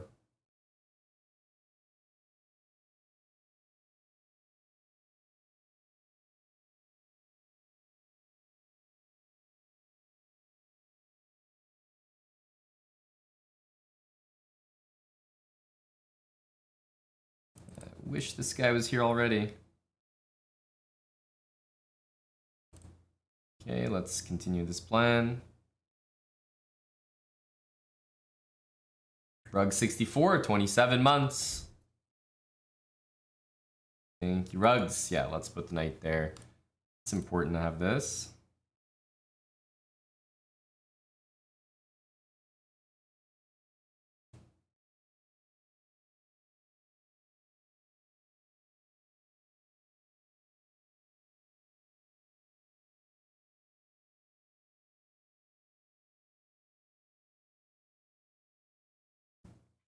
Bishop b4 might be an idea.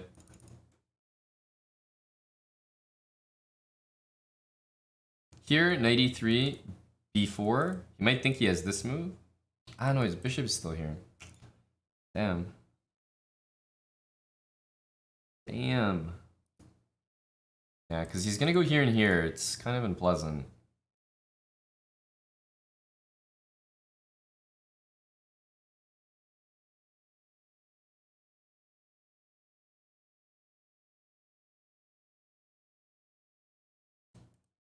To like really rearrange things. And the queen is on the wrong square. Everything's on the wrong square. Even this is playable. What am I doing, man? Blundering all over the place. Yeah, this move is just insanely strong. Resignable. Resignable.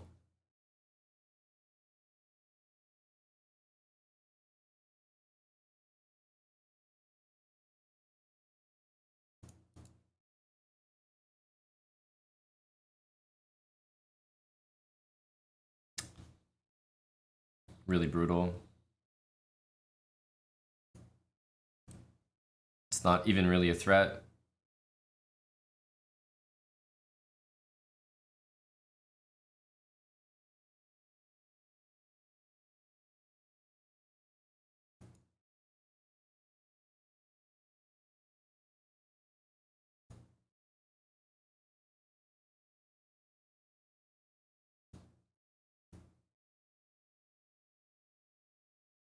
We just still don't have a threat, really. Like, I'm gonna play this, but my queen is never getting to the squares it needs to get to.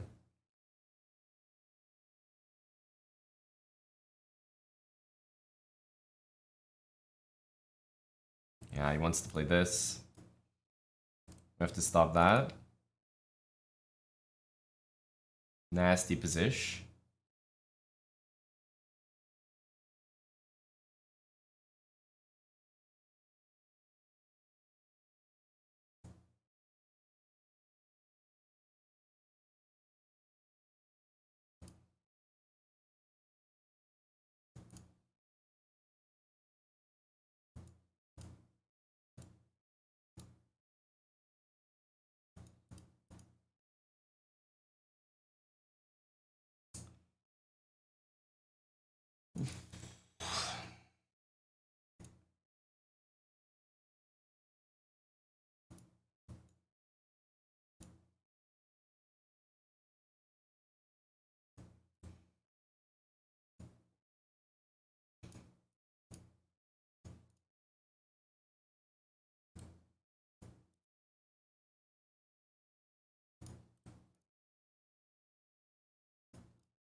Brutal.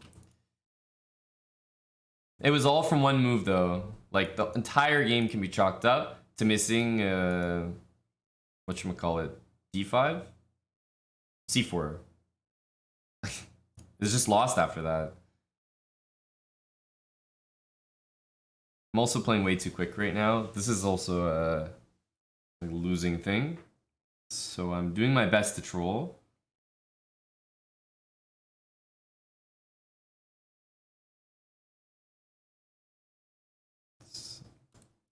This move, I can't even play this. Ugh. We're already in lost position.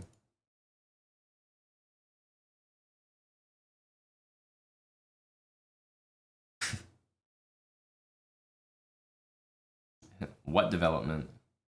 What development? Like, he can just castle here. I don't even think I have a move. Maybe knight c3? Yeah, we'll play knight c3, but definitely a move like knight d4 should be, or knight b4, yeah. These moves are just winning, as far as I can see.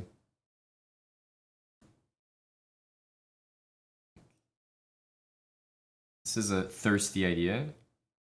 Yeah.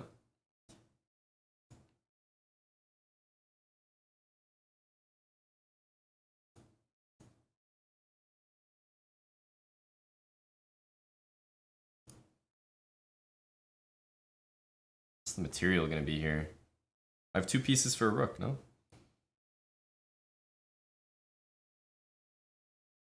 This is good. This is good. We didn't deserve good.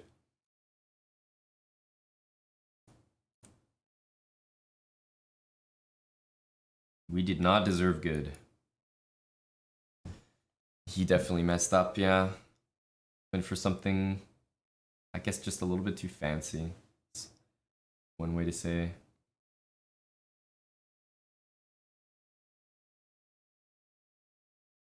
I still don't have great coordination.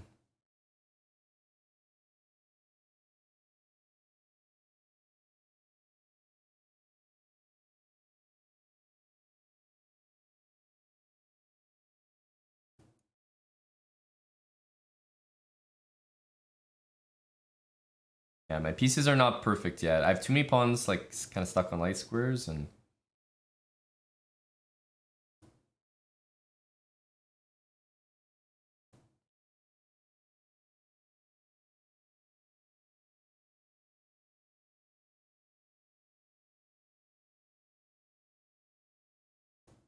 I think this one helps.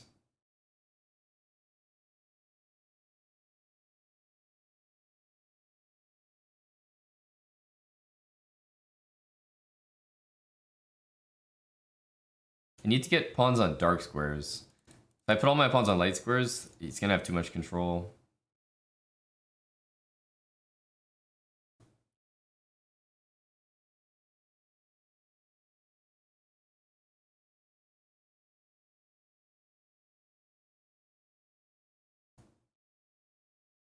Yeah, like he wants to go here. It's kind of annoying. D4, B4, if I can get these moves.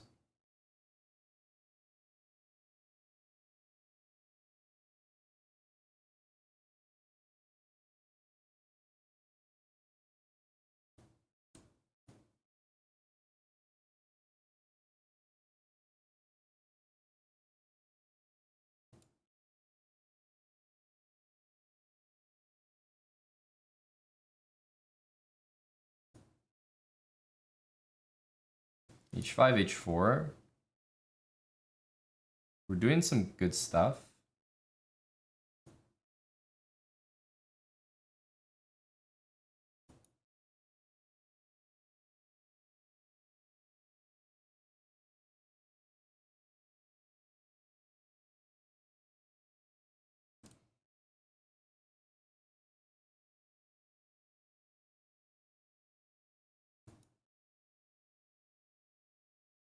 And now we have great coordination.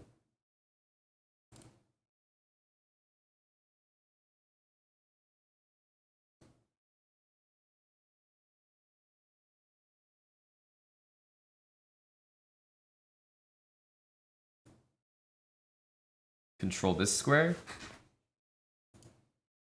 Check.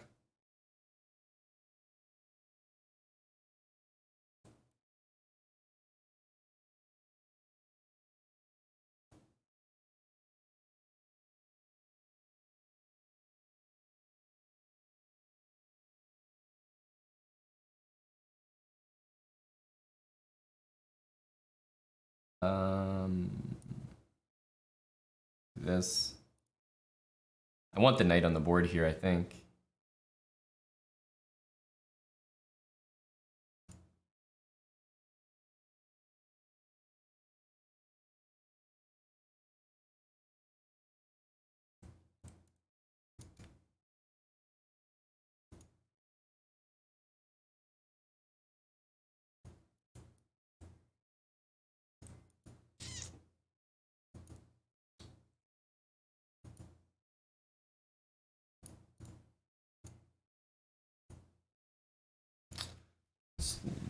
Had to find a bit of coordination there. The whole game was actually about coordination. Like, the two pieces for the rook, what definitely did not start off as too favorable for me.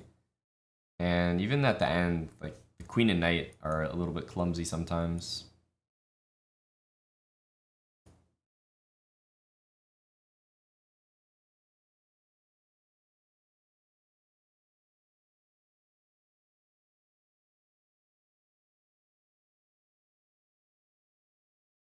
Okay, it's definitely going to be some stuff appearing on the king side here.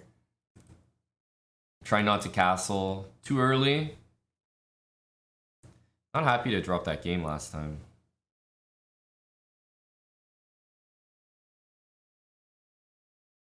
That really slowed things down.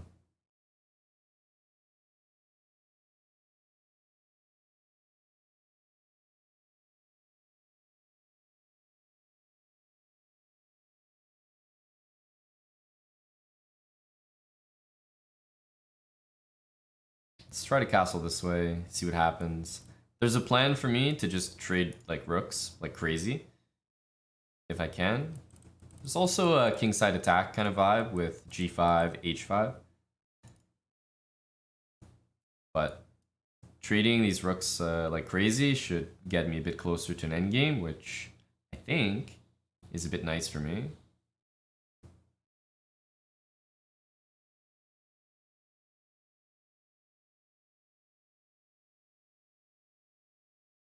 Okay, well, that's a pawn for me. He wants to play this, but I have bishop f8.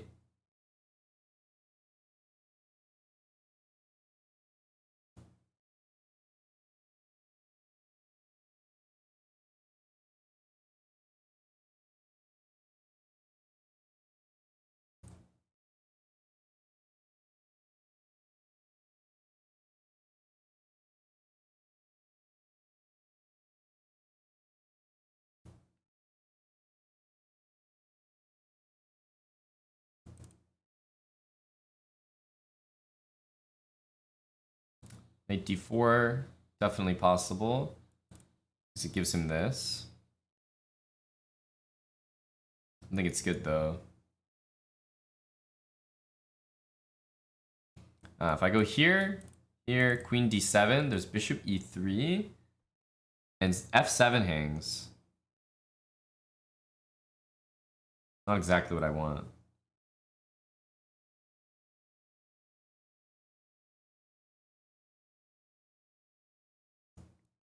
Let's just go here. It's not the best, but after this, I'll go queen d5.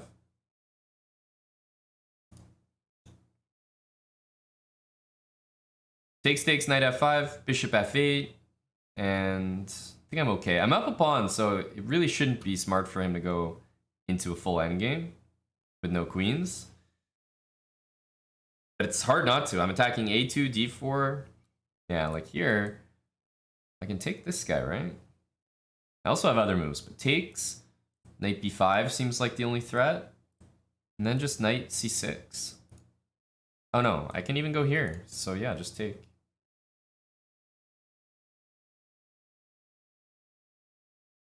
Queen g3 can even go like this, not to mention queen a1 wins the knight. Queen f3, we just go back here. And this move isn't playable. Yeah, he doesn't have any moves here. He's just dropping pawns.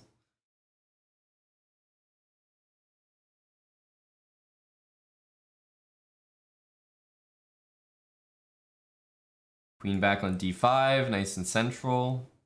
Knight can make it to c6 now.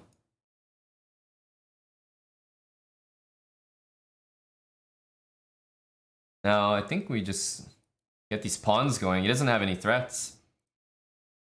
He wants to go here. Well, that's a threat at least. I'll give you that.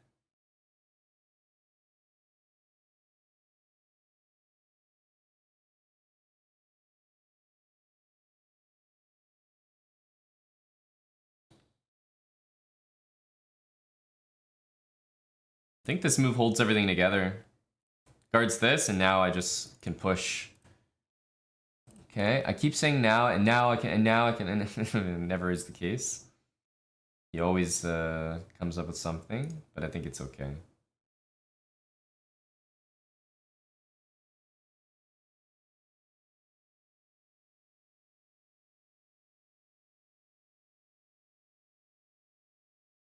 I don't want the queen to return into the game.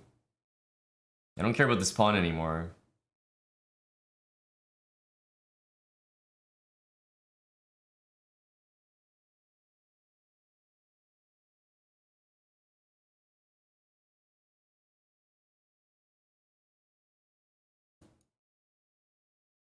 It's a shit show again. At least e5 is like a check.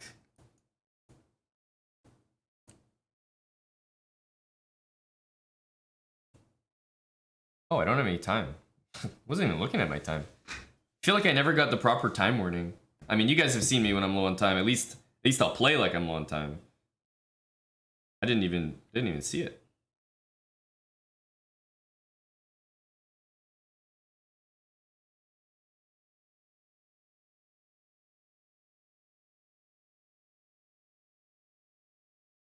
Big ol' Radies, thanks for the 18 months. I guess he's gonna stop there. That's probably, yeah, Probably the most rating he'll have.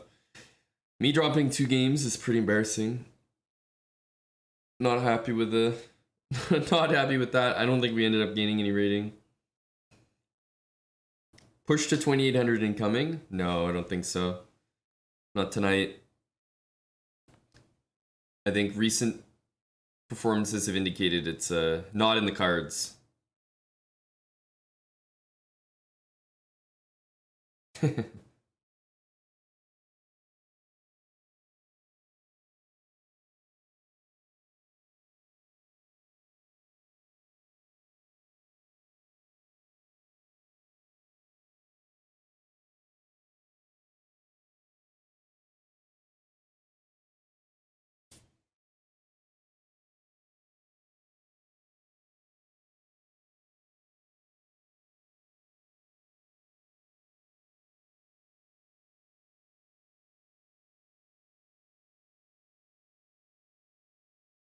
No, Moist, like people are going out tonight. I think we'll end up going out as well.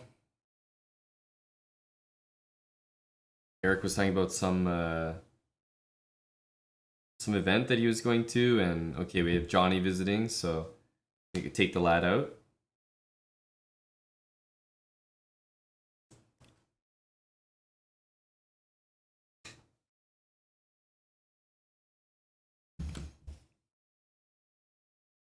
Hello, Johnny.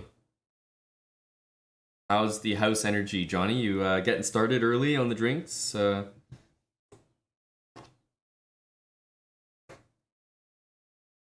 haven't eaten anything today.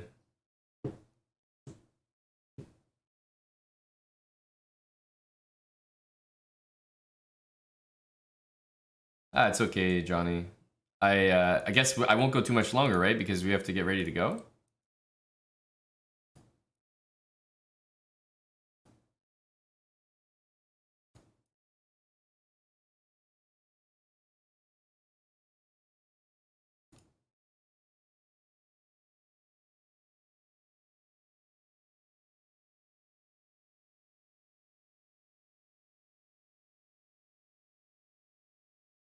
Not sure why we went there.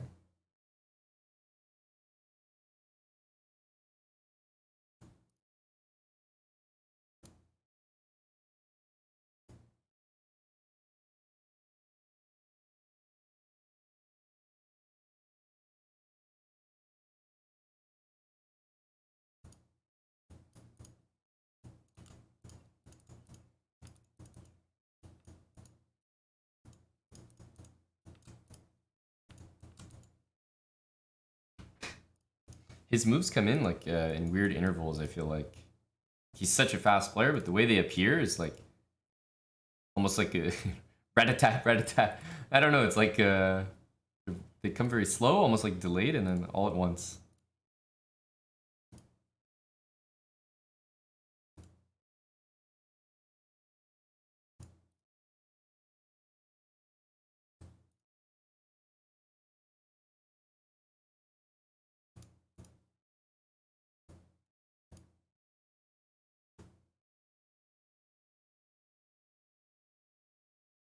Yeah. In trouble.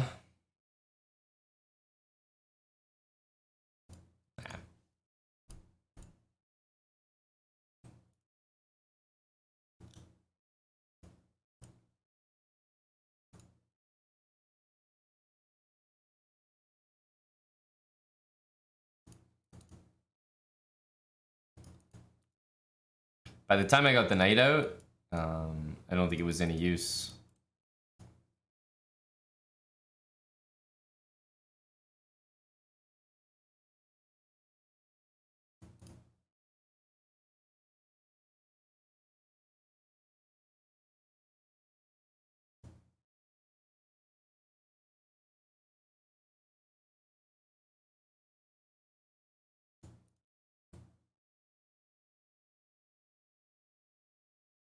Hung my stuff there.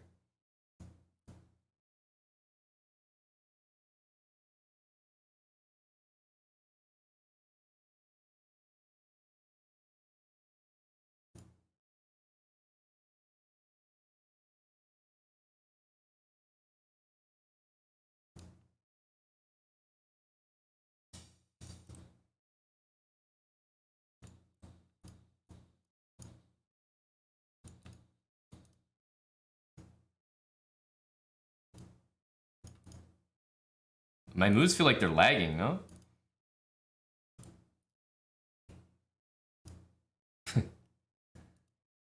They're arriving very slow at the moment.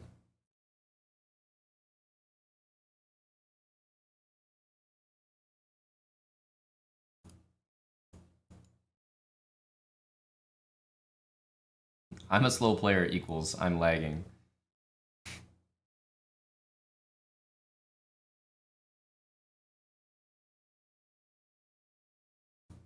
It's crazy. Nothing works.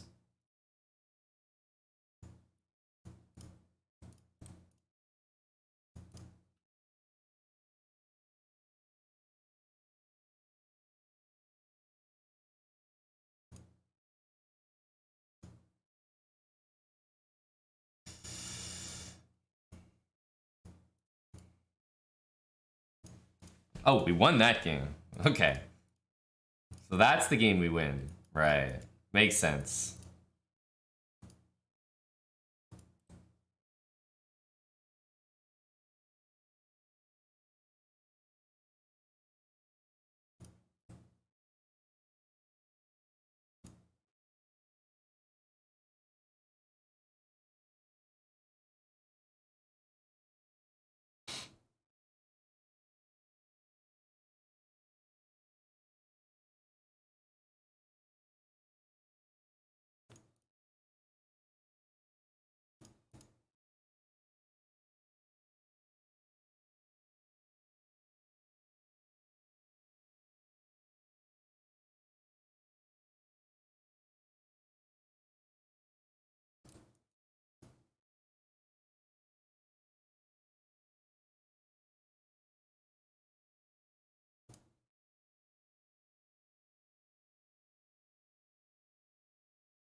Shoot.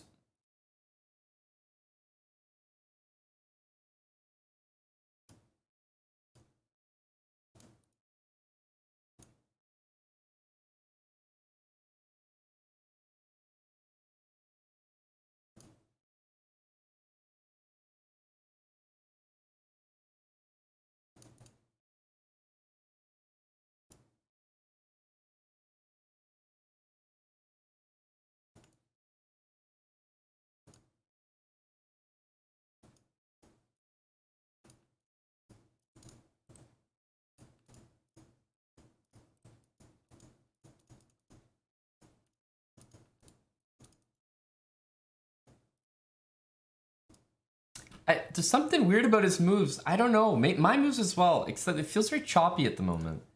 They don't feel natural.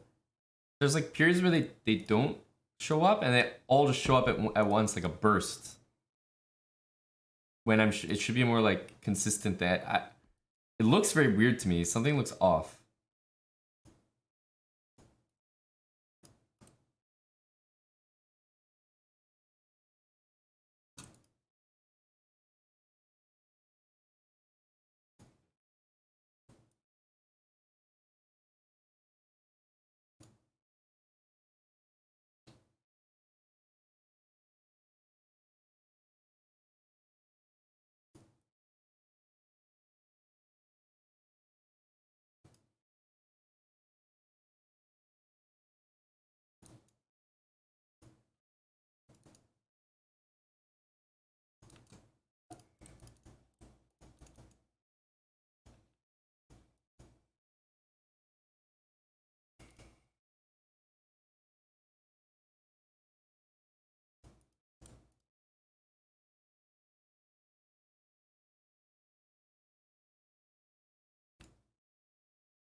Allowing a3 is no good.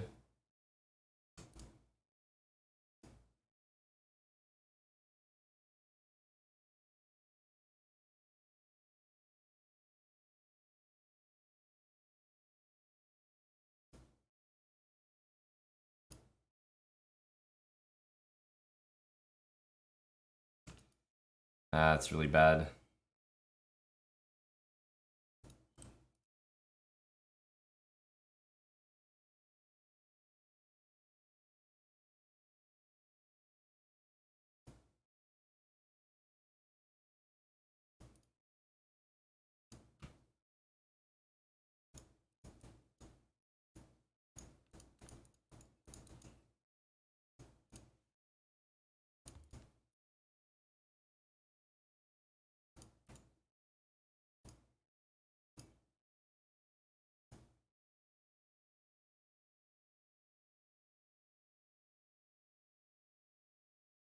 This is a pretty bad position.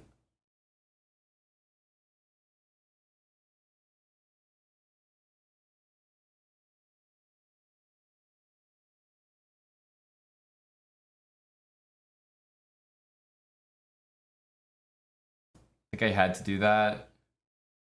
Position looked really sketchy.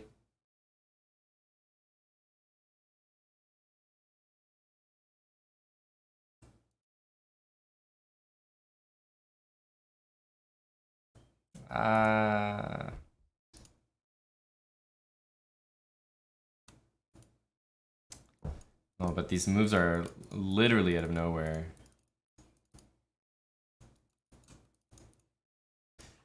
Bishop d5, like these moves are just ridiculous.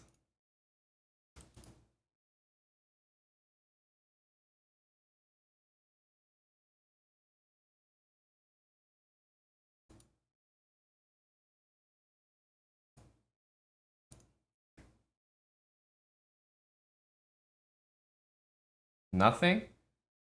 Nothing for me here? Crazy. We're like lost?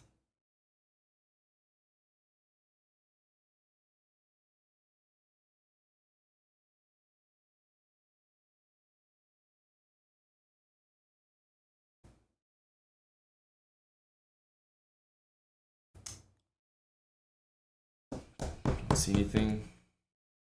I don't even have rookie 7. Thanks Unleash for the prime. Big ol' Radies 18 months.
Damn.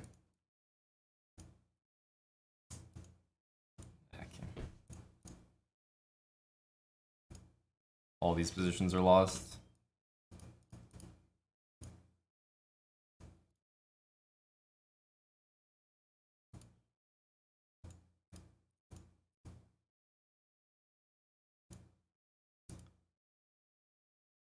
Ugh.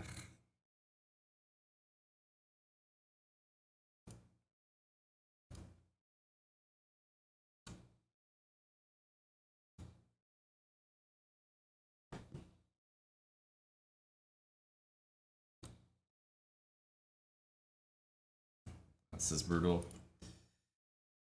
It's just unplayable.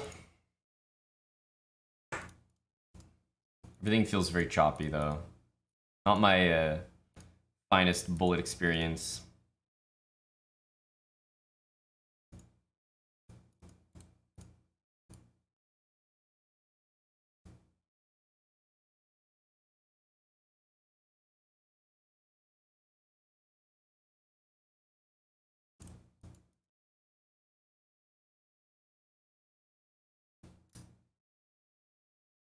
Yeah.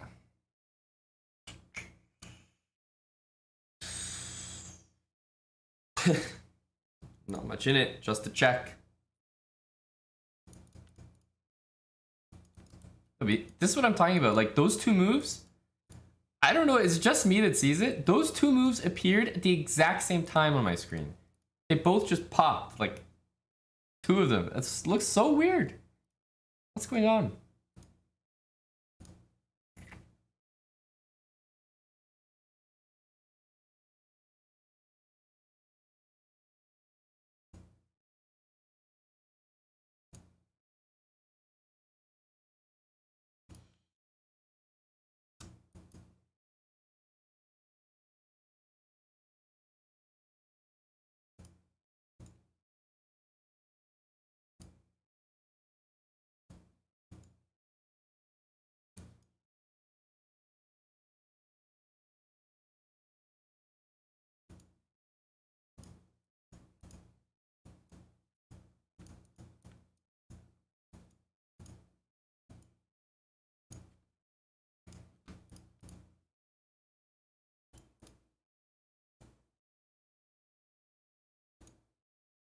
I guess we take.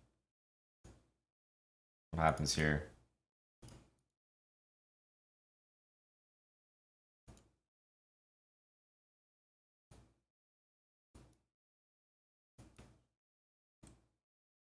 It's a good move. That is a good move.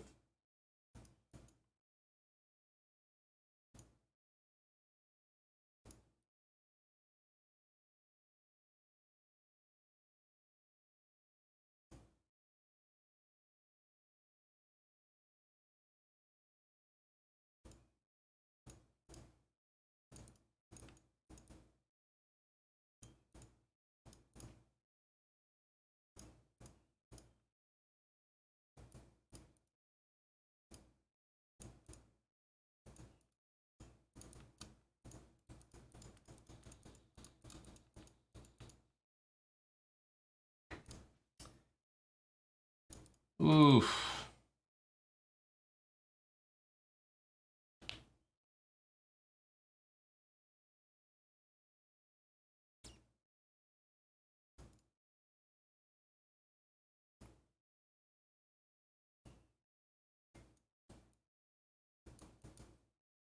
This looks scary.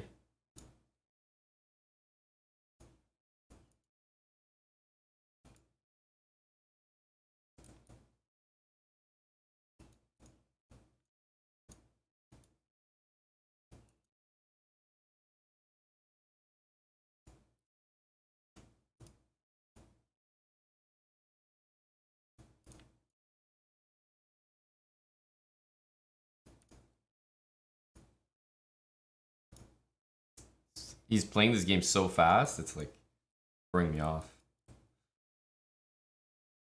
And the thing is, I was actually about even on time. I thought I was down like 10 seconds there. I thought he was playing so fast. But it was even. Crazy. I had no idea.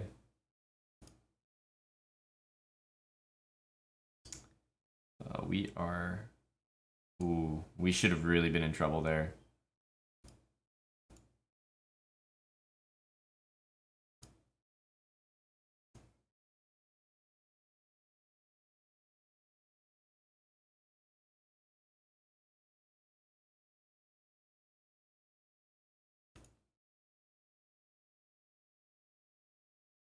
Yeah, not like we're not in trouble now.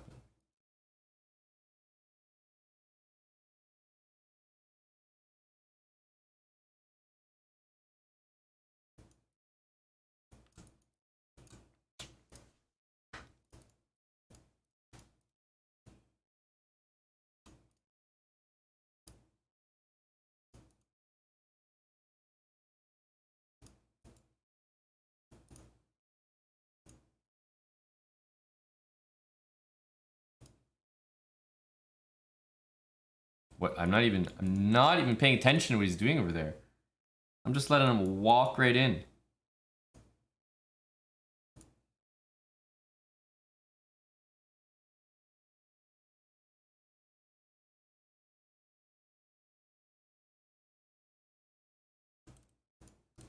I don't know how we could miss that.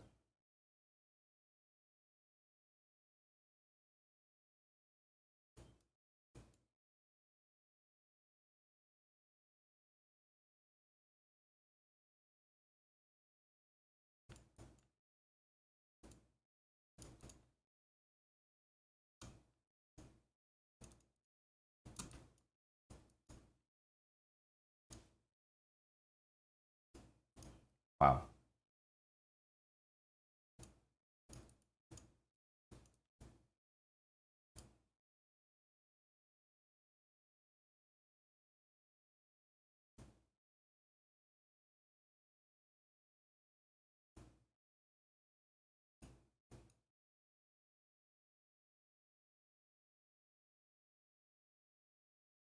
Ah, I forgot that you can't do this.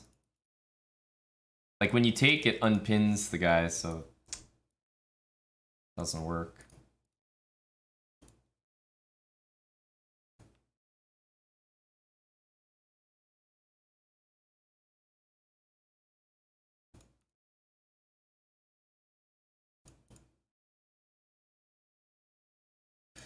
Does not work. Like I was hanging the piece on purpose, but the reason that I was hanging it was not sound.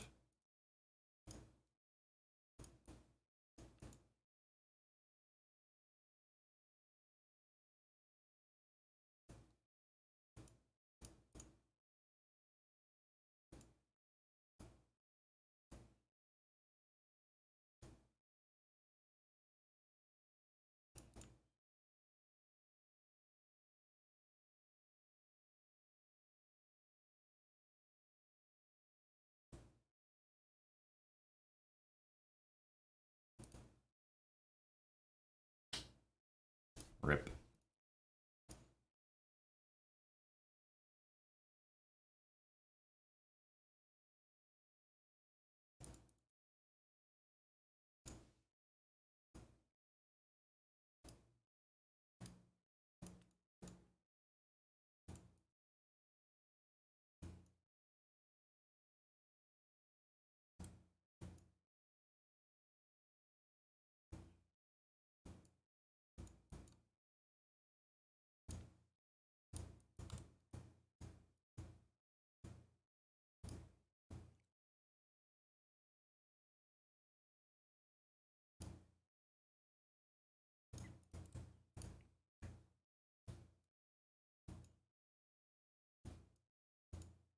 Okay. These endgames are often better than they look. Just for this particular time control.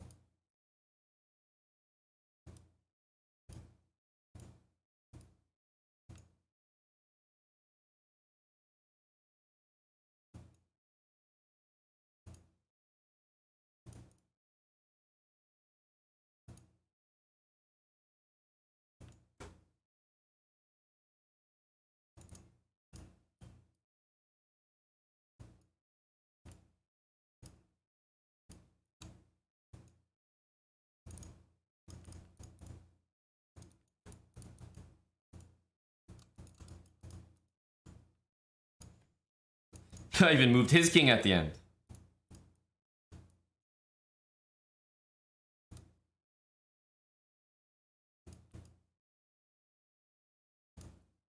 I'm making his moves, I'm making my moves. A bit of a strange move.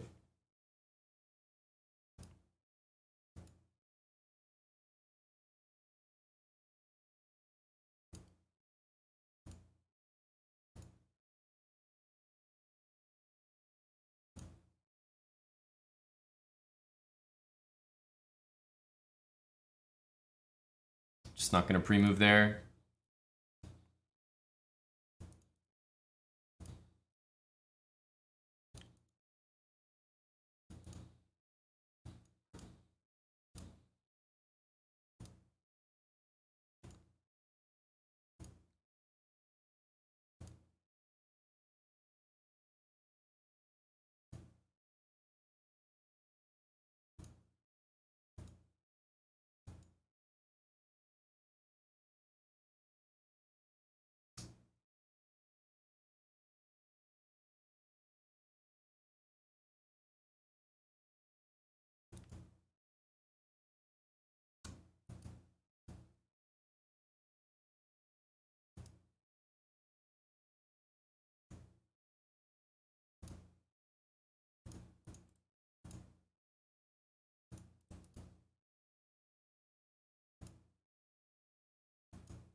These moves, man, they just appear on the board. This isn't normal. I've never seen this before. These moves are just showing up.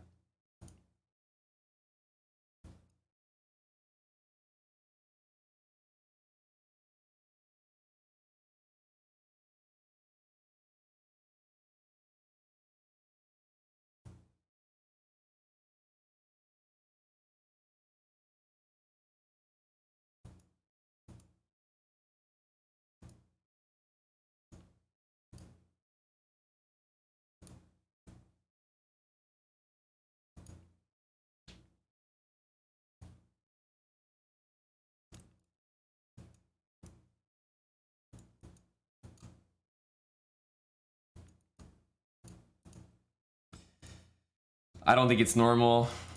It's there's something different right now. The moves are showing up a lot, like, I don't know, they just get slapped on the board. There's no pause. It's really throwing me off.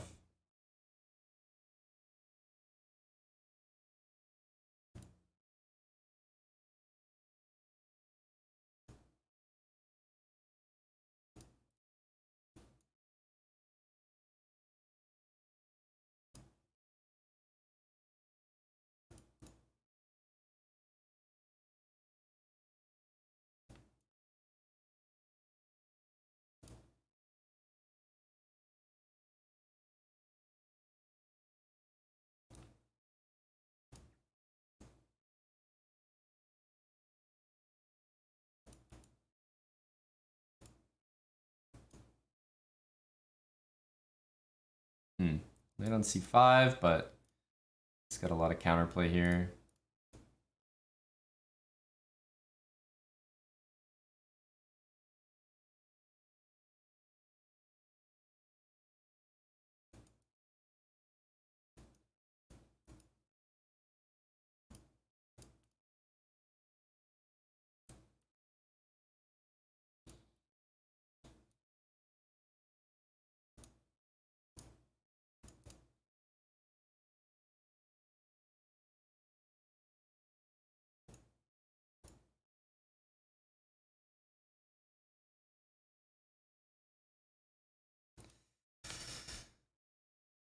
Allowing the king to f4 is just so strange.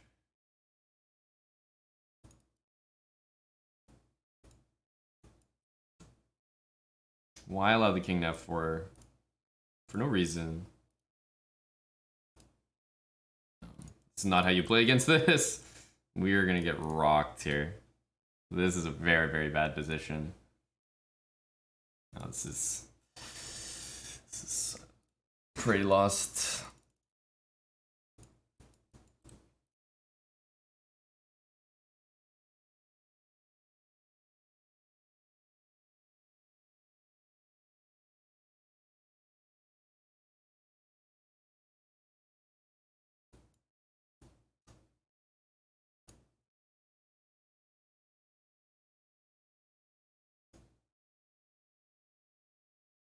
I can't believe that we have a chance to win this game.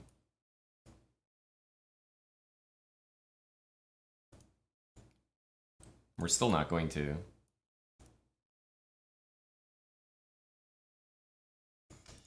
I didn't realize he was so low on time.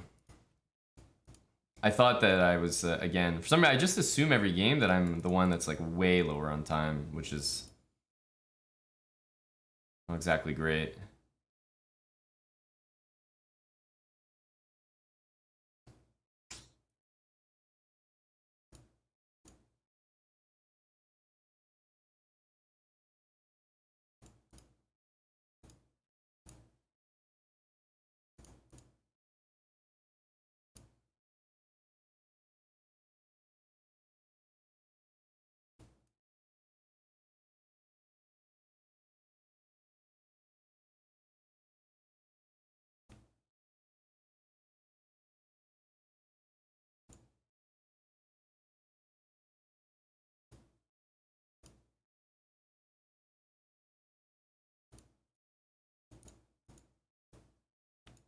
Ah.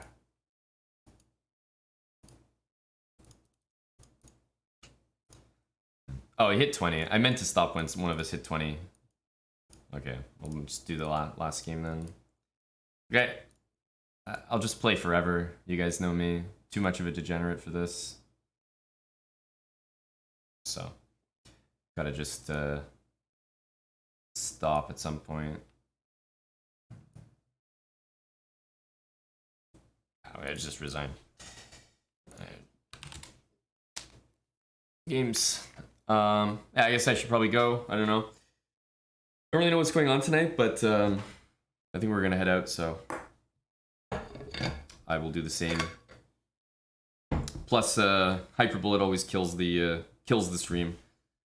Every time I do it, same result. The energy just dies. I never look at the chat. No subs, no energy, and I still do it. I don't know why. It's a real serious addiction. I'll see you guys tomorrow for more candidate stuff. We got more games. And then I'll do more recap, check the predictions. Hopefully we're right. And then there's a rest day on Friday, so we'll have some free time. Take care. Is he streaming right now? Maybe we'll raid him. Excuse me. Maybe we'll raid him.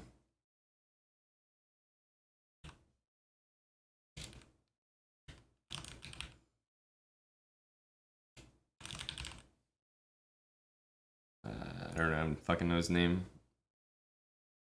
GM is not coming up. Brandon's not coming up. Maybe he's not streaming. Sometimes he streams. Anyway. Okay, send the raid off, guys.